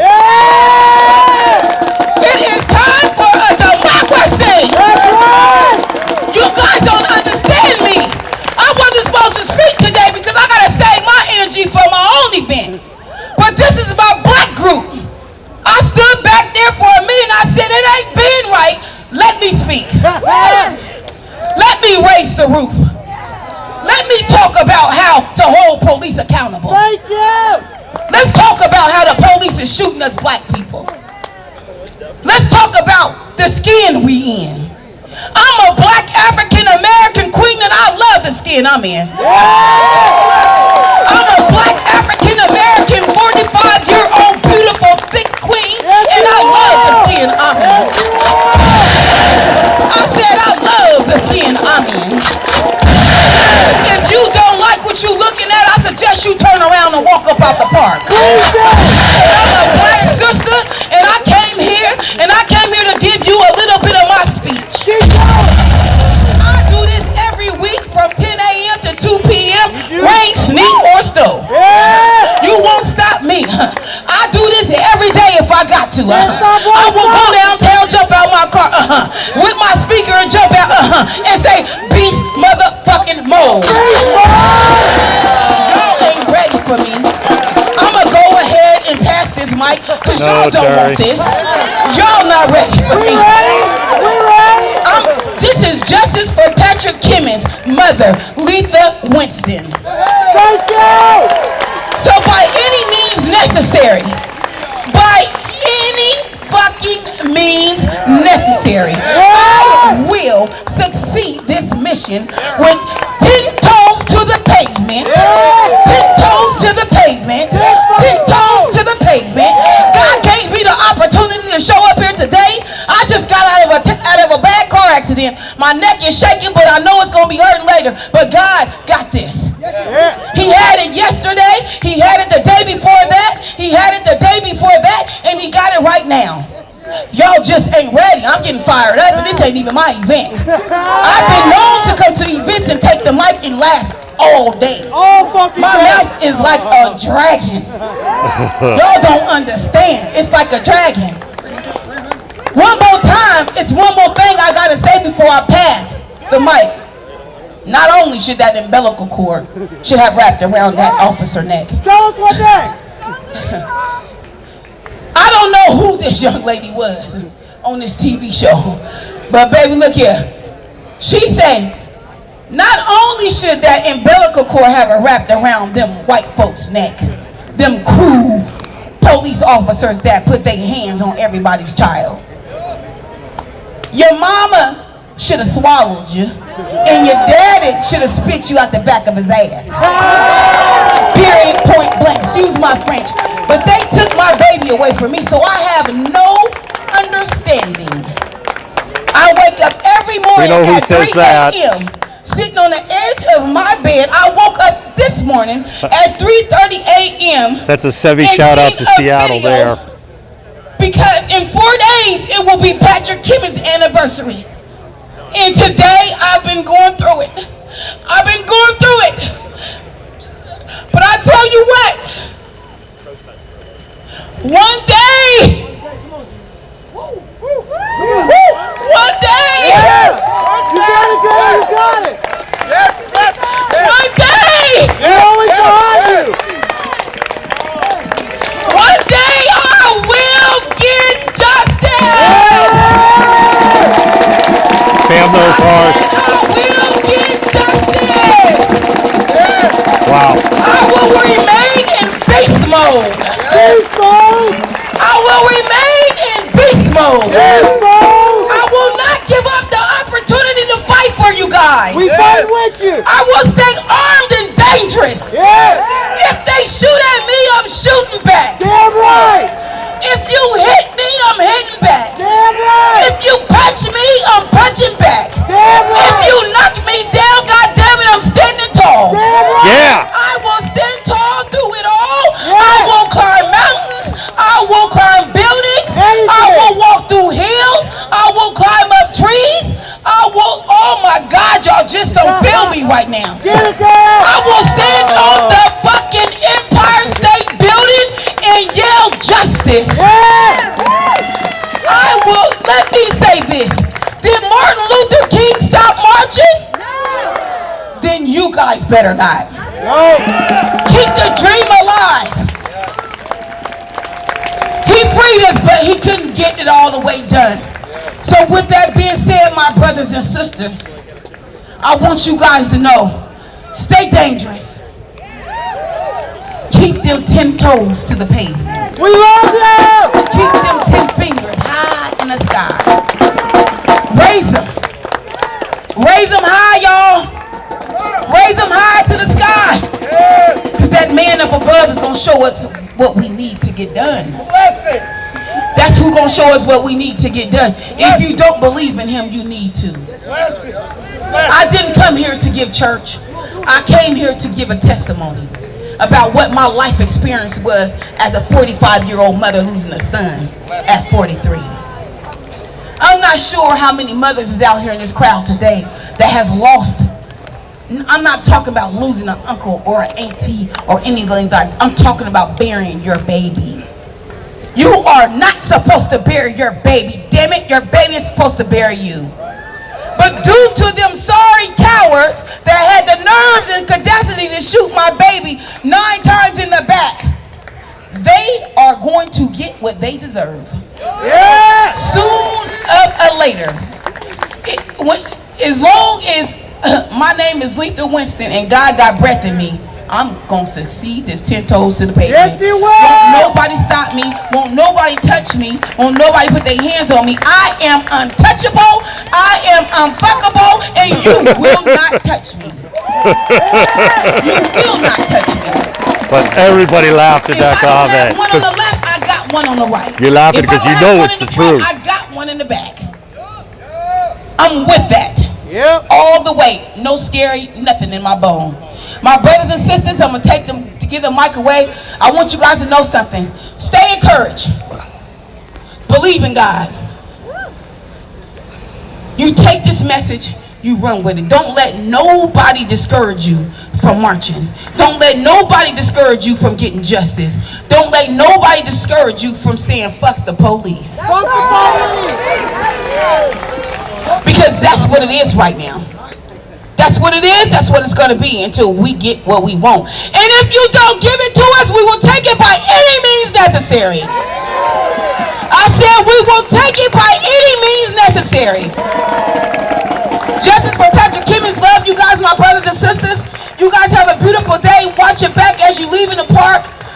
Man, I had an awesome speech with you guys. You have a beautiful crowd, my brothers and sisters. I appreciate you guys, whoever this belonged to, for giving Jamal, for giving me the time to do my little speech. To my comrades, I came because y'all was here. Heath, that is not true. That fact isn't even close to true. Of Jamal's movement. I do have my own event from 10 a.m. to 2 p.m. every Thursday. Jamal, so if you're going to come here and try to spread misinformation, we're going to show you the door. Because just like you was back there sitting in that chair, my brother, I'm going to tell you something. I give you 5 minutes in my march, you're going to be standing up. Patting them toes, baby. You drinking whatever you want to drink, I don't care. But you're going to be patting them toes when I get on the mic. So thank you again, my brothers and sisters. Bullshit Keep somewhere me in your else. prayers. We deal in facts and stats here. I'm Lethal Winston, and my Instagram page, you can follow me on Justice for Patrick Kimmons. I have a Facebook, Justice for Patrick Kimmons as well. I have a big event going on for his anniversary 2nd year downtown. We're doing a Mirror on the Ground. It's Wednesday at 6 p.m. It's going down. Something you don't want to miss. I will be my own guest speaker with other speakers. Yes, let's give her another round of applause, guys. All right, yes, his name was Patrick Kimmons. What was his name? Patrick Kimmons. What was his name? Patrick Kimmons. What is his name? What is his name? Thank you guys. Thank you guys. The shared stories and shared support is what's going to bring all of this together. It's what's going to bring us all together as one so we can make a change.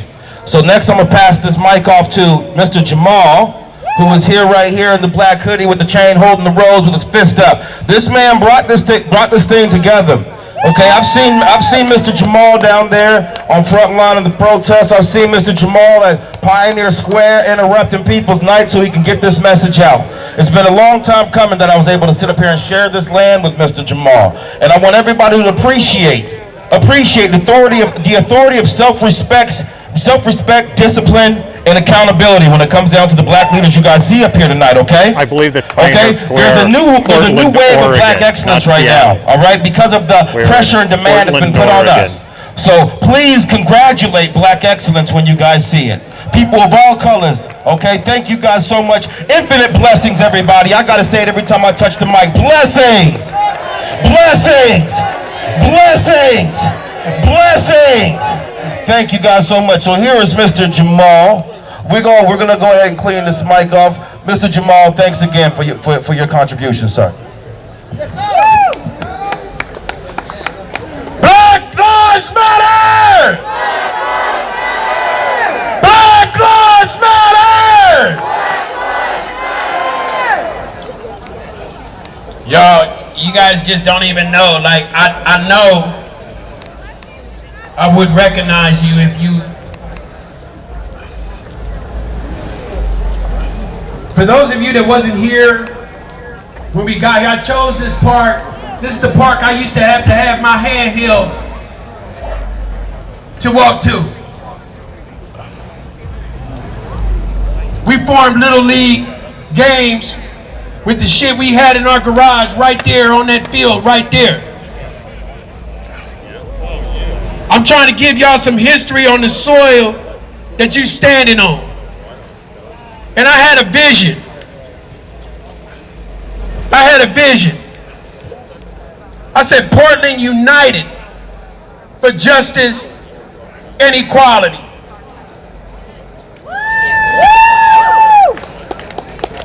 And it's going to take all of our voices. We're going to have to go through the turmoil of finding the right words that matter between each other. But we always gonna have to remember, my brothers and sisters, we always gonna have to remember that we standing on the same side. And when I say my brothers and sisters, I mean everybody under the sound of my voice. You are in this. You can come willingly. No, Adam, it's not. Don't. Or they gonna drag you on the one side or the other. Don't be fragile, Adam. When I woke up this morning, I knew exactly why I came to the park.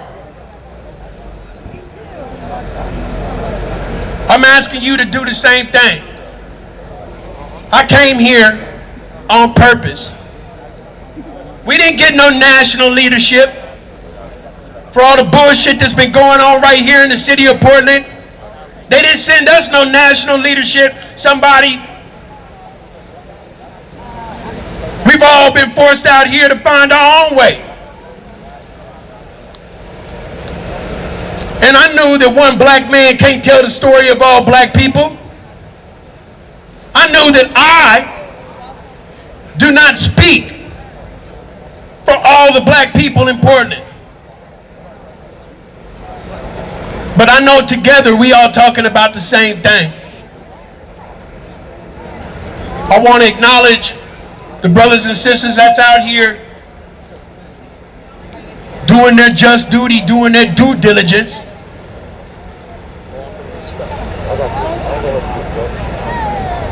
Man, it's my shit right here, man. Put your fist in there. That's not that one. Not that one. It's not it. It's Nas everything. Nas everything, my man. When we play this joint, y'all, we gon' get my seat. We call this a speaker jam. And what a speaker jam is that some of the speakers could use music, use some of their theme songs to get on the mic, and I'm trying to find one of mine right now. And when this song come on, I just need y'all to listen. I just really need y'all to listen. You know, because this is my shit. And when I think about this right here, I'm looking at all my young brothers and sisters. Because that's why I came out here. Too long, too many of us have been sitting on the couch worrying about this, that, and the other thing and not paying attention. But now it's time.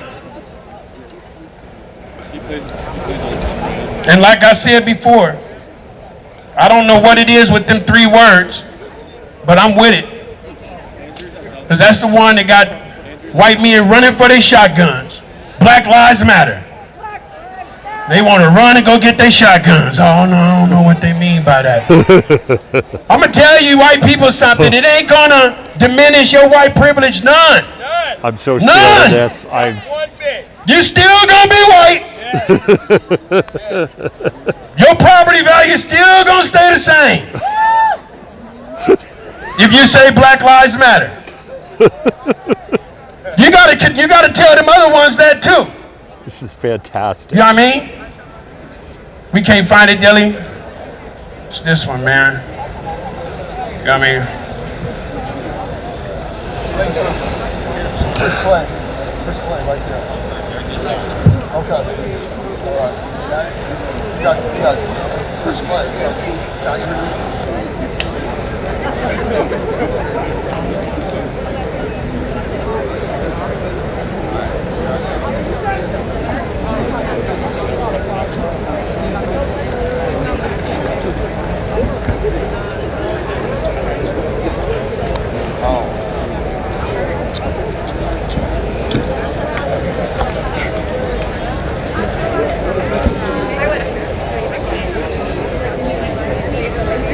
Oh, Jill, are you up in Vancouver all disappointed that this happened? That the Proud Boys didn't show up really at all and have already left? Bye, Jill. We in the park, y'all. You know, I wanted us to come together because my vision had all of the fragmented voices of the black community to find one voice. Hi, Julie. And what I know is that's not an easy thing to do. Because while some of us are talking, somebody else is talking. And there's a lot of noise in the air. And this is why we can't come together. You know? But we gonna have to sift through that. It can be done. It will be done. It's happening now. You know what I mean? It's happening now. And I'm just saying all that to encourage y'all to stay in the fight. And I'm trying to keep it going because my man is looking for my theme song. You know what I'm saying? I thought we had it, but we looking for it right now. You know?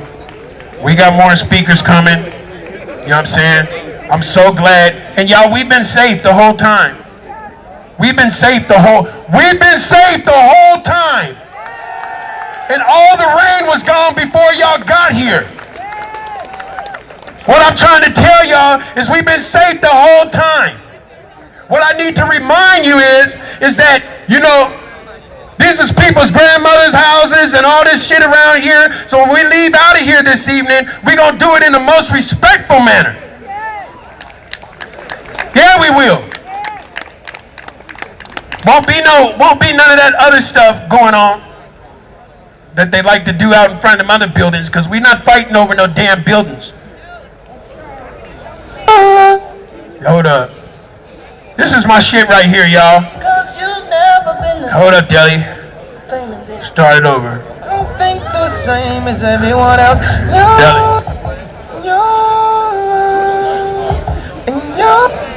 Hold it. I just need y'all to check this out, man. And I want you guys to check this out. There's a man running around here with a boat. This guy right here registered a boat. He don't want your personal information. He just wants to give you some information on how to get to the voter registration. You know what I mean? I got 3 sons. One day I was driving down the highway and I was just letting my phone play, and I didn't even know I had this song in my phone. And when the song came on, I just burst out in tears.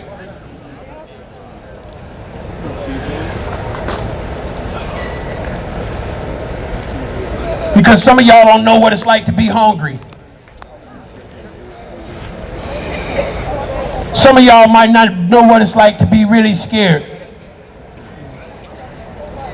To have a society try to tell you how to be a man. This song came on, man. I just want y'all to put y'all fist in the air for all the young black men and women out here.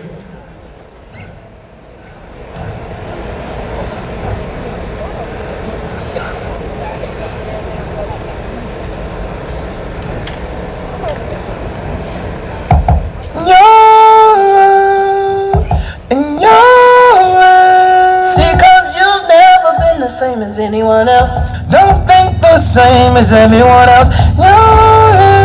Keep your piss up. See, I never conclude with anyone else. Don't think the same as everyone else. I had everything, everything. I could change anything. If I changed anything, I mean anything, I would change everything. Oh yeah. Dog boy, don't you cry.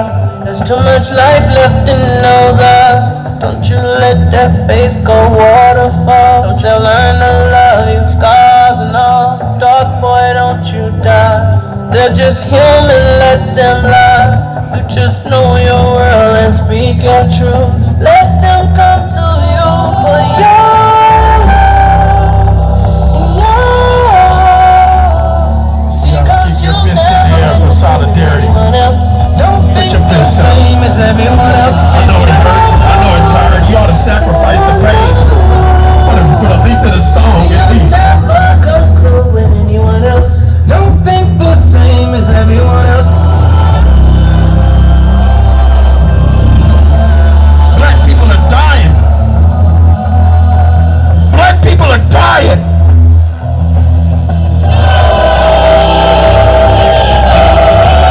And meanwhile, white people act like it's an inconvenience. I had everything, everything. I could change it. All right, I'm gonna have to talk while the music's playing because if I don't, the feed can get knocked out, and I don't want to get knocked out by Facebook, so I'm gonna have to talk over the music. I'm sorry. I just have to keep talking because what can happen is again is the feed can get knocked out. So where we're at, we're in Portland, Oregon. We are at Irving Park at a black organized rally for Black Lives Matter. There's been a series of powerful speakers here.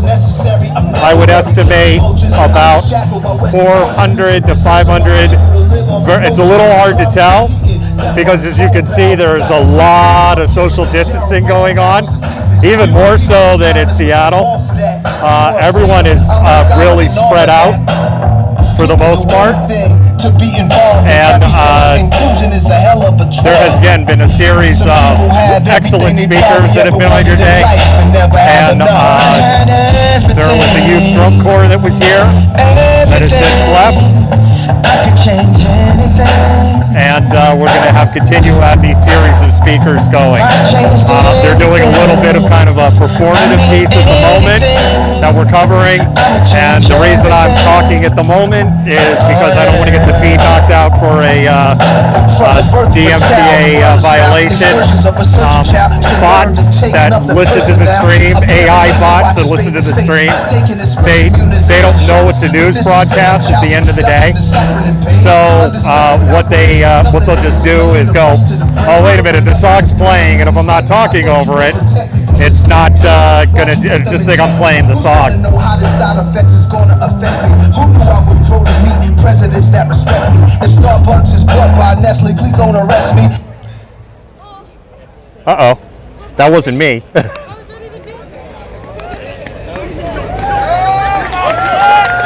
I don't know if we lost music for a minute or if that was the end. Get the fuck on! Shout out to my DJ, goddammit! I guess. Shit. I guess. Deli been back there the whole time. We're done with that, Deli. Hit him with something, man. Go on and do your thing for a minute, y'all. We gonna recoup for a minute, get some water, recoup, do your thing. Okay. You know what I'm saying? I know people are sending me a ton of information on different possible things. We'll be back. And so I'm going to pause for a little minute because I'm going to have to read because apparently like different groups are broken off and there's different things going on. And I want to see that information on what's going on.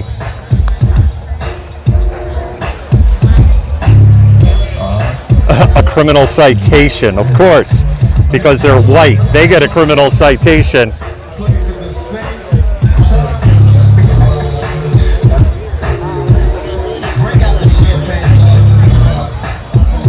Really? Adam Costello is just to my left? I know it's old intel. Adam Costello was by angle. He would have been closer and to the left. All right. We're going to be connecting up with Off Meta Media. They're here from Denver. Hey, why don't you say we're going to be connecting up with you, and here you are. Oh, hi, Sam. Nice to meet you. What's that? Sam. Nice to meet you too. Eric, what's up? All right. Just running around. Yeah. So let me do this. I'm going to go ahead and I'll put this on a mute for a minute. We're going to have some streamer chat, but because of the potential volatility of the situation, and we don't know who it is and isn't listening and what their intent is, I'm going to go ahead and turn off the mic and I'm going to switch it to the color bars for a little bit. So don't go away. We'll be back.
All right, Malcontents. All right, Malcontents, here we go. This is a song that totally gets DMCA'd, so we're going to have to keep talking. Yakety, yakety, yak, yak, yak. Yakking and talking and yakking and, you know, she... talking and yakking and yakking and talking. All right, I'm going to turn this camera around because you guys got to see this.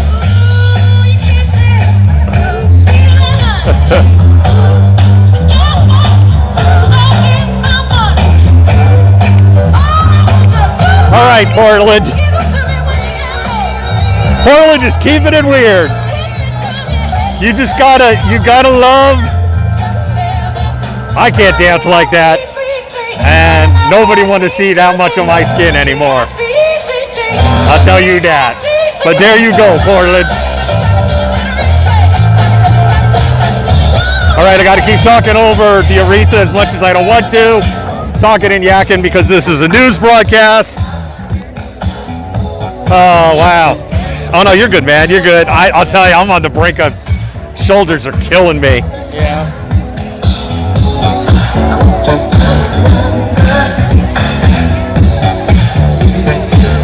So I don't know. Proud Boys got beer bellies and a low tooth to tat ratio, and we got bikini dancers. Yeah. So we almost hopped in the bed. And we had free pizza. That's true. Anyway, almost hopped in a bed of a bunch of Proud Boys. They're like, we need to get a ride to the mall. And he's like, can we hop in your truck? And I'm like, I don't know if I want to do that, bro. Surrounded by ARs in the circle of a truck with the yellow Proud Boy shirt. Right. I was like, I'm not about that. Right. I don't want to die today. We're talking to Dylan at Off Meta here. Let me do this, Dylan, because you were streaming there, so yeah. We'll go ahead and. So Dylan, go ahead and do your shameless plug for you. We're Off Meta. Off Meta Media. We're independent, just like you all. Denver-based. We had a cool interview with y'all a week or two ago. Yeah, like a week or two ago in the smoke. So choking the smoke. At least it's better now. The air quality. Yeah. You can breathe. But so we were out there with the Proud Boys. We had a few interviews with them. We talked to American Wolf, who brought a Did you talk to Peter Diaz? Yes, that was his name. Oh man, he is. Yeah. He's a couple of sandwiches short of a picnic. And just some interesting stuff. Just the people that had no idea what they were talking about, truly. Like, my friends here mentioned that one lady said a black man owned most of the slaves, or the largest amount of slaves back during the Confederacy. Literally, this lady said it. That lady right there, just spewing all kinds of crazy stuff. What else happened? So Peter Diaz. They all got down on a knee and prayed. Oh, they prayed. They punched. They kicked a press in the face. I had heard about that. From IWW. There was a girl. Let me find this. You can show it to your. You can see it on this. Could I? Yeah. Hold on. 1 sec. So on Peter Diaz, we interviewed him back in like June. Yeah. Right here.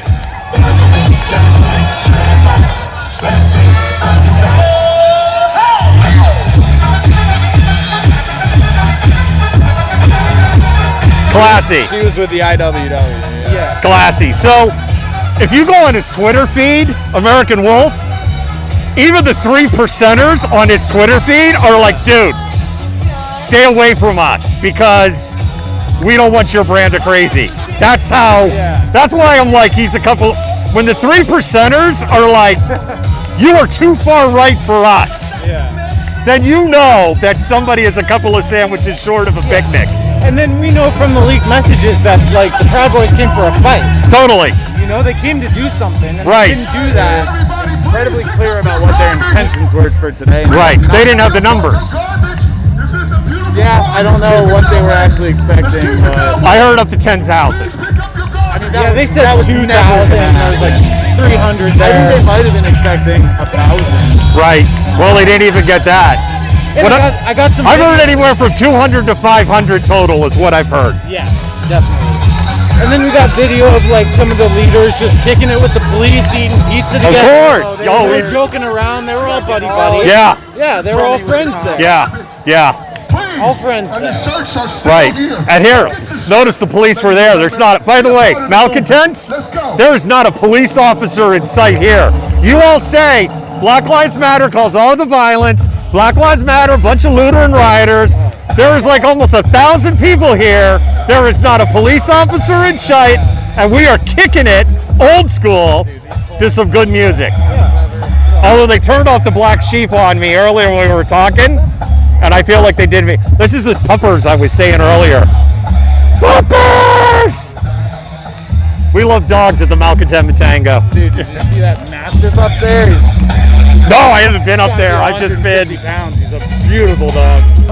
So I'm gonna go ahead and put this back into poll cam, and I have to keep yakking, right, because of the friggin' music. You guys know.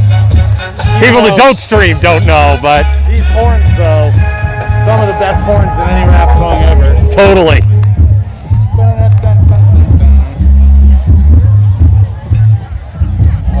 They were drinking? Oh, Somebody. They were drinking from 10 a.m. Bunch were plastered, yeah, for sure. So they were getting their liquid courage going, and then they got into their cars drunk and they drove to Vancouver, Washington. Well, what we were talking about is if I were... What a shit show. Before all of this happened, if like I were to walk into that rally, like I would just be laughing endlessly. Like it was ridiculous. It was like they didn't know what they were talking about, and they wanted to make, when they were talking to us, they wanted to make it a point that they cared about climate change. Right. Which I thought was really interesting. They Like, care a about. bunch of them brought it up, but you know why they care about climate change all of a sudden? You know why they care about climate change all of a sudden? Because they got a big smack in the face this month on the reality of climate change here in Oregon. Yeah, the people that live here. Yeah. Right. But wait, Because those were all places started by Antifa. Well, I mean, again, but you've had the FBI, the police, the sheriff's departments, all of them are just like, cut it the fuck out. Yeah. Facebook even went in, right, and started deleting the posts on that stuff, right? Because it was complete bullshit. 4% of the forest fires so far this year nationally have been started by arson. Right. Do you want to guess how many forest fires last year were started by arson? What percent? 4%! Yeah! What do you know?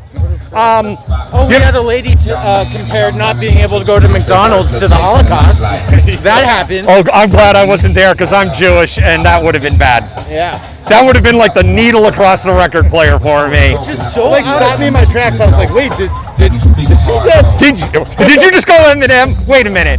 He didn't just say what I think he just did, Sidney. Of course I did. She was so out of touch with reality. Well, because they drink that Klingon Kool-Aid. Yeah. The thing I've realized about the Proud Boys, though, is, you know, they have no concrete ideology whatsoever. All they want to do is just, you know, they want a civil war and crack skulls. Like, right. They don't know what their goals are at all. I don't think they have any goals.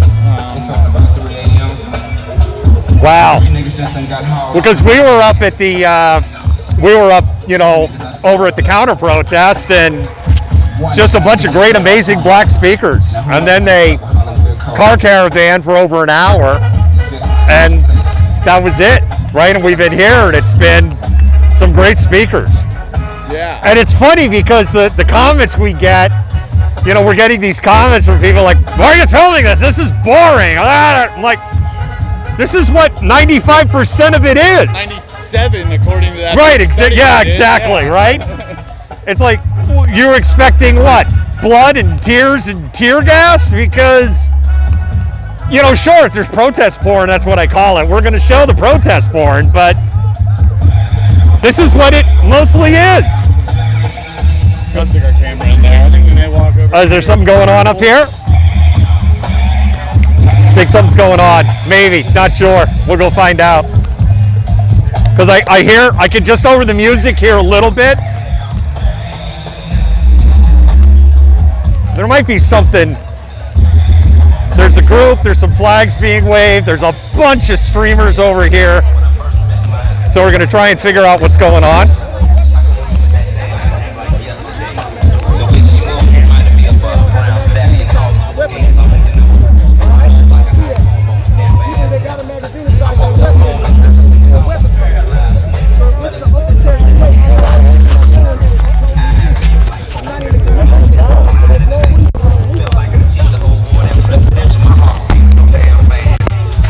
I know the music is really loud. It's really hard to hear. I don't know what to tell you. Every damn time when we on the stadium on a Tuesday, they on top of buildings with goddamn sniper rifles, AR-15s, and so forth. We can do the same goddamn thing. People stop being scared, and if you do get a goddamn gun, put it in your drawer, and then collect the guts. You gotta be able to train with that weapon. I can't stand next to you and you don't know how to do an emergency reload. You don't know how to clear a malfunctioning gun. So when the shit hits the fan, I can't stand next to you. You gotta be a soldier. The black folks are dying, then it's time to start doing the fucking killing and start doing the motherfucking self-defense. In the name of self-defense. All this hands up, don't shoot, ain't gonna stop shit. We taking the Malcolm X approach. Martin Luther King approach been done. And even at the end of his life, he said, I led my people to a burning building. He realized that civil way, walking hand in hand, getting beat. I ain't getting no beat. You ain't spraying me with no water. You ain't sipping no dog. I'm gonna lay my life another speaker coming up here. For my people, I'm gonna lay my life on the line. We are not our ancestors. We are the children of our motherfucking ancestors. And we ain't taking them there. So if we were just on MLK, the police drove past us with numerous guns outside. They ain't say nothing. So if we come here and I see a black person try to police me, we gonna have a motherfucking issue today. That part. We ain't done yet. That part. Especially when they come from Eugene and California. Right. Especially if you ain't from Portland, Oregon. Don't speak for me and my people if you ain't from Portland, Oregon. I was on MLK today. That was Union Avenue. My mother worked at Mid-K when Mid-K was Fred Myers. You can't tell me nothing about Portland. So if you ain't from Portland, shut your damn mouth unless you got some history to this shit. For real. We ain't going for none of that. I don't know what they saying. You might want to catch that on your want me. I know what kind of fly guy and shit on your want me, but I think y'all need to pay attention to the protest. Thank you. So power to the people. We out here for y'all, man. We love y'all. Power to the people. Black Lives Matter! Black Lives Matter! Black Lives Matter! Facebook.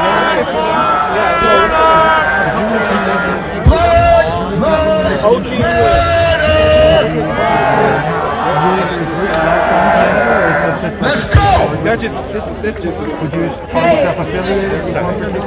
No, I'm not affiliated with one particular group. I'm just a concerned citizen out here, a black citizen, I'm a black man, a group in Portland, Oregon. I love my people. I got kids here. I played in this park. I just want to make sure that our people know that we are out here for them. Just as much as the Proud Boy people know they can go out there and be secure and safe by their people. That's it. Even for y'all, you guys are allies. You out here to record it. Hopefully you're getting the right narrative and you're going to report the right stuff. You know what I mean? That's what you're out here for. Report the right stuff. Don't spin a narrative. And don't spin me as no Black Lives Matter person. I'm not Black Lives Matter. I don't do that. A lot of the conversation that we've heard here today is asking us to continue to use the same What's your Facebook? that got us OGUM? in this One word or 2 situation words? in the 2 or first just 1 place. word? Okay. I think that Louisville demonstrated to First us name. very, Last very name clearly T-U-R-E. they have no intention of changing. Awesome. I'll shoot you The black woman Okay. Absolutely. Appreciate you guys. Appreciate it. Right. in the streets under Absolutely. report. Appreciate you. Absolutely. Thanks for covering that. Not including white supremacy. Report enables it to continue. And there's absolutely no way we will find our liberation down that path.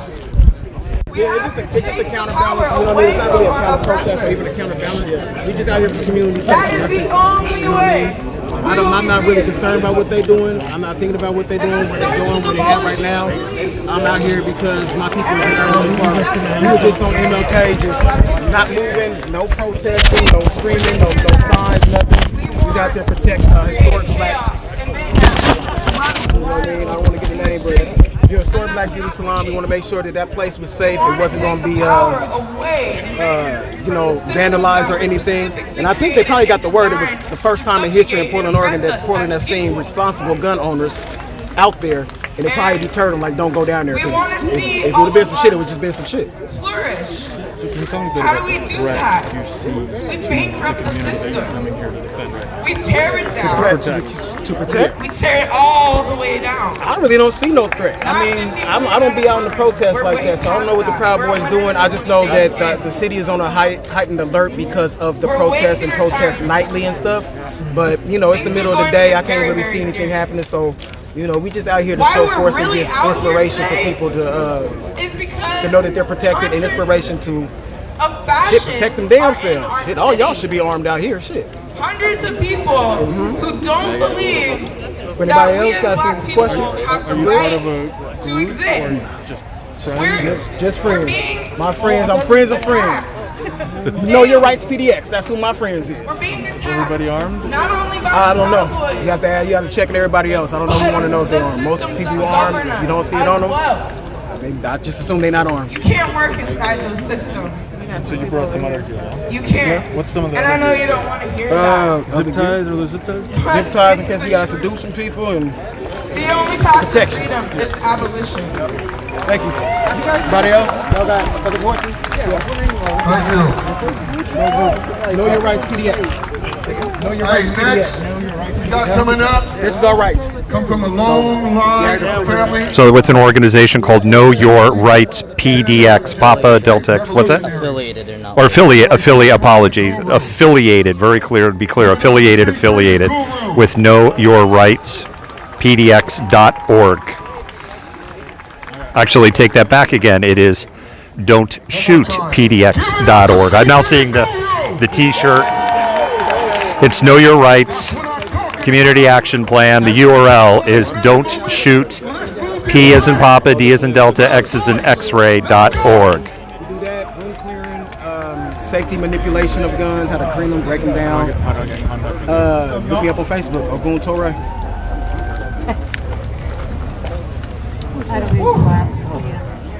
Hey, we black man. Brother, what's your Facebook again? Ogun Torre. Ogun, T-U-R-E. Stream's gonna O-G-U-N. Maybe just a minute. I gotta connect my phone back. Hey, we'll check it out, man. I'll get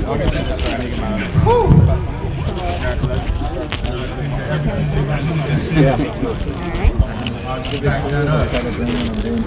We've been doing this for a while, bro.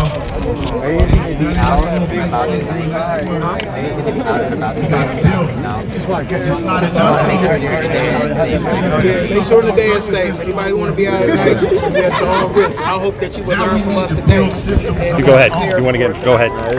You sure? Practice peace, but prepare for war. Build the motherfucking system. This shit right here, garbage. You know, I'm really glad they just put out that social dilemma shit, right? I hope y'all watch that social dilemma. Y'all need to go watch that social dilemma shit. Because they are creating cults and calling them culture. All right. Go ahead and here. The camera's going to jiggle for a minute because I just got to remount my microphone. It's a false version of you. I'm the human boom operator also, so those arms and shoulders are in shape. I know exactly how to make you that much more predictable. I'm gonna train you. And then we end up with all of this division. You want to plug yourself? What's all that? of this motherfucking division. Oh, yeah. It's funny you said that. I got one is unplugged. Is this a motherfucking revolution? Let me just plug one of these back in here real quick. I guess not. Give me a second there, Off-Meta. I guess not. All right, here we go. Hey, Off-Meta, how you doing? This here's the Malcontentment Tango. We are here in Irvin Park in Portland, Oregon. We're actually Seattle-based. We're going to go ahead and follow this group over here. Starting to convince me. You got that track? All right, yep. I'm gonna just hit you with this, man. How long did you think that I'd be your slave? And all of them spirits ain't coming right back from the grave. Like I will go to the ends of the earth with the heart of a bird and go behind the scenes. They're in the same telegram. Everyone's eyes on the stage. Yeah, The one that abolish police. You okay with demolishing? What's going on? Someone just saw in the I'm live, and so. on the Proud Boy Telegram, they've been posting screenshots. What it is what it's got I know you can to show be, the tweet if you want. Yeah. Tactics have got to me. I'm way too hip for hypocrisy, nigga. Narcissistic and Wow. Somehow the Proud Boys have infiltrated that telegram. Got it. Immortalizing the harlot. Agnostic with the policy. So what's happened is one of the protest groups, Telegram is a secured app like Signal, and apparently some of the Proud Boys have, or someone in that group is leaking information to the Proud Boys on plans in one of the protest groups here in Portland. And then because because of bad OPSEC on both sides, OPSEC is operational security, somebody on the other side that got that information is just leaking it out apparently to the world. So now they know that the information's been leaked. So it's like it's like the Three Stooges slap across the face across all of them, because it's like duh. Yeah. What's going? All right, I just showed my friggin' age there. So open carry is legal in Oregon. Full stop. Open carry with ammunition in the gun is only legal in Portland if you are an Oregon resident. If you are not an Oregon resident and you have a concealed carry permit, that is honored. But if the gun is loaded and you are in the Portland city limits and you are not from Oregon, that is illegal.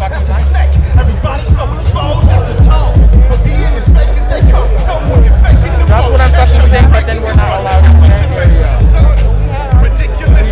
So anyway, the reason I'm just putting that out there on blast is just so people that were planning maybe for some other protest activity here in Portland just know that those channels have been compromised.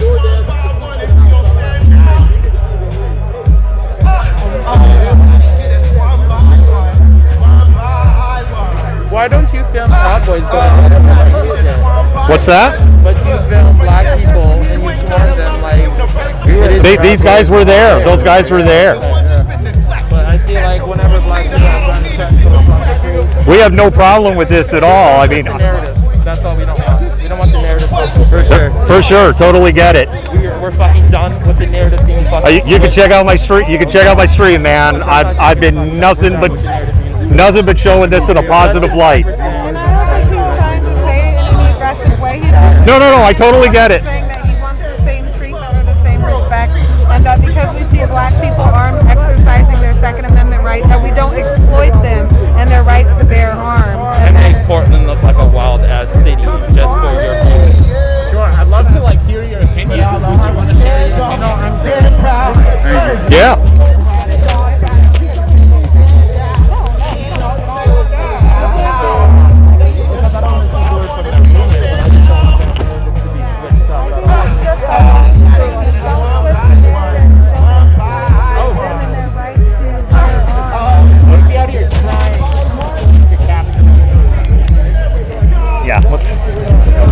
Because everyone out here with the camera has their own narrative. And people say they don't have a narrative behind the camera, they have a narrative behind their camera. So I just want to make sure that it's not a biased narrative. I think that we'll see some. Yeah, but we'll see unbiased narratives militia come against the Proud Boys or something, you know, and it's not true. Yeah. They're not affiliated. But you know they'll switch it in the morning. They've intentionally kept the difference and stayed distant. And they even stated it to the entire group there.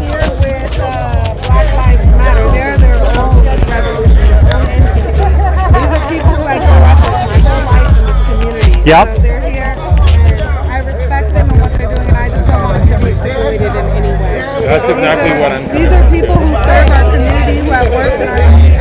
I'm born and raised. I've lived here for 38 years, and these are reputable people. I don't want to thank you, but these are reputable people, and I just want to respect them and not exploit their right to bear arms. So I think what he's asking is that you're not, if you are taking image, that you don't exploit the narrative or twist it to fit a different agenda. Absolutely. Don't put, You said a quick. I'm trying. I think I just got so much like. You're good, baby. No, you're good. I just wish that there you're was good. more You're black good. press out here. But you know what you know what the challenge is? Like here in Portland, Portland is a population that's 2.5% black. Oh, that's because of legislation. I agree with that. In the Oregon Constitution. Agree with that. Excluded black people. So how can we come up with ways to include black people? How can we stop gentrification in our city? Agree with all of this. Public figures that are actually minorities instead of white politicians. And Ted Wheeler was a Republican, and we don't need that. Right. So it's like, what are you guys doing out here to help the community besides twisting narratives? That's what I want to like. Do you ever film the speeches? And do you I've been filming. Do you always make sure that every word is heard? Probably not. Yes, actually I do. I have been filming since 11:50 this morning. I have not stopped for 1 second.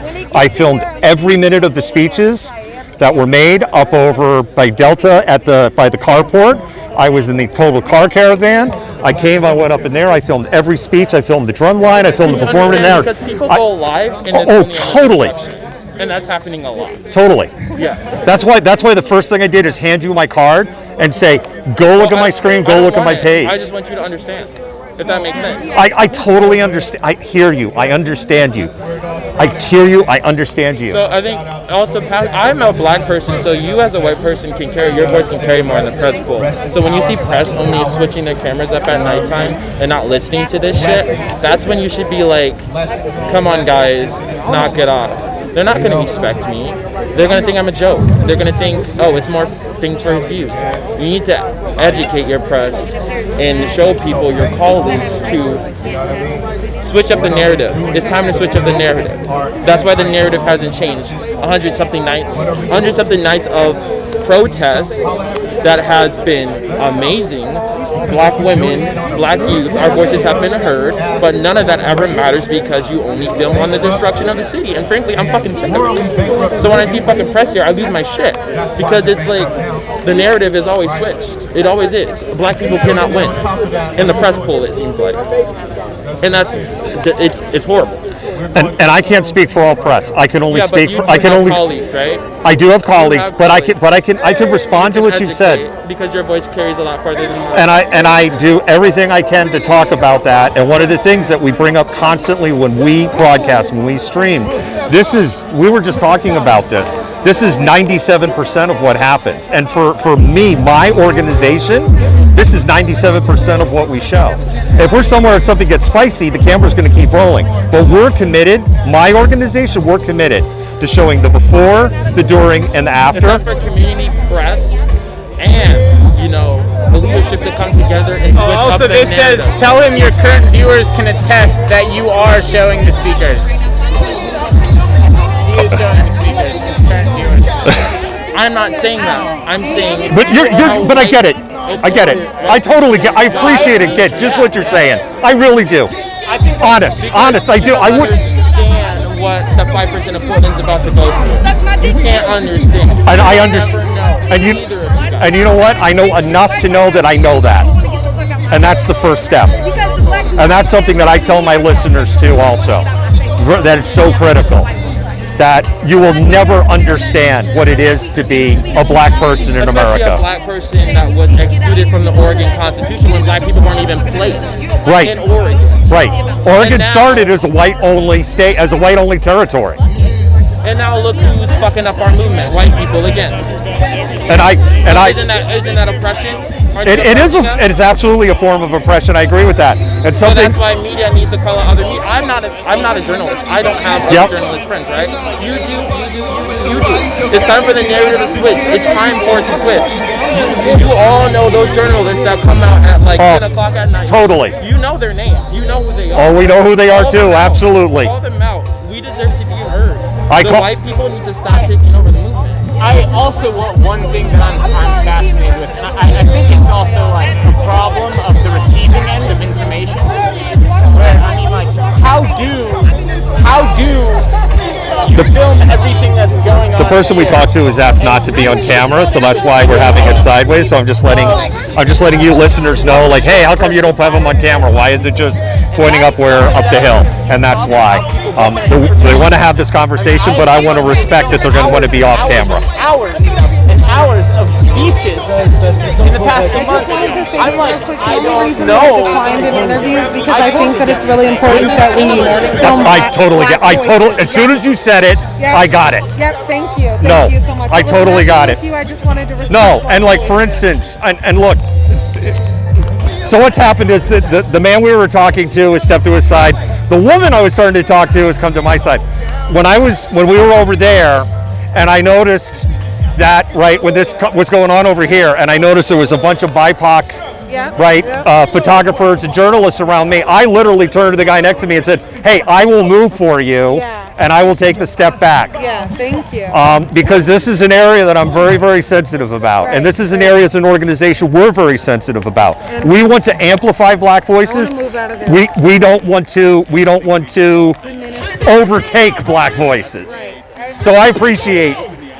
And the reason why I did is only because I'm not Black, so I don't feel like. Yeah, thank you. So we're going to come back to this other conversation. And my mom was like, well, it seems like all the protests have fizzled out. And I was like, no, CNN and MSNBC have just stopped showing them because the violence has subsided. They're peacefully marching in Minneapolis, and Louisville, and Portland, and LA, and New York City every day and every night. But CNN and MSNBC aren't showing it Our right now local because media, it's not I don't violent. care about national. Yeah, because I'm not a media whore. What I do care about is our community. Yeah. And I do care about the community. And I do care about these African Americans going home. I don't care about national news. Fuck I've been doing this I for a agree. while. It's about our community. I agree. ask So we need to educate Fox News and all these other fucking. I don't know if you're ever going to educate Fox News. Okay, whatever the fuck their name is. You know what I mean? The other alternative outlet, right? You didn't hear that the It's time for Proud us to Boys be was like, on their way over to this look park. at this shit. Because when they come here, or when streamers come here, I shit you not, I watch the live streams as I'm at the protest. I don't get any live streams when they're speaking. I'm watching on my phone. But as soon as that first bomb goes off, boom, boom, boom, boom, boom, boom, boom, boom, boom, boom, boom, boom, and then we're fine. And my point to that is also, I mean, I think it's just like a complex day and age of how we digest information. And I mean, that's something that like with the like technology is decreasing people's attention spans. But like people aren't looking at their phone, wanting to necessarily pay attention to like a speech. And like that's a problem. It's a problem. And it's something so like I'm like flat out like open and honest. Like I have shot over like 6-7 terabytes. So many speeches like early on in the protest. I was filming every speech I could, trying to amplify the voices of Black people. But all of a sudden I was like, I don't fucking know how to get this information to people that want to listen to it. I don't know how that exists in this day and age of like short bursts we don't live stream, of protest porn. Well, I think you said that. Yeah, I call it. Yeah, that's what I call it. Protest porn is when the flashbangs and the tear gas and that's what I call because we see the watchers, right? And when all that happens, boom, the watchers go up, and that's what they want to see. One of the frustrations I have in the stream, like I have people right now going, "This is boring. Why are you filming this? What's going on?" And we, right? And we zing them. But I'm letting you know, we zing them and we tell them this is what it is. Do you consider that like racism? It's totally What do you racism. consider racism? It's totally racism, and we call them racist, and we delete them out of the feed. I totally agree it's racism. Because it doesn't matter about the followers and viewers you have at the end of the night. It matters who you got. And I understand, and you know what? I don't chase followers, and I don't chase viewers, and I have done streams for hours and come home and looked, and I had 23 people watching. Good. That's what we need. And because, as far as I'm concerned, the 23 people that listened are the 23 people support, and maybe one of those 23 people was on the fence and they tipped over.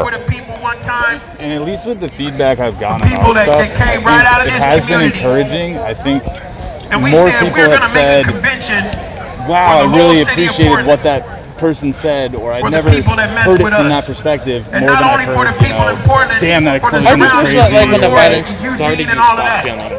Yeah. That would be smart. And so we invited everybody that was part of our group because at the same to come and sit down and have words about this convention. We've had people come up to us after being beaten by the cops. Is that like, not just- can you share this so I can send it to my lawyer? You know, I'm trying to walk out of the room. I want to respect you, and I want to be respectful. Mark my words. Okay. And then next month or so, our movement's going to be dead because of the way the media has switched it. What's going to More followers are such and coming such out wasn't saying less I didn't and mean less it like and that. less That's and not what less I meant. and If you less take that and word less. out of it, it changes the whole fucking Like, thing. I feel it.